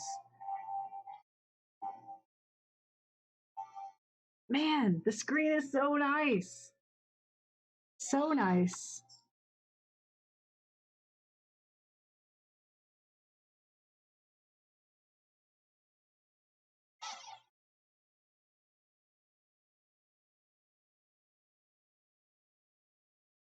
Everything works. Perfect. That means I can now concentrate on the battery. Oh wait, I still haven't taken another picture. Let's take a picture.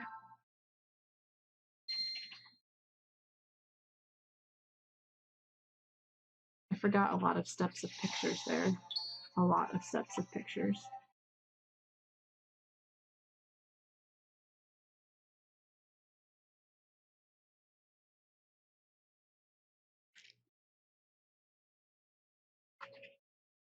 All right.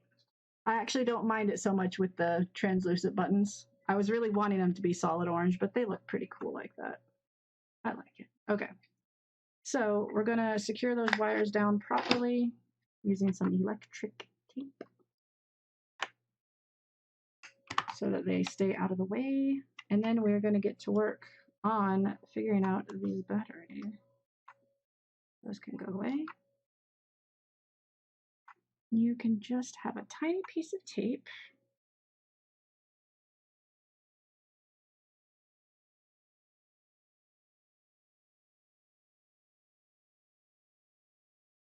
Just a tiny piece of tape. Not anywhere that there's going to be a screw, obviously. Just almost where there's a screw. There. That'll hold it enough in place. And this one, I'd like it to come down and around that way. And it can be stored. Don't need that big of a piece.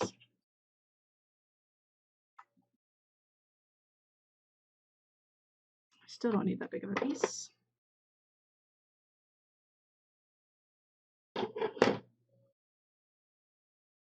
Right here.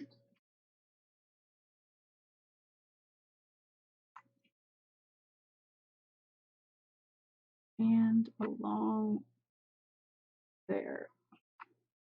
That should work. There we go. Okay, so that part is done. Take a picture of that so they can see what I did.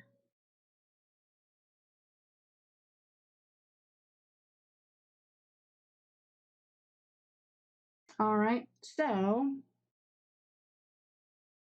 that can go away for right now because now I need actually not fully go away. Go right there. Now we need to work on altering stuff to make this fit. Stuff, just altering stuff.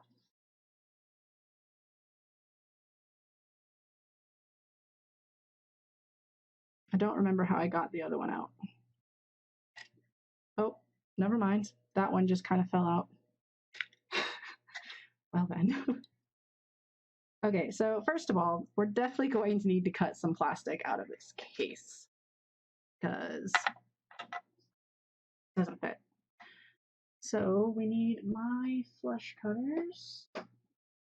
We definitely need to cut out this hunk right here.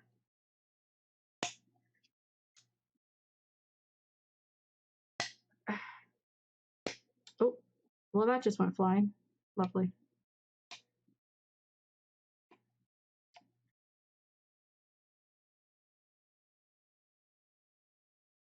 My flush cutters do not like to cut very flush.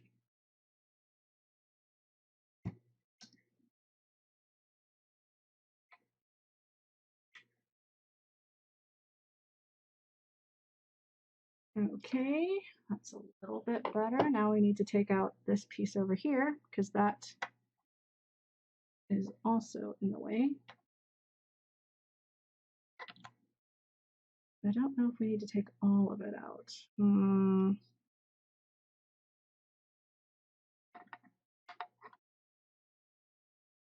Would be a lot easier with a Dremel, but we aren't using a Dremel inside the house. What? Oh, just Lacey sleeping, looking all cute. She's asleep, playing with the lights. Oh, is she playing with the lights? Sorry, our cat is playing with our Christmas lights. Just gently. It looked to me like she was sleeping. That's how gently she is playing with them.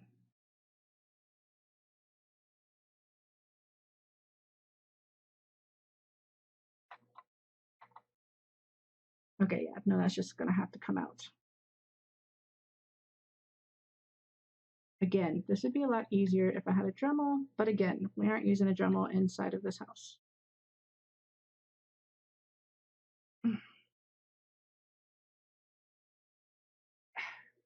Are you gonna actually clip, or are you just gonna... Come on. Use your force. Ah. Got her.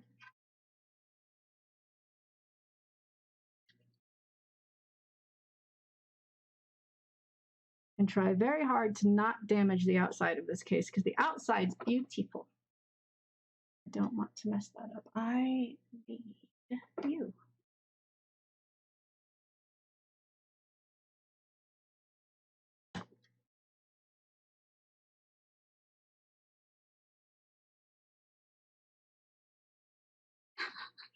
It would be more helpful if I could use a Dremel, but that would require me having to go outside and shutting the stream down for a bit because I'm not set up to be outside right now.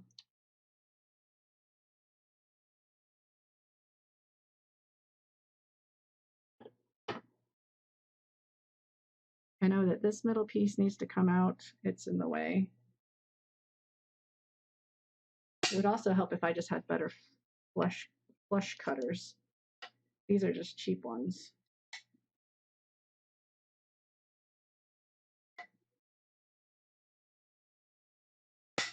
Oop, that went flying. I'm gonna get yelled at for all the flying plastic.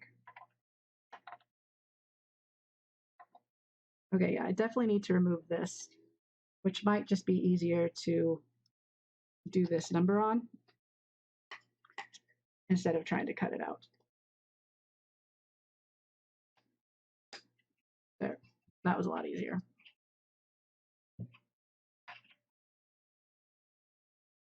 And I need to cut this off. That's gonna be fun.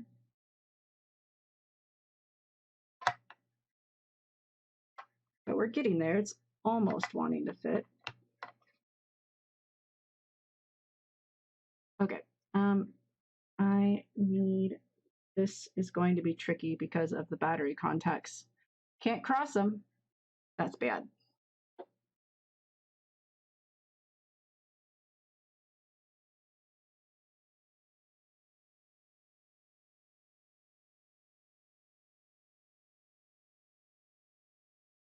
This is where it would be a lot easier if I had a Dremel.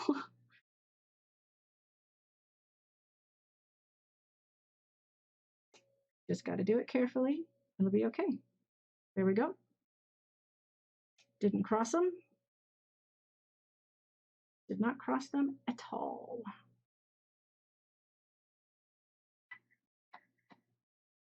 So we're almost there. I need to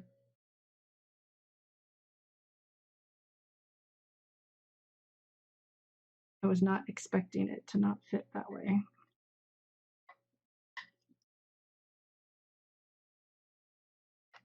Battery contacts. I need.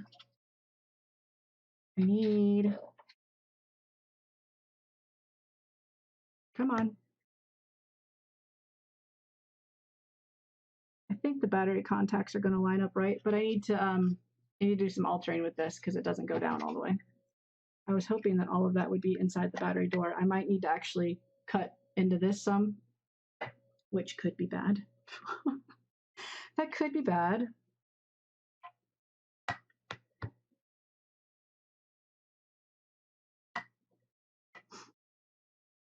I can also cut around down here some. That would be a lot easier with a Dremel though.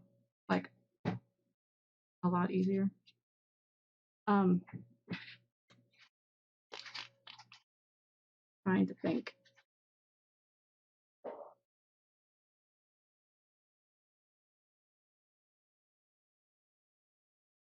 I almost want to crack this thing open and just take the batteries out.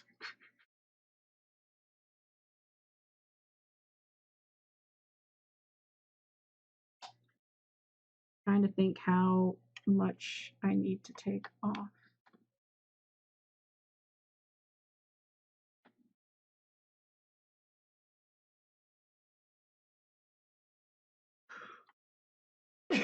Excuse me, sorry. I'm also not entirely sure where the circuit board is in here.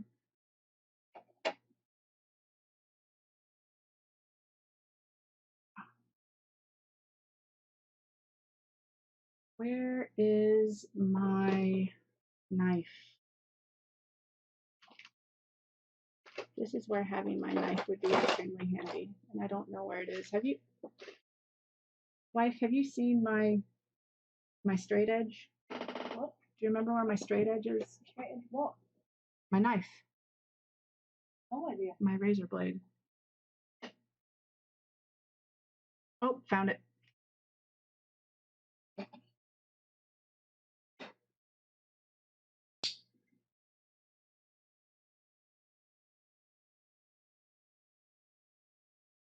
Right. We're going to very carefully try to hack this thing apart. It shouldn't be super hard plastic. It's pretty cheap, plastic wise.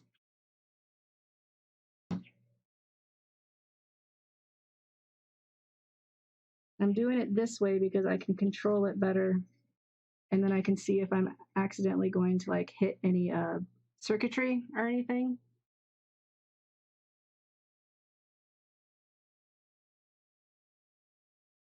Thanks for the confidence there, wife. Jeez.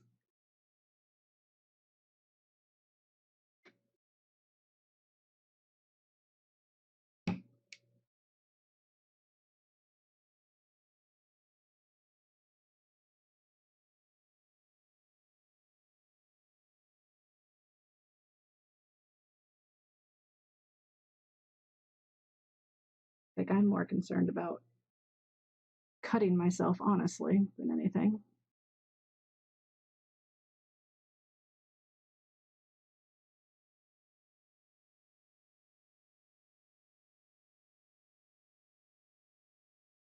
So this might take a while.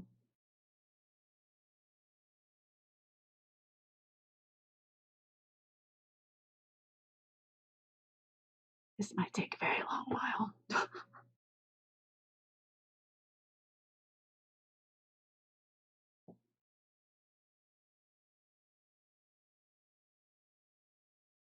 So I'd like to keep the light because there's a battery indicator of if it's charging and when it's done charging. I'd kind of like to keep that if possible. But if not possible, then what can you do? What can you do?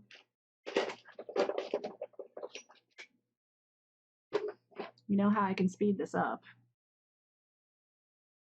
Oh my goodness, this is so old. I don't think it's going to work.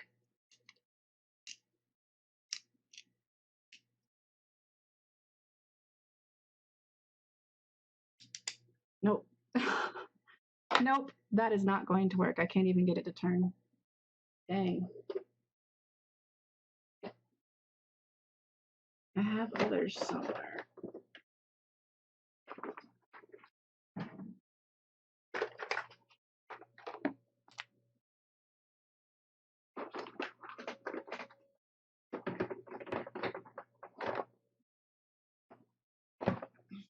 Sorry about all the shaking. Jeez. I think the flint is out on these since that just all came out of it when I tried to do that.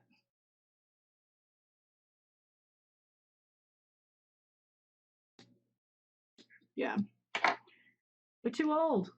Too old. I didn't know that they actually like corrode like that. Well then, that would have been a lot easier if I could have heated up my knife. This is going to be very long.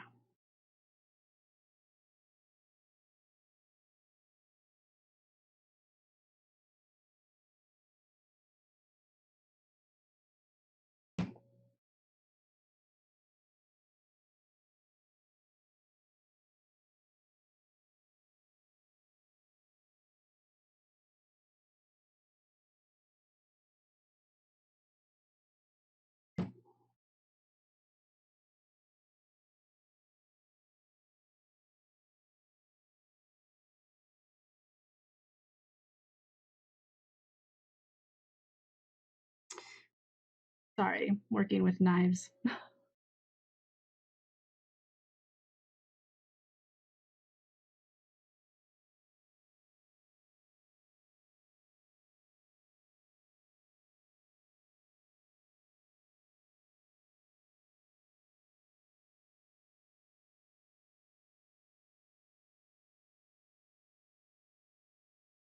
Gosh dang it.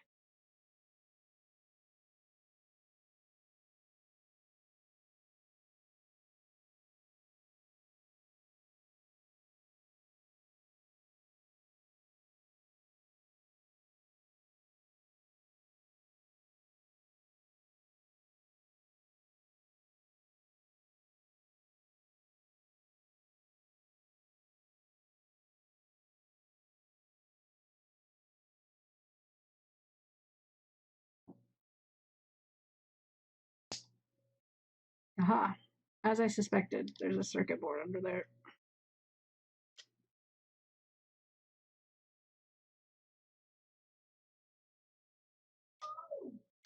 This is why I was going slow and steady. Because slow and steady wins the race. Just didn't know how close to this side of it the circuit board was going to end up being.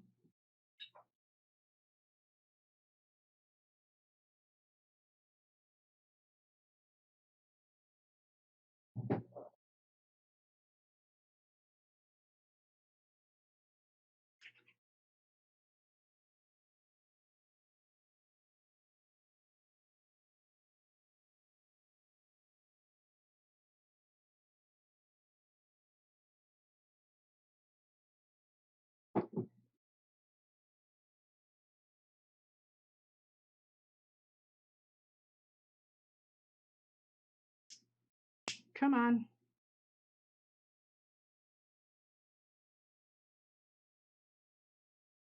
Let me dismantle your plastic.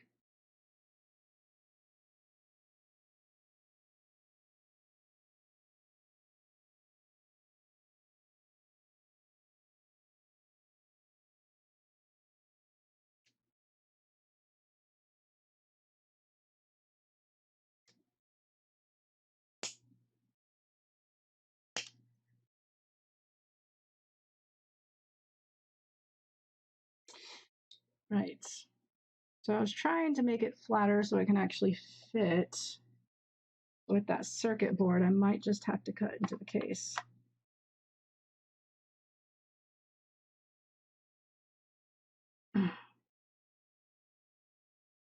Oop. I was hoping to not have to do that. I was wanting it to all be in the battery door.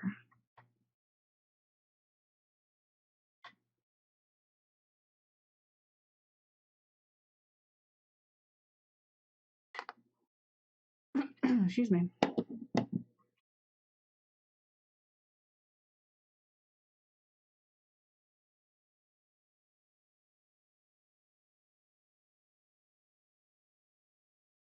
If only these would open just a little bit more, then I could get that whole thing in one go. If only.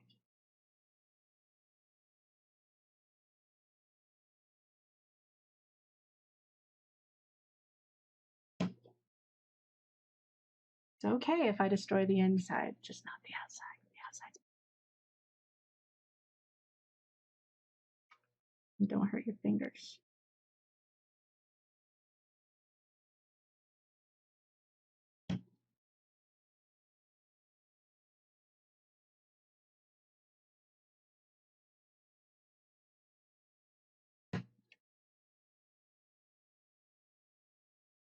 getting a workout, like my arm hurts from using these.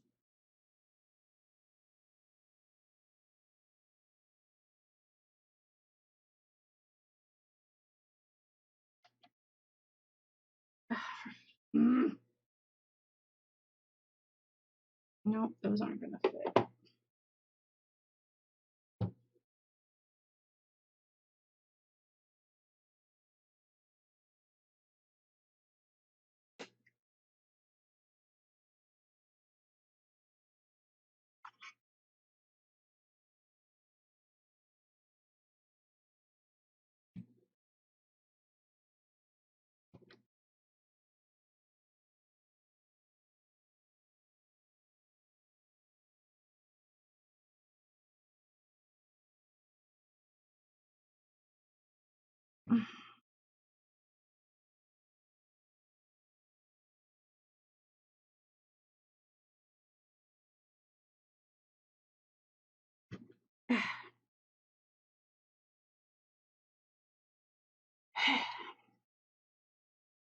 Nothing is working as fast as I want it to. Everything is just so painfully slow.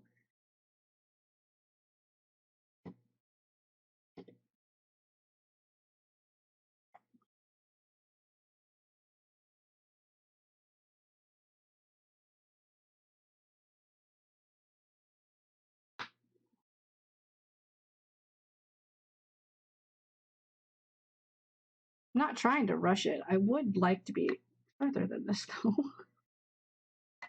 I'm gonna have to remove part of this up here too, I think. Or is that gonna help hold it in place so it hits the spring correctly?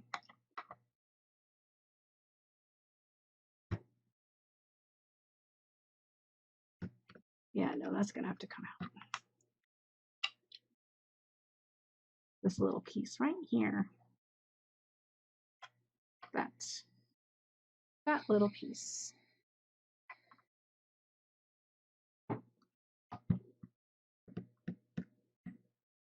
And that part also. Only problem is if I remove that, is it going to have enough? Well, yeah, because the spring comes out, and then I'm going to put a spring on the other side. So, also remove.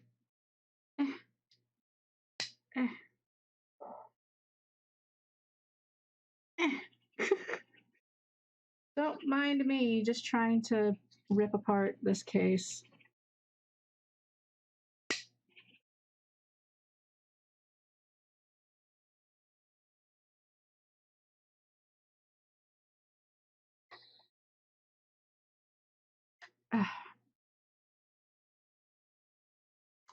There. Is that going to fit down in there? That'll fit a lot easier in there. Just got to get this front part sorted. I wonder if I cut from the back side so that the battery can go back in further, that would work.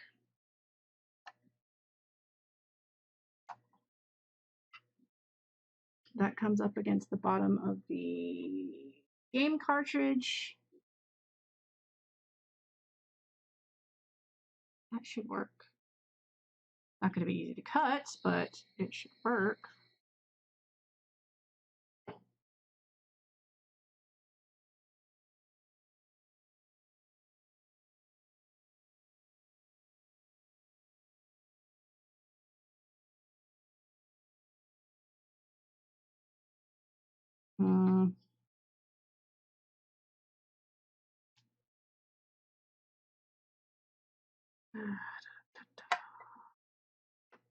Still don't even know if the battery door cover is going to fit with this part protruding off the top. All the things I don't know.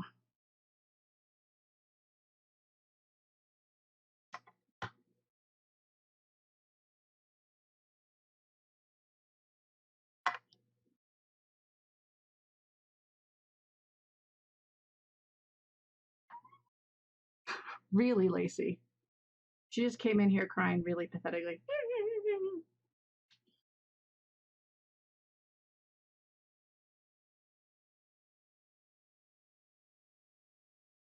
Yes? Can I help you? You can't get up here right now. No, ma'am. Come on.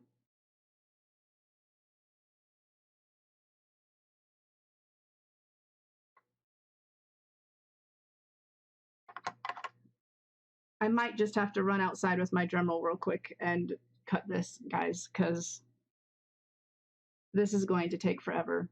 So, yeah. And I don't have any way to get a camera out there right now. I have the means to be able to do it, but I need to set it all up. I don't have it set up. But I think I am going to do that. I think I'm going to pull out my Dremel and I'm going to run outside and I'm going to Dremel some stuff on the inside in here until I can get the battery to fit. Hopefully it won't take me very long, but I'm going to do that. So I will be right back. I'm going to mute it.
Simmer095 gifted a tier 1 sub to Ayan535.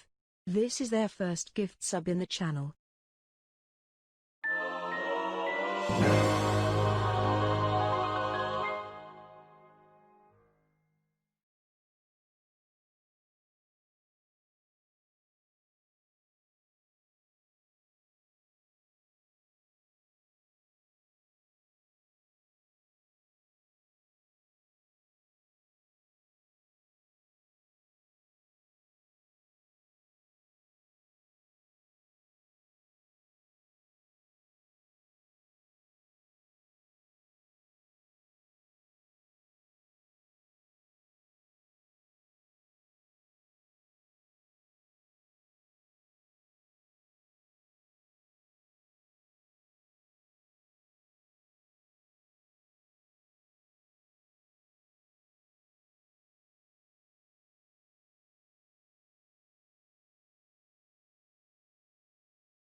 All right, I'm really sorry, guys. I think I've got it where I can just clean it up in here. I think. I hope. I might have accidentally made it though that the battery door won't latch into place anymore, so that's awesome. Let's see, where is the door?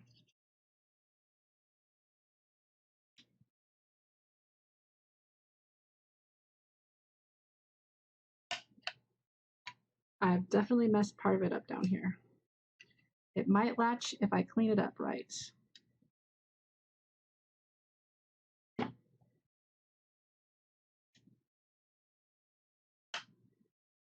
Okay, nope, that's cool. That's cool. I thought that I had ruined this part up here too much from the inside, but no, it works. Barely. It barely stays on. Like that takes no effort to open at all, but hey Simmer, I'm the next person to speak. Do I get a sub?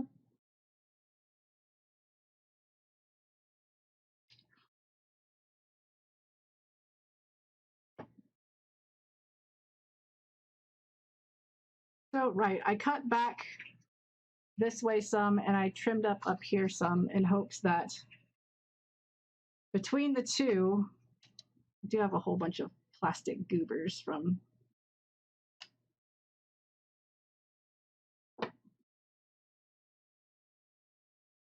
Yay! Thank you so much for gifting a sub to myself. Yeah!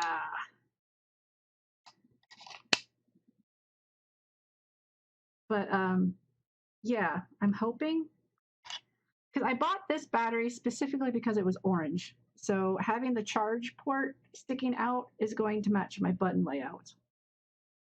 But it might not have been the best battery choice. Guess we'll find out if I can get this to work or not. I need to go back further on both sides, of course. Of course.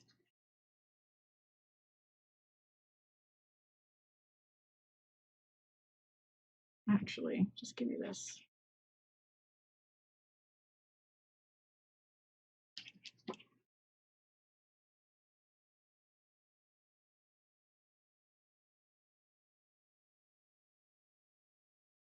Hi. Hi. Ugh.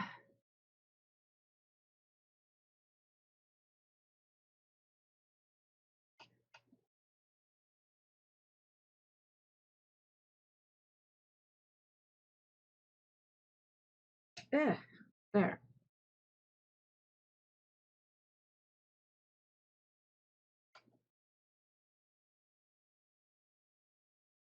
Still not enough clearance. Or is it? Pop.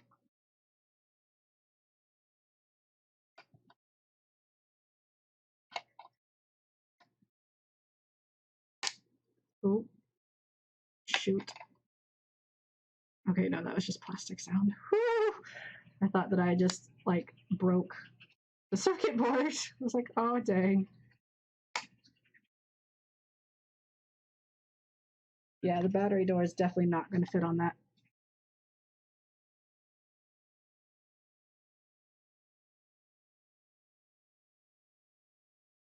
I might have to end up finding a different battery to do for this.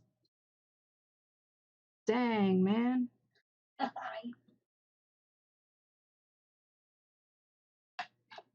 Like, unless, what's underneath the battery port? The screen? I wonder if I just remove this part, if the batteries can stick down far underneath. That'll work. You know what? We've already come this far. Let's just do it. I've already made it. It can't use normal AA's. It's okay. It's either make these batteries work or I can't play this thing.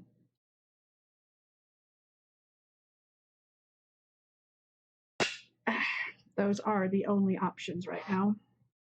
So I say we make these batteries work.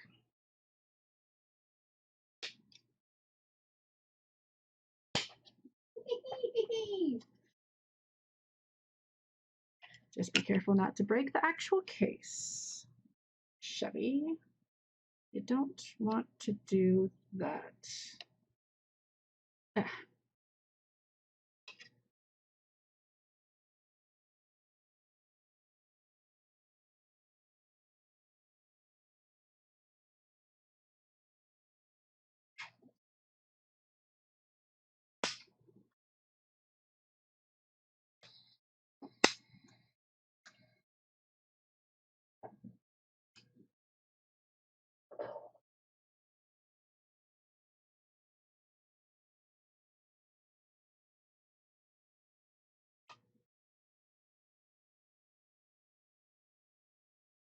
I also don't want to take out that screw post right there.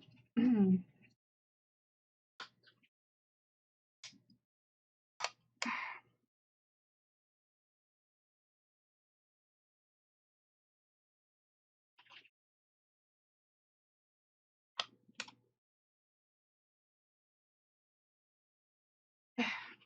tell if that's gone through.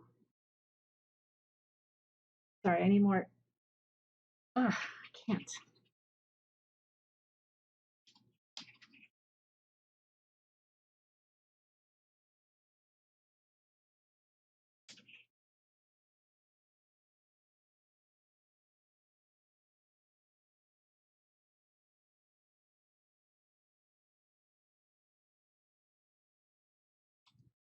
Again, I want the screw post to stay, if at all possible, but it might not be.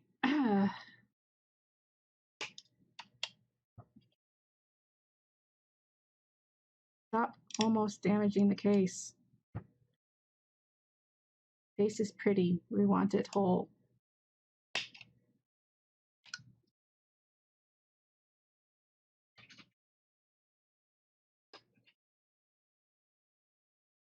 This is not the ideal way to do this mod, by the way, in case anybody wondered.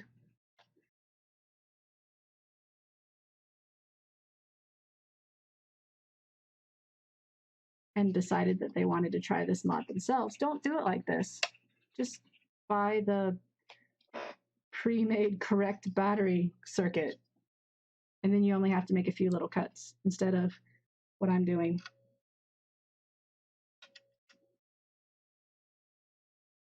Which is making an extreme mess of all of this. That's what I'm doing.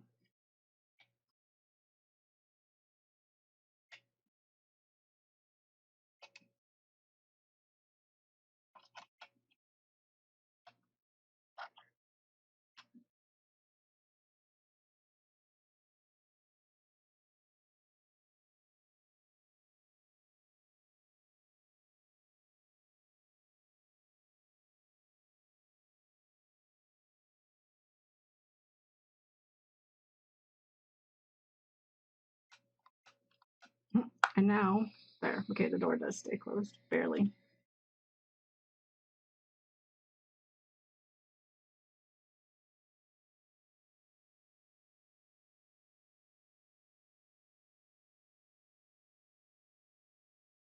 I can't even, I don't know why I wanted to save that screw post so much. I can't even use the screw. That's where, well, no, the screw goes down below it. Never mind, don't mind me. I'm stupid sometimes.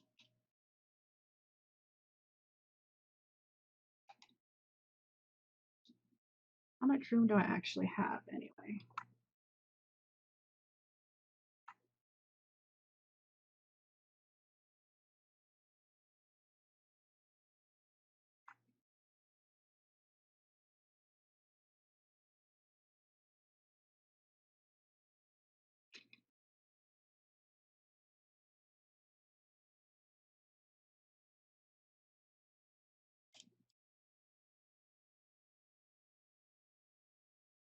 Now that there's like plastic where there's not supposed to be plastic, so it doesn't want to close.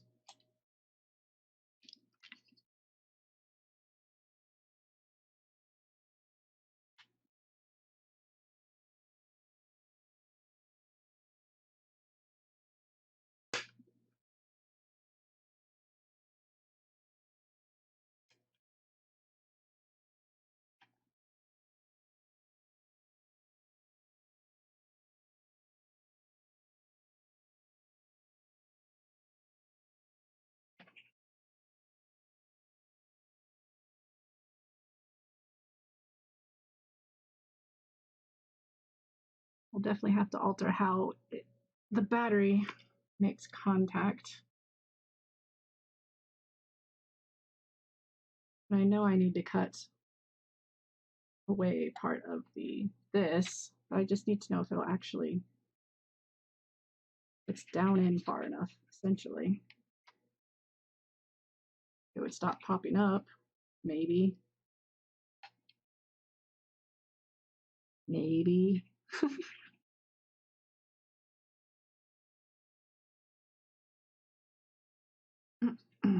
Okay, that screw post is basically completely pointless now. Come on. Come on. Come on. Great. No screws in. I can't. There. There. Okay, so this screw post is pretty pointless now. So it's going to have one less screw in it than it did to start. Oh.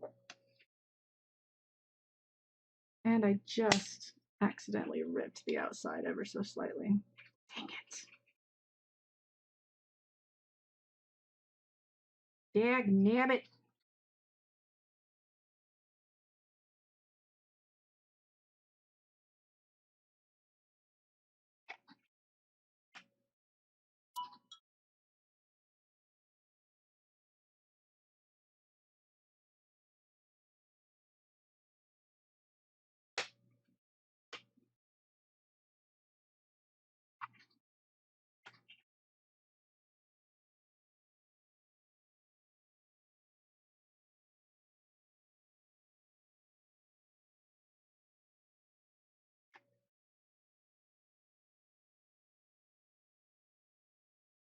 Man, I just picked the wrong battery for this.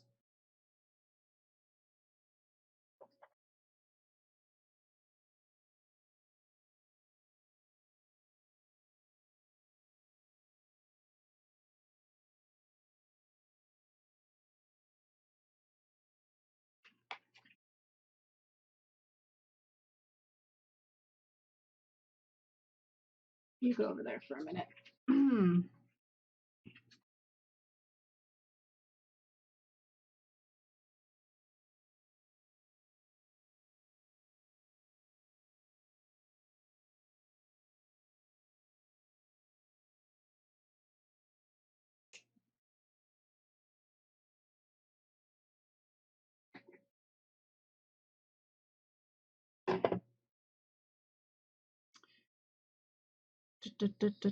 Basically, I need to just not worry about the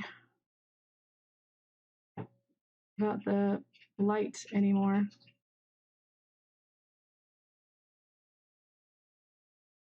Basically.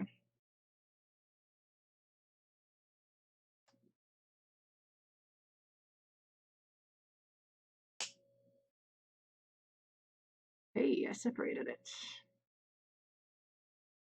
I mean, the light indicator thing was just a nicety. It's not a necessity.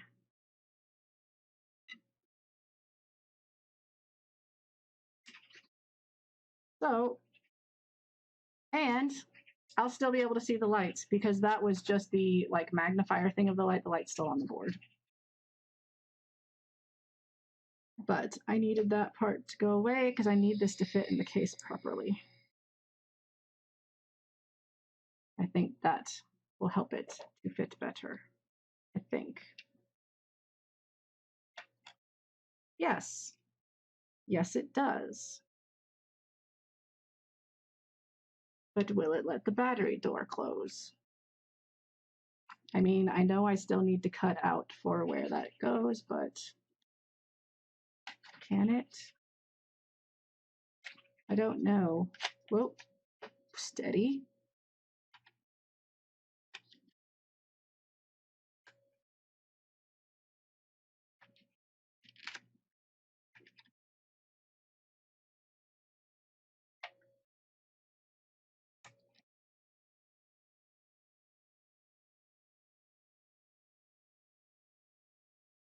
If it sits flush, maybe? can't tell. I won't be able to tell until I make the cut in the case. Oof. Okay, time to measure. I need to make a tiny little cut so that we can use the micro USB port. And it's going to have to cut both ways because I don't think, maybe I have one that is that long. Excuse me, I'll have to look.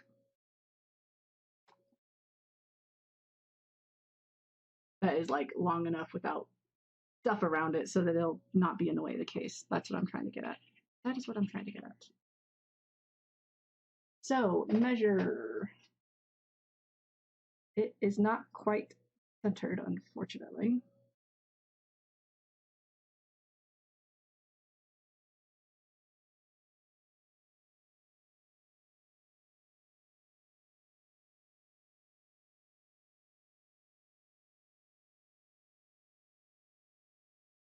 Maybe I can just make a tiny mark that I can get rid of later. Where is my pencil?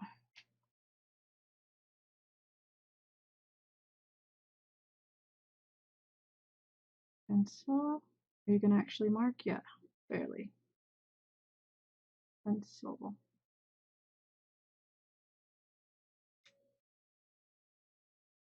And then it needs to go up just a tiny bit.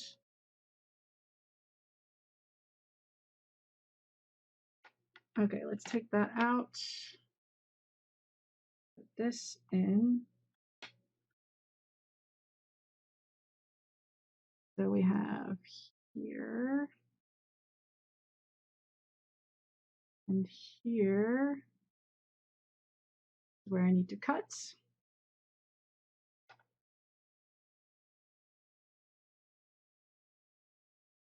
And it needs to be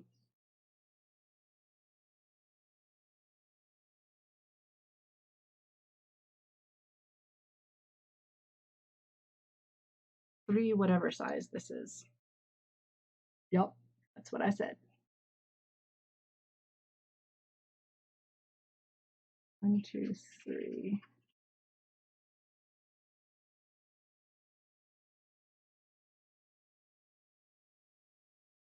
One, two, three to like here, I think.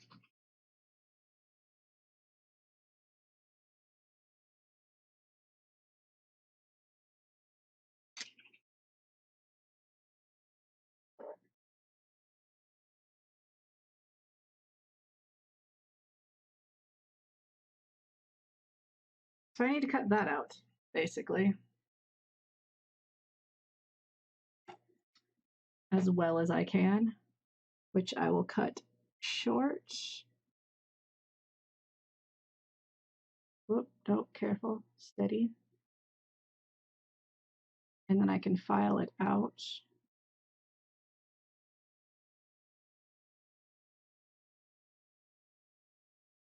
To where I need it to go.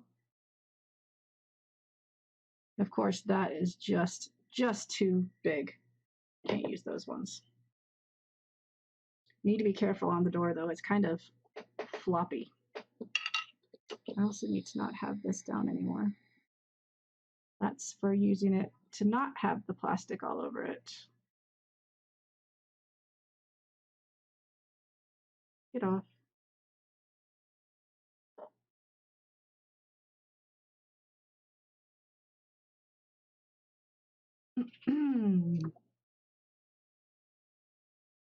Hey, C.R. Nielsen, how's it going? Been a while, man. It's been a while.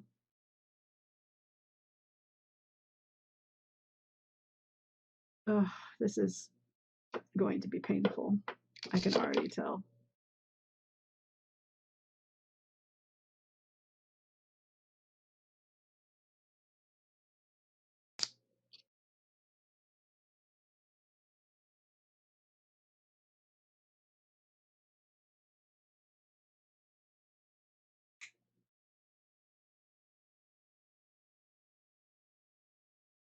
Sorry, I'm trying to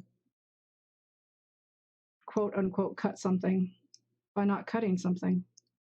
If that makes any sense.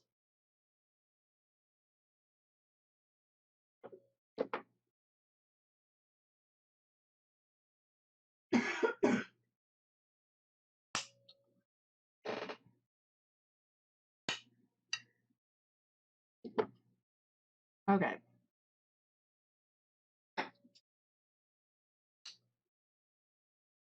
So yes, a little bit wider where I have the markings too. You know what? This doesn't cut too bad. Let's line it up and cut. Line it up and cut.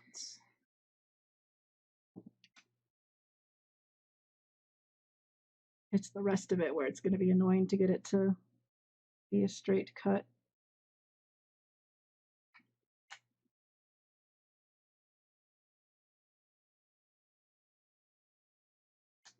Okay, let's see if that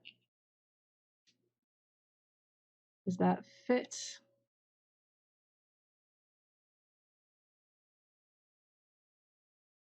Yes, that does fit that thing, the bump or whatever. So then we just need to get it up higher and even, which that's going to be, I should really use a file for it. I don't have very good files, that's the problem.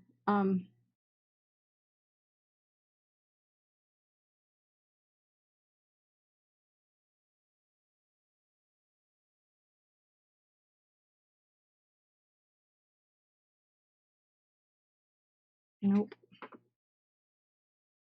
Hello, nicely spiced wedges. Yes, I know file it, but I have really bad files. And I don't even know where the best one is.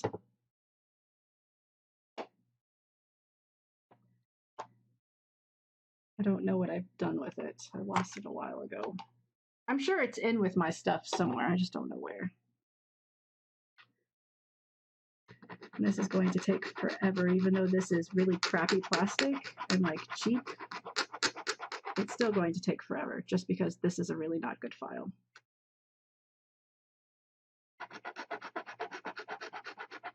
Sorry I'm shaking the camera, but that's expected when I'm filing.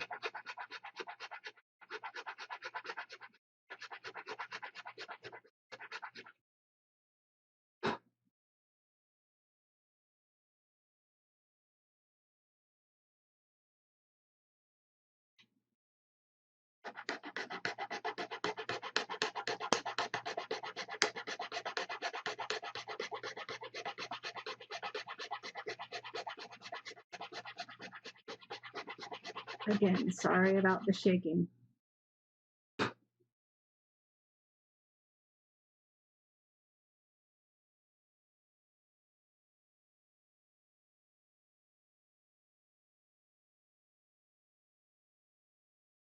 This is going to take forever. I need smaller ones. Hi sheepdog. I have this one, but it's too big. I only have 2 pair of cutters. I have these ones, and I have those ones. This is too big, and this won't fit for the angle. Blah.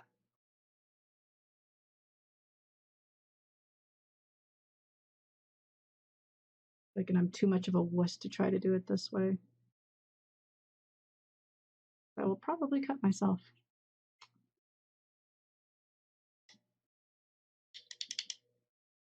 Ha ha ha.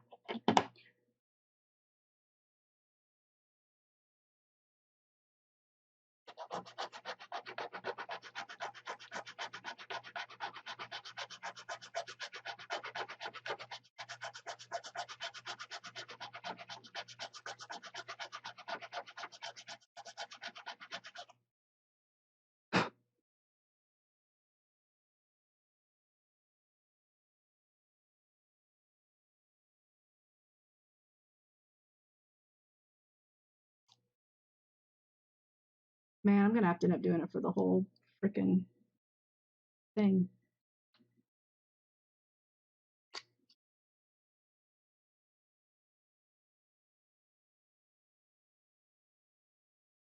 Because the clasp is in the way.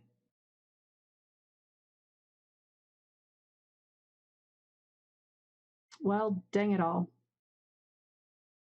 I'm gonna have to make it wider.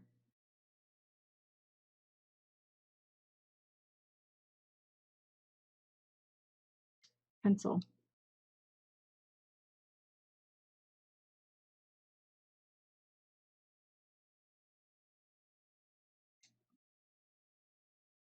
And for all of it, I don't know if I need all of it.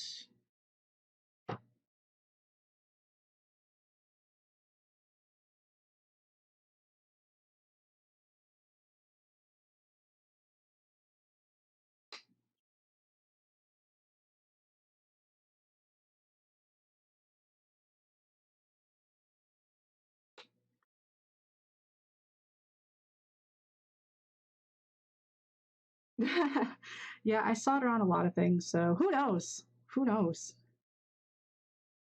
And yeah, I kind of didn't have any desire to do it for a while, but now I'm back. I'm back.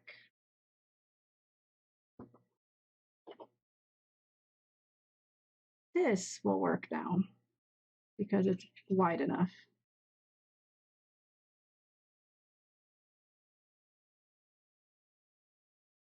Ugh.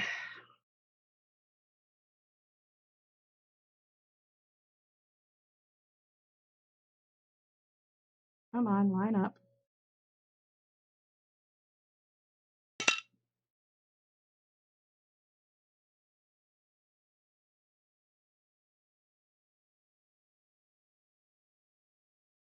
A little bit more.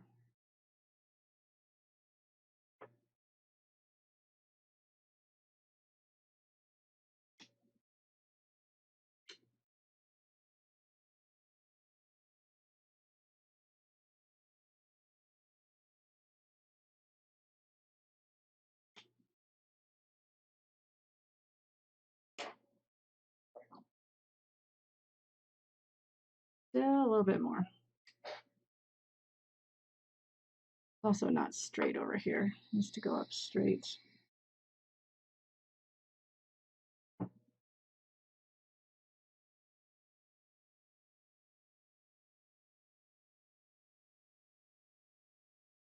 Why are you being so stupid and not cutting correctly?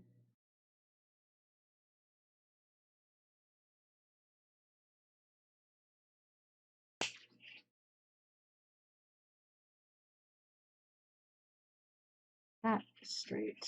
And that's more straight.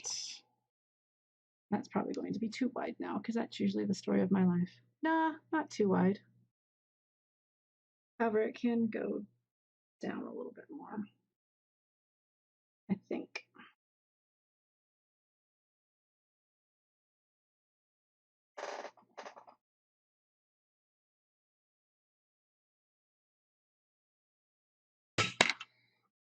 Bye then, battery door.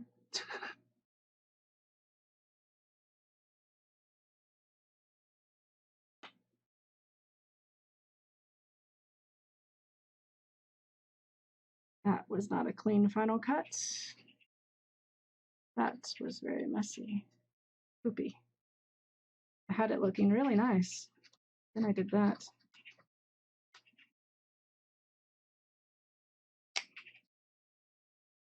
And that needs cleaned up.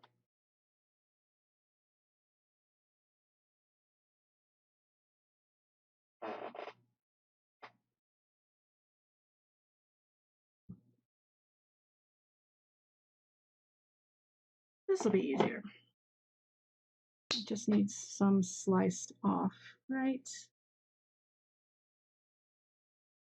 here.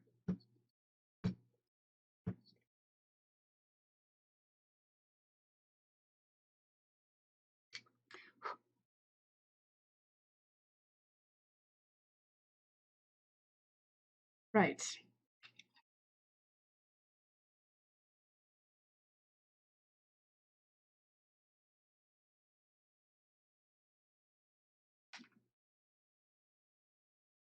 Man, it still needs to go down ever so slightly more for the battery door to close. So close. Hey, I know how to fix that.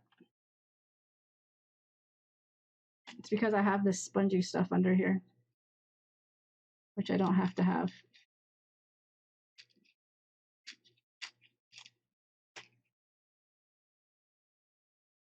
I mean, I'm gonna have to like put some electric tape down, but, and I'm definitely going to have to resort out how the batteries actually connect. Oh, come on. Because it's where it's on this side. This side is stopping it. It won't go down further. And it can't go down further because that's where the frickin', what part's catching it? I bet it's just this. I can probably,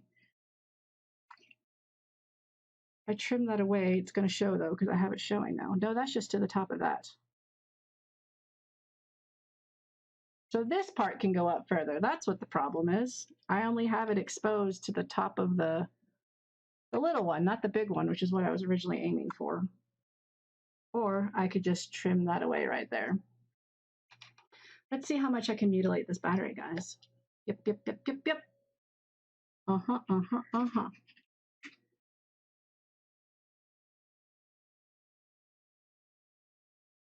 I can already see that there's not any circuit board up there, so it's not going to be damaging anything. We're just gonna nip away to the best that I can. It's hard to get a grip on this.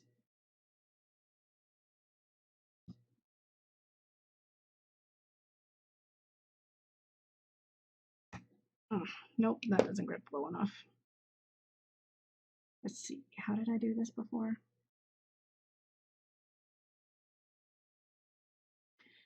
And that's gonna,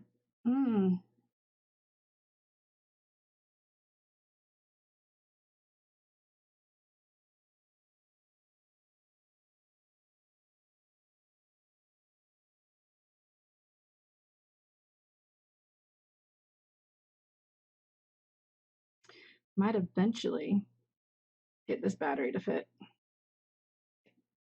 Maybe. If I'm lucky.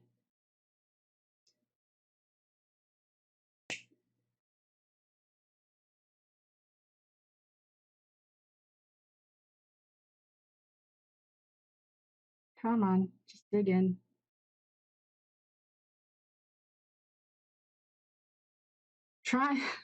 I'm trying so hard to have this still looking somewhat nice after all of this hacking and slashing. I mean, luckily most people don't look at the battery compartments, but is not how I envision this going. Let's just put it that way.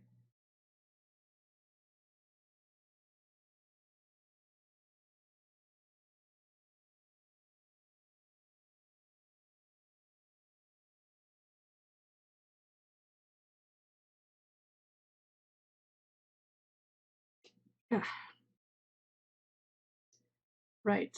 Now, I don't want all of it to come off because I want the lip that I just created space for in the battery door.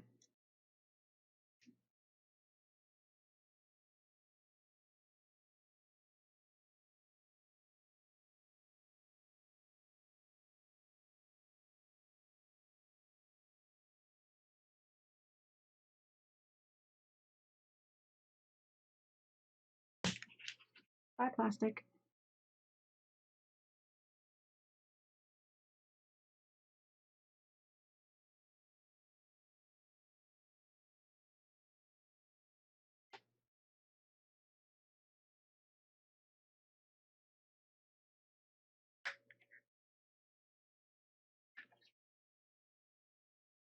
I'm pretty sure that that's the only part that's hitting it to make it not.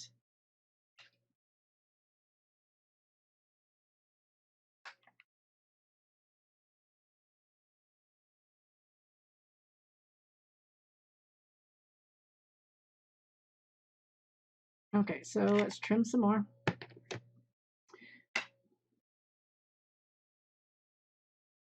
Trimmy, trimmy. Just expose all of that circuit board.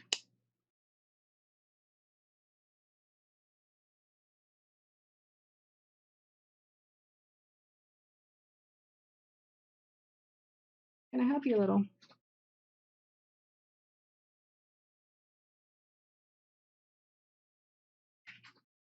Too fat to get in there, of course.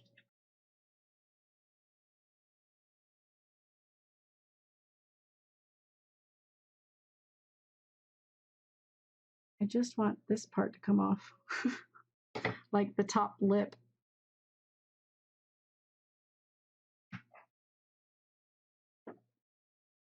Mm.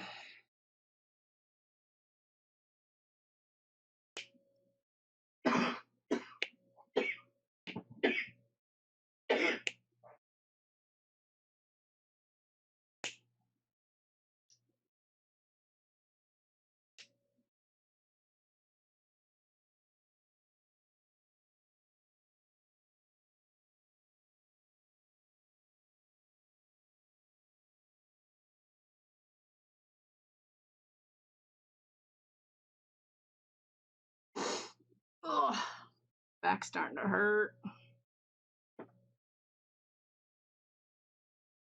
Again, going way longer than I anticipated. This battery, man, this battery.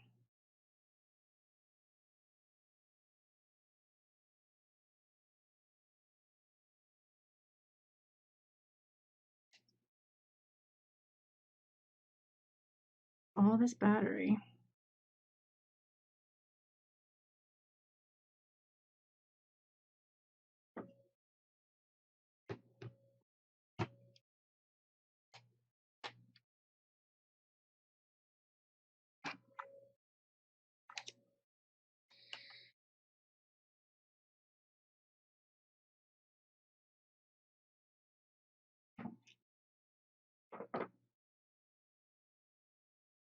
I think this needs to go up just a smidge.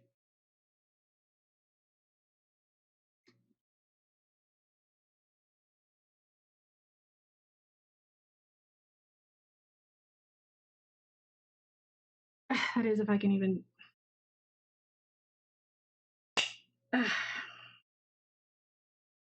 Whew. That was hard.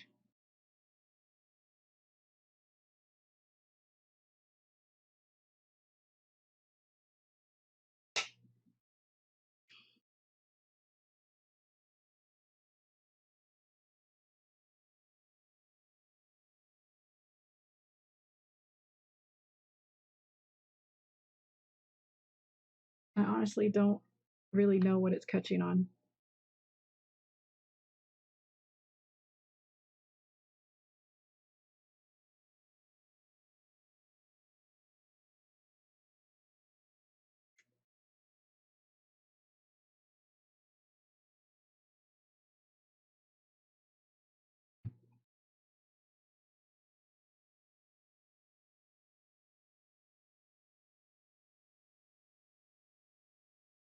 Man, it's so close, and yet so far right now.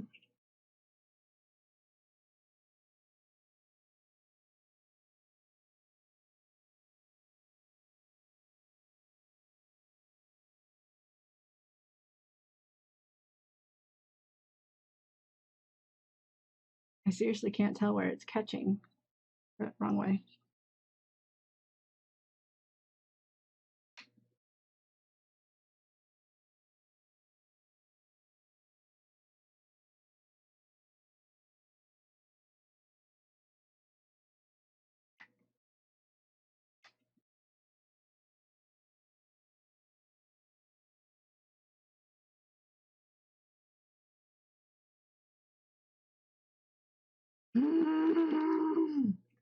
Why can't anything just go easily for me?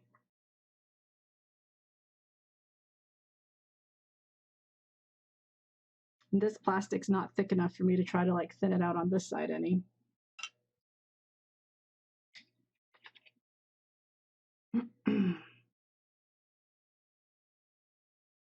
The only other thing I could think is that this is still getting in the way. I don't even need this.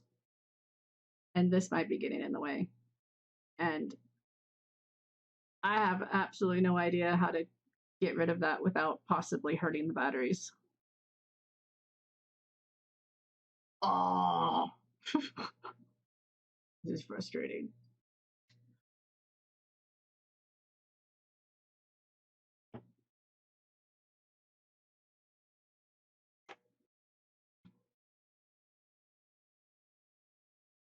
I mean, I could force it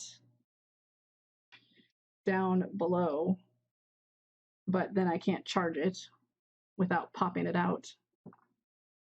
And it then also makes it stick out funny.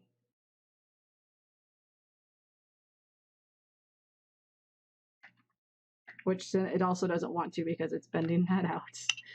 Get out of that. Ooh. Not bending it funny. Excuse me.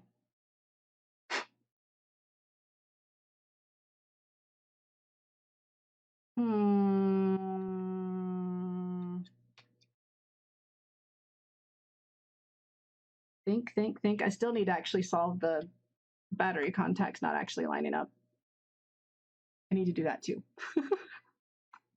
I know how to fix that one. That's deep in. That's just if I attach a spring to that one, it'll make contact. But this one is off centered. So there's that. There's that.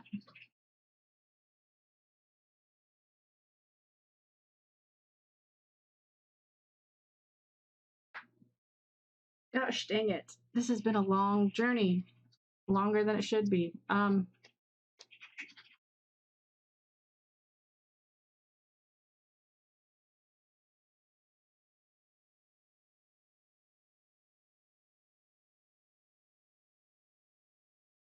this point, I just kind of want to crack it open.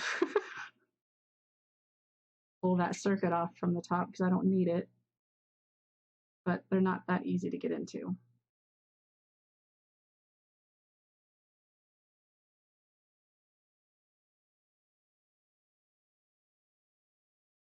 I wonder. I wonder if I can just crack it, pull off the top half of it where they have it super glued together. Maybe the circuit will come off then. That would all have to be done with a knife very carefully to try to crack the glue.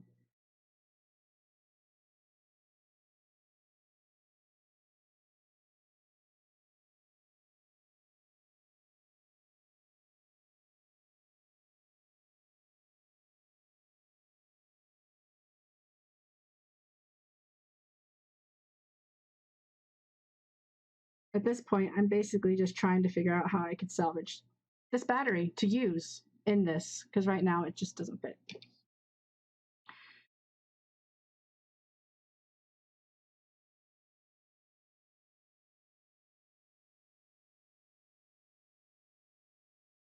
I really wish they wouldn't actually like super glue this stuff together. I get why they do. I get it, but I wish they wouldn't.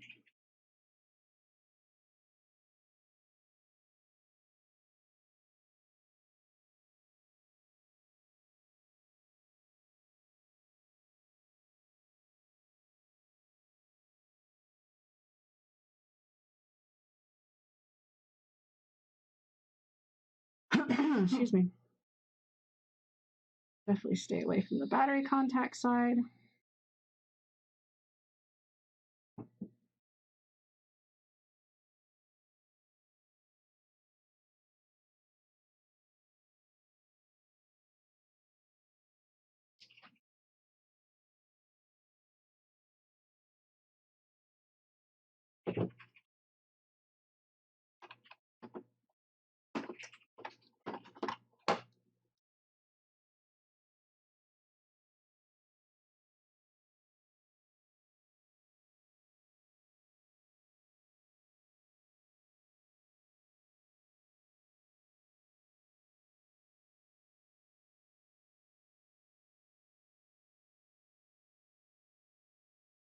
Gosh dang it all.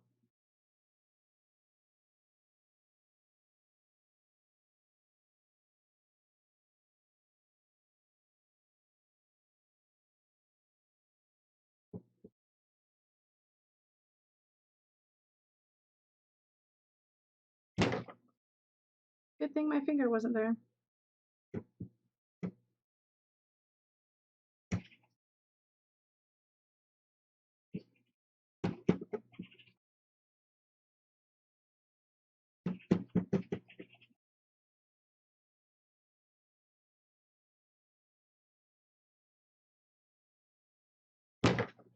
Again, good thing my finger wasn't there. Boop, boop.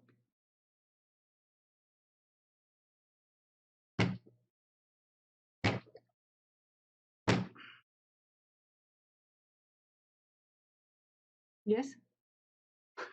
Sorry, am I being too loud?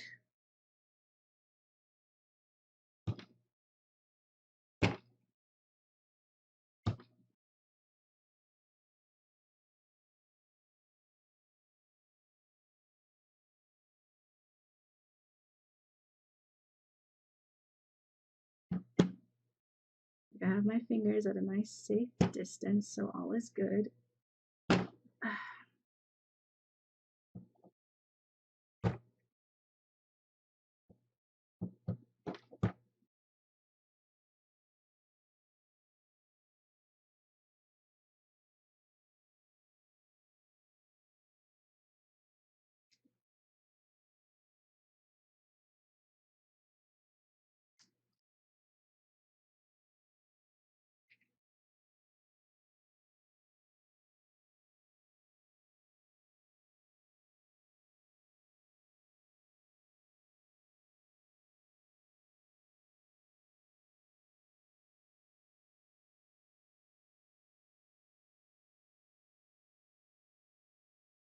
Just separate already. It's starting to.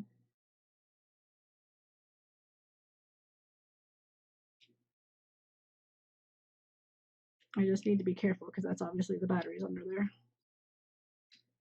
Obviously. Ow.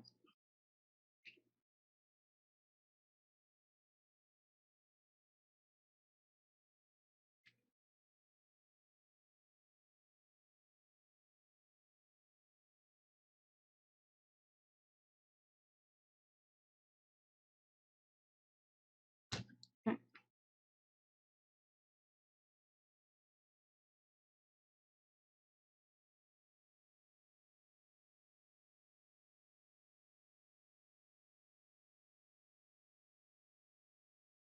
Come on. Just. Ugh.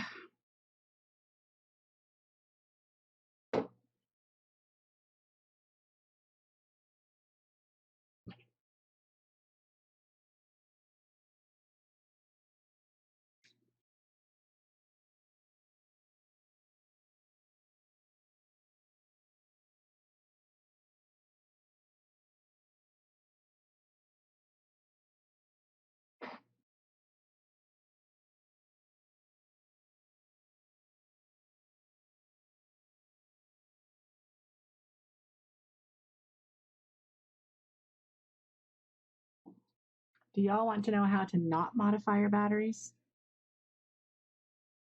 Showing you right here. Don't do this. Do as I say, not as I do.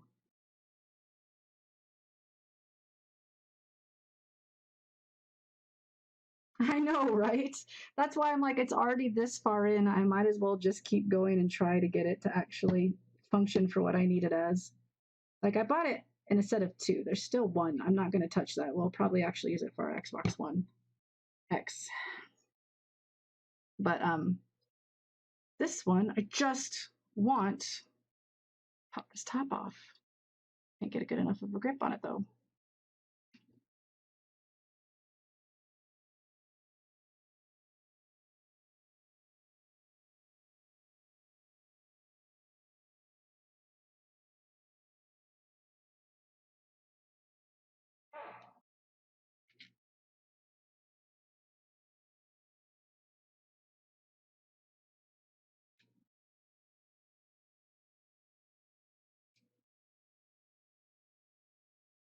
I can see the battery. Yay.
Good grief. Poor battery.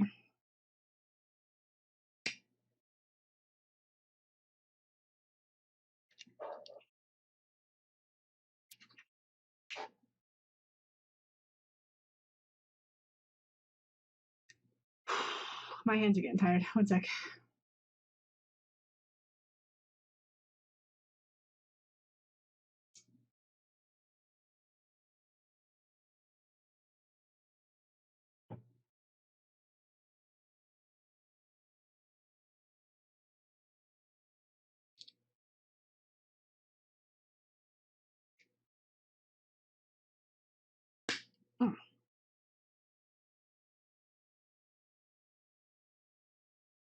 I really just need this corner to come unhooked.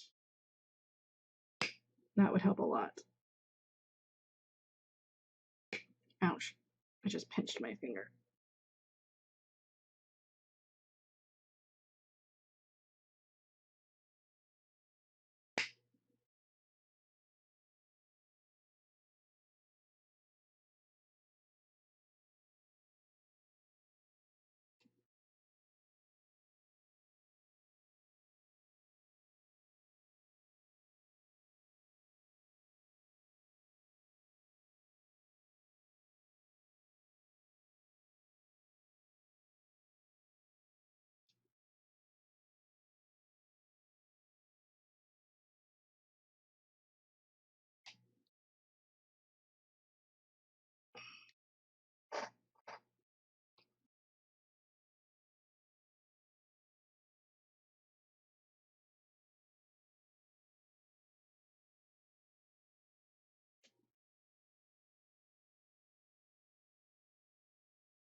Okay, let's loosen up this side some more.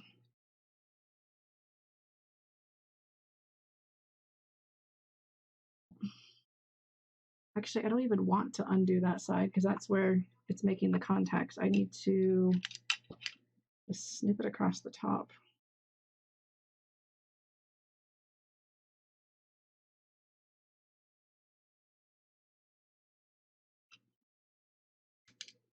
Or just simply yank out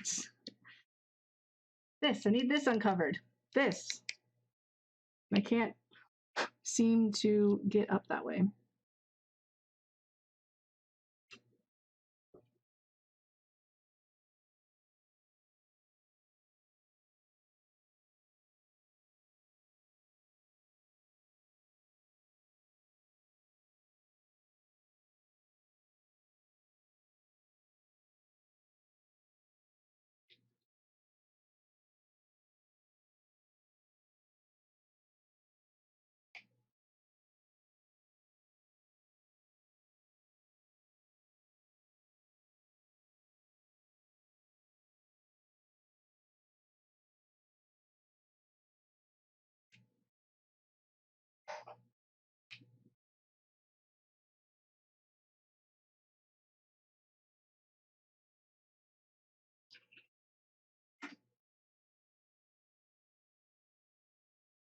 And by pure willpower alone, she started to get to where she wanted to be.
Oh,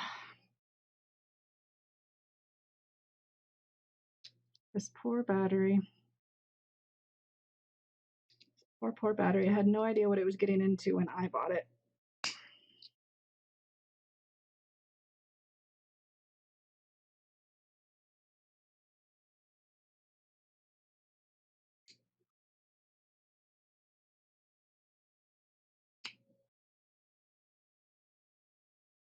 No idea at all. It never saw me coming. Seriously, I'm gonna have a bruise on my hand from all this.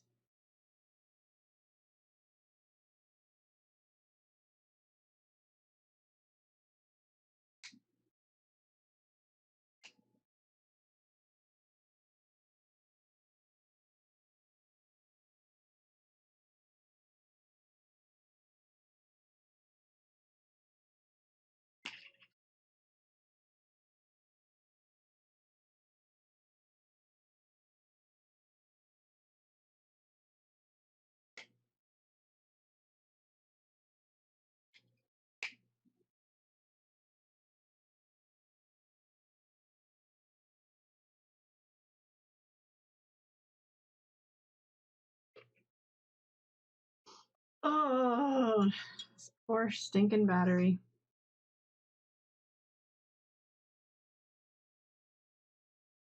Just Mason. Hmm? Did your phone going off was just me sending you the recipes I need. Oh, okay. Excuse me. Let us see how this is fitting. Now I know I need it to be at the front side, but a girl can hope, right? Oh my goodness, that was the problem. It was the back part. Guys, it fits now. So it's ugly, the poor thing. The poor thing is ugly as heck. But when it's closed up, battery door stays on.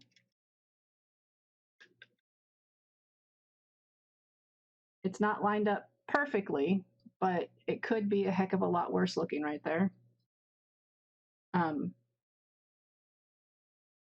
Though I am still pretty sure that it's not actually going to charge. I don't think I have one that sticks. I don't think I have a USB micro that will work without having to lift the battery up, but we'll see. But anyway, so that was enough apparently, even though now it doesn't want to close. So yeah, okay, cool. Now I just need to figure out how to get the battery connectors to actually connect. Boy, I'm glad I stopped and tested for a second, even though I didn't think it was going to work. Okay, I know I have some old battery contacts somewhere in here. Oh, thank you, wife. Pretty sure it's in this one. Yep. Some old battery springies.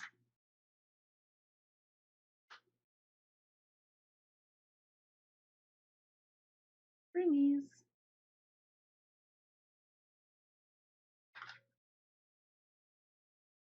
And another springy. Get off. Get off. And another springy. Possibly I can get this to work with 2 springies. Let's see. Let us see. I just need to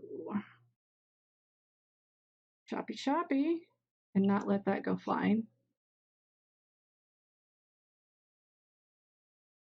My hands are tired from cutting. Ah, good grief. It's also metal, so it's hard to cut. But I broke it enough that it's good. Let's see if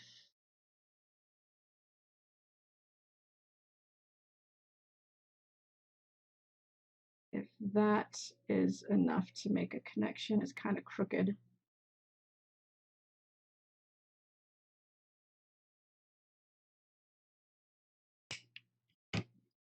Okay, so yes, it looks like that will work for that one. Maybe see if I could do the other same way. This might be a matter of I have to constantly re-guide how it's stuck in there.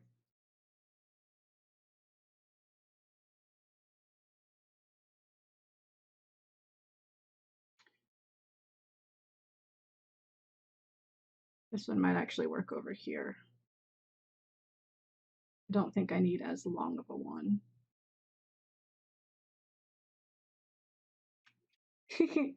This one I'm going to need to actually, I might need to solder the one onto this side.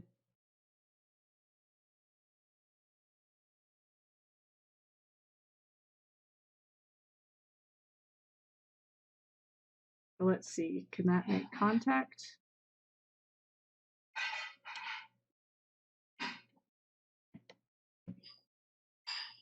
I mean, it looks like it's making contact. I don't know if it's good contact, but it's contact.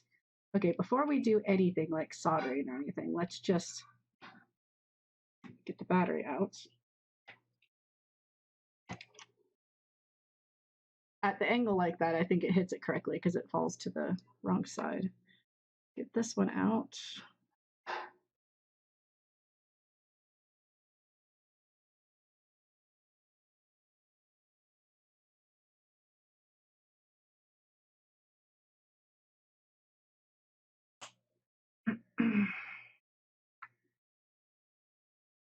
Put that on the other battery contact.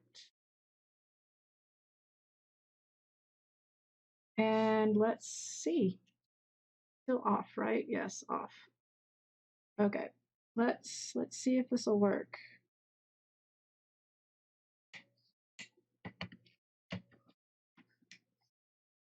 With the door closed. And then if so, I can finally actually close this thing up. Nope. That doesn't work. I also don't know if I've damaged the battery.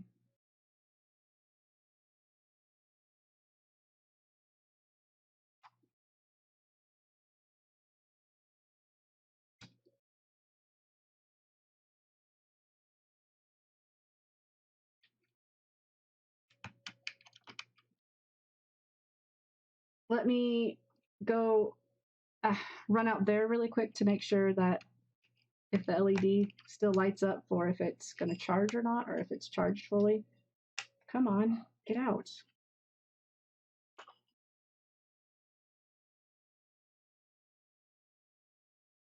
I can get the spring off.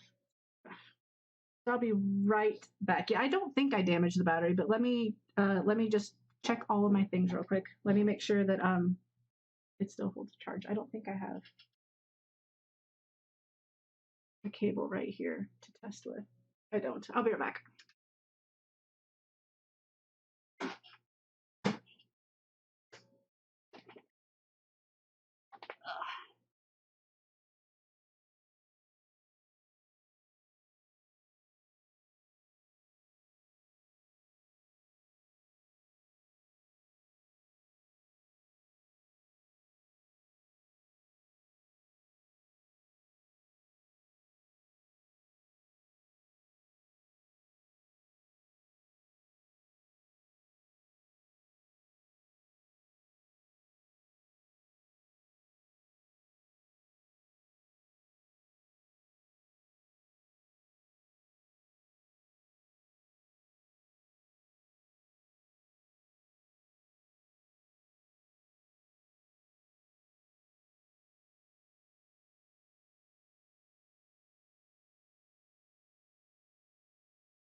So I did have it fully charged before, but it's showing that it needs to charge. You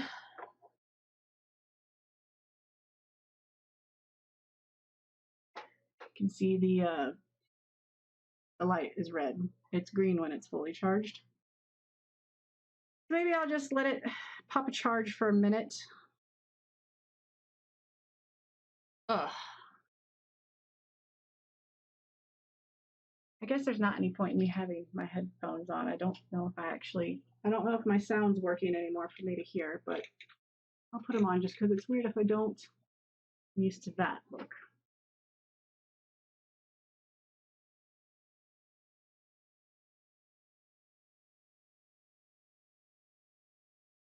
Yes, they don't feel to be getting abnormally warm or anything, so that's good. Everything seems fine. I can, yes, but let me, I need to get it in the setup first. Like I said, I don't even know if this is going to work with using, I know it works for the one side with the springs because that's what I saw another person did who did this mod. Because it's cheaper than buying the actual battery pack mod that exists, which cost a crap ton of money.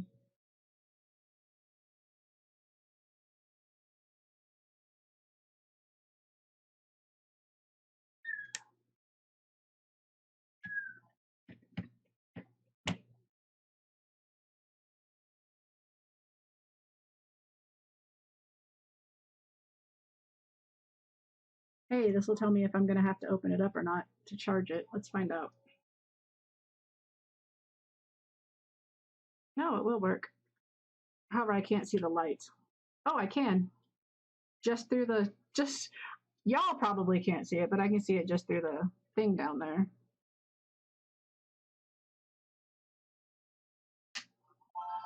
Okay. So it seemed to think it wasn't holding a charge, even though I just charged it earlier today.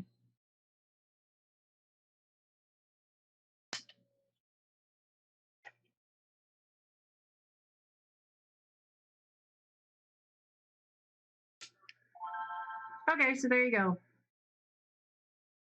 It just might have needed another charge with it then for just a moment. Okay, so that means it is time to fully reassemble this thing because it's not fully reassembled. It's still missing parts. And the battery storage still doesn't really want to work that well. But the spring thingies do work. I need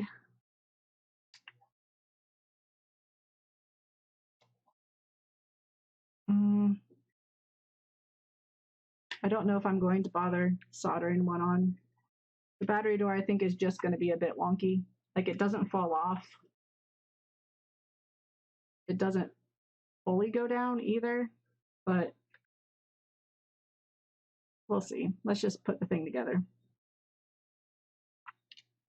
And getting the battery out with those springs like that is a pain, but I shouldn't have to get the battery out since it's rechargeable and you can recharge it right there. Come on. There you go. Thank you. Right, so that's going to be the last step, the battery. Right. So I have way too much stuff all over. We need to, even though I don't want to, I should probably show what I did with the battery. And then I can put as a caption, don't do what I did. Just don't. And also, to be extra safe, I'm going to lay down some extra electric tape on the screen just to make sure. Let's do that really quick. I mean, it's only plastic on the other side, but I'd still rather be safe than sorry. The springs might not have been seated in the right spot, but we'll see. As long as once I get it in there, it's working. That's all that really matters.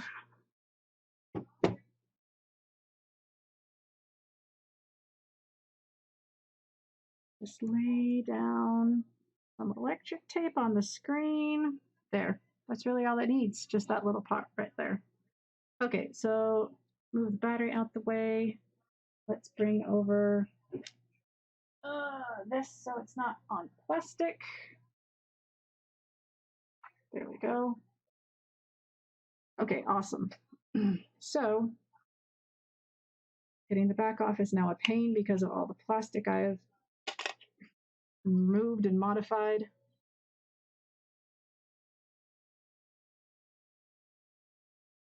Oh, I'll see. That's in a bit though. Right, so we need to put in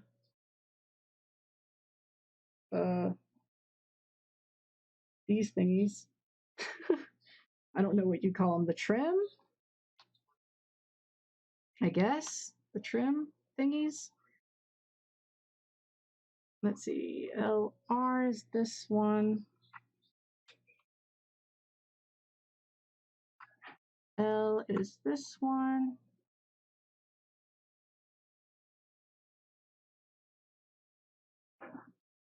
Okay.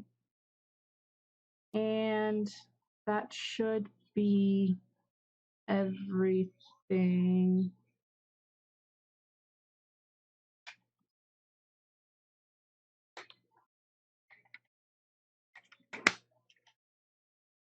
And now it's going to be the longer screws, and now they're Phillips instead of tri-wing because these are new screws. Is that my Phillips or my tri-wing? That's the Phillips. One up here.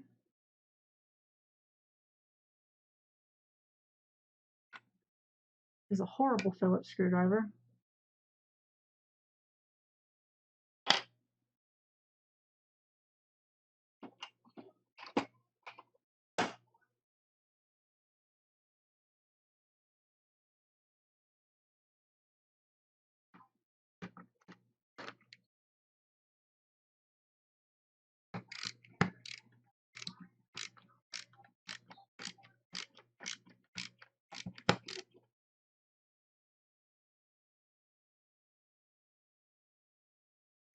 Phillips.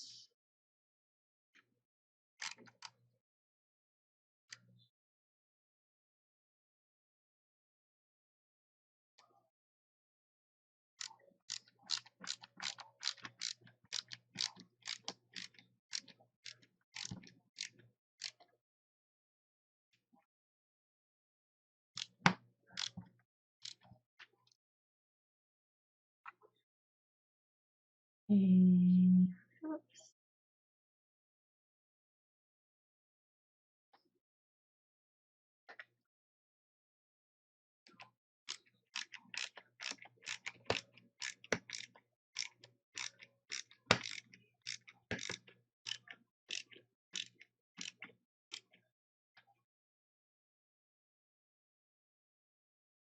Almost there. Like I said, because there's not a screw going in there anymore. Halfway there to having this thing screwed back together.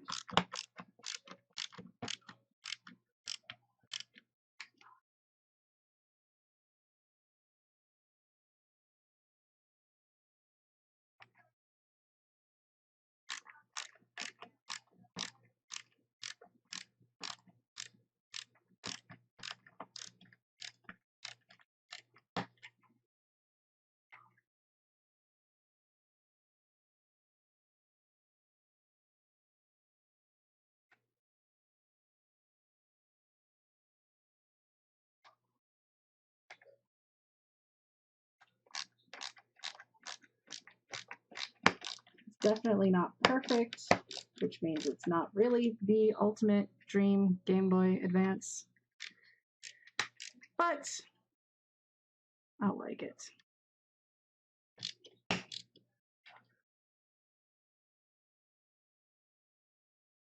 Because of that screw missing, it's not going to there's always going to be a gap there, but c'est la vie. C'est la vie. But yeah, with the orange buttons, silver body, put the battery back in, make sure everything's still working.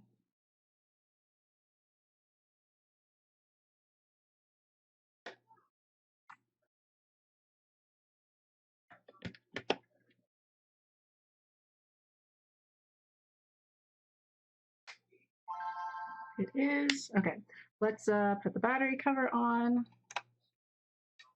Pop a game in. Still upset about that battery cover, but it's... Is it down all the way? Because it was fitting better than that before.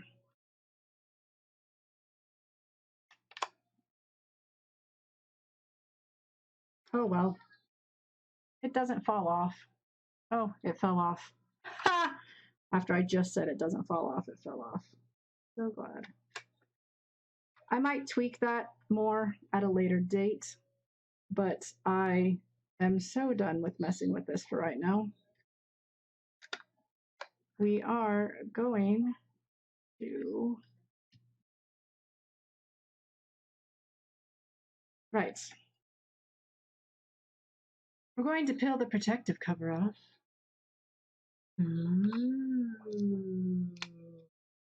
Yeah. Pop the game in.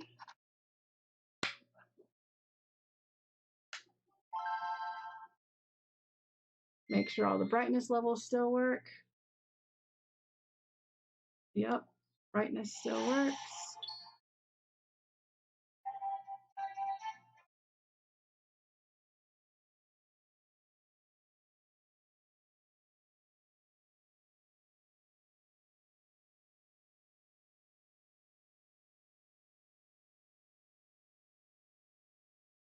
Yeah.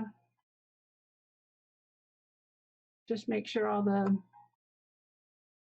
Thanks, dead guy the tired. Just try to make sure all the buttons still work.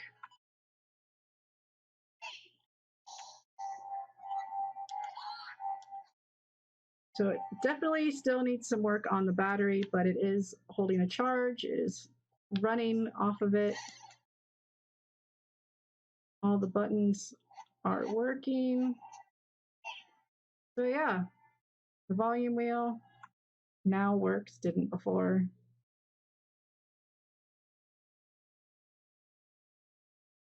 Keep forgetting the Game Boy Advance doesn't actually get very loud.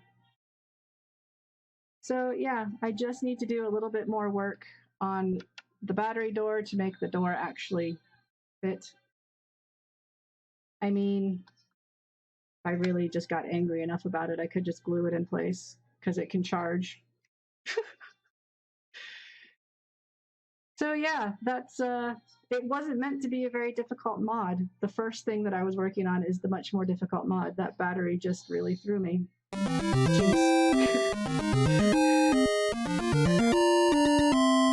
Simmer095 gifted a tier 1 sub to Sheepdoggo714. They have given 2 gift subs in the channel. Simmer, thank you so much for that gift. Sub. And thank you again for that. Simmer095 gifted a tier 1 sub to Dead Geethy Tired. They have given 3 gift subs in the channel. Need to take a picture before I forget, because you know me, forget to take my pictures. Thank you so much for the follow, Dead Guy the Tired. And gonna grab a picture, try to get one without the ring light glaring.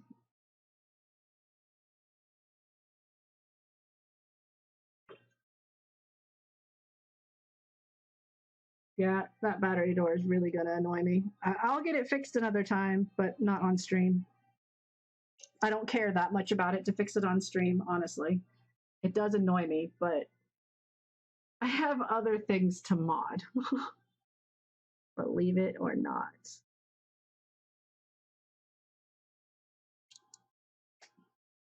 Oh, right. I wanted to show a comparison as to why I wanted to do this. So, 1 second, because I forgot to grab it when I got up before. This won't take long.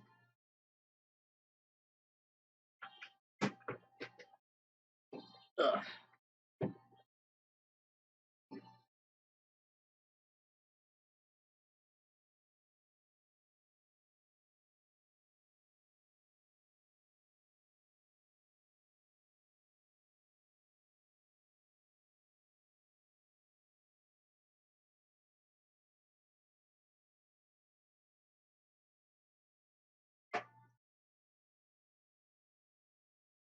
ugh, show the whole reason why I wanted to do this. The original, it's a front light screen, but that's the original one that had a light in it for the Game Boy Advance.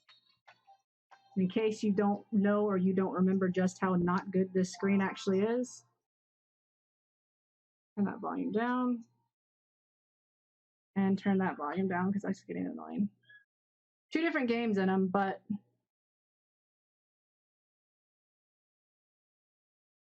get to like the title screen. Just one sec.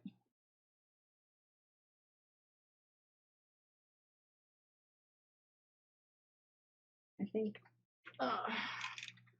Okay, so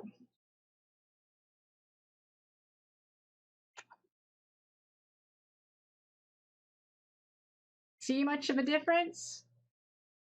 Believe it or not, this is lit. It just makes it look better when you have the light shining on it. But this is a front light screen. You can see the light right there. So if I turn off my ring light, thank you so much again, Simmer.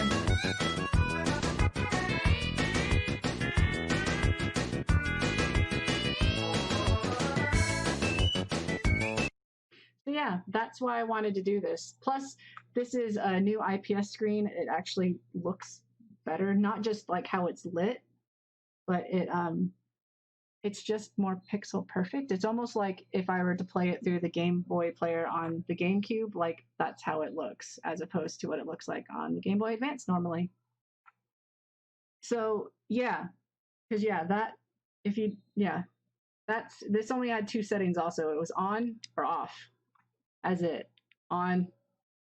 When this first came out, everybody thought it was great because it was the first lit Game Boy we ever had, in the States at least. But it's not good. It's really not a good screen at all. I mean, just look at that. And that is, okay, that's at its brightest. And even at its dimmest, it's still brighter than the original SP. Like, that is still brighter and cleaner and crisper. So, yeah. So, yeah. The only thing I'm not happy with is my own follies at the battery. But again, like I said, I will go back in there and fix that later. I really think pulling out that circuit right there will help a lot. I just need to actually use the right tools for it. Soldering iron just really quick there. Not soldering iron. My Dremel just really quick there, and across there without hitting the batteries, which I can do. I've done it before. And that will make it close correctly. So, yeah. But anyway, it's working. It looks great. I based it off of the prototypes of the original GBA. One of the prototypes was silver with orange buttons. I did originally want to have solid orange buttons, but I couldn't find them. Well, that's not true. I could find them, but they cost quite a bit. And there was only one place I could find the orange start and select buttons. So I just wanted to get all the buttons from the same place. And unfortunately, they didn't have solid orange on that site. They only had translucent, but I think it looks pretty cool. I like it. Looks like this is not together all the way. Oh well, it runs, it works. But yeah, so we got that done today. We also got my, the first thing that I worked on, for those who weren't here, I finished up my GameCube digital controller. I do have a Game Boy player for my GameCube, and I hate using the GameCube controller playing Game Boy games. It's horrible. So I got, there's a Hori controller that looks very much like this, and I made one that looks like it without spending hundreds of dollars on it. I just made it myself instead. So yeah, I got that finished up first, and the sticker on the back is not wanting to stick. Rude. And then we got this mod done, which took way longer than it should have, but that's pretty much how it always is whenever I do modding. Everything always lasts longer. It takes longer than it should. But yeah, I'm quite happy with what happened here. I'm glad that I got both mods done. Seriously though, the screen is beautiful. Like, so beautiful. I'll be able to play Game Boy in bed comfortably. Because this is way more comfortable to hold than this. This is very cramped. So yeah, but anyway, going to go ahead and come over to here. So everybody, thanks for coming out and watching. Again, I streamed a lot longer than I meant to again today, but it's Saturday. It's what they're for, right? Saturdays are meant to do things longer than you mean to. But thanks to everybody who came by. Thank you for the subs. Thank you for the bits. Thank you for the follows. I believe I got a host earlier. I might have even had a raid. I'm not sure. I don't know if my raid thing's working properly, but yeah, it was it's been a good day, guys. We got 2 things done. Again, took longer than it should, but that's par for the course for me. It's normal. The more you watch me, the more you'll understand that. I will be back on Wednesday with more Majora's Mask. I'm going to be taking on the Stone Temple. And then next Saturday, yes, the day after Christmas, I am going to be doing a modding stream. I'm not going to actually be modding anything. I'm going to be going through all of my completed projects and all of my half-completed projects and kind of talking about them and what I want to do in 2021 and like kind of an order I'd like to tackle stuff in. So if you're interested to know what's on the horizon, see you next Saturday because that's when that's going to take place. We're going to discuss it. And that'll be around 1 p.m. Wednesday for Zelda is around 6:30 p.m. And yeah, let's see if there's anybody on.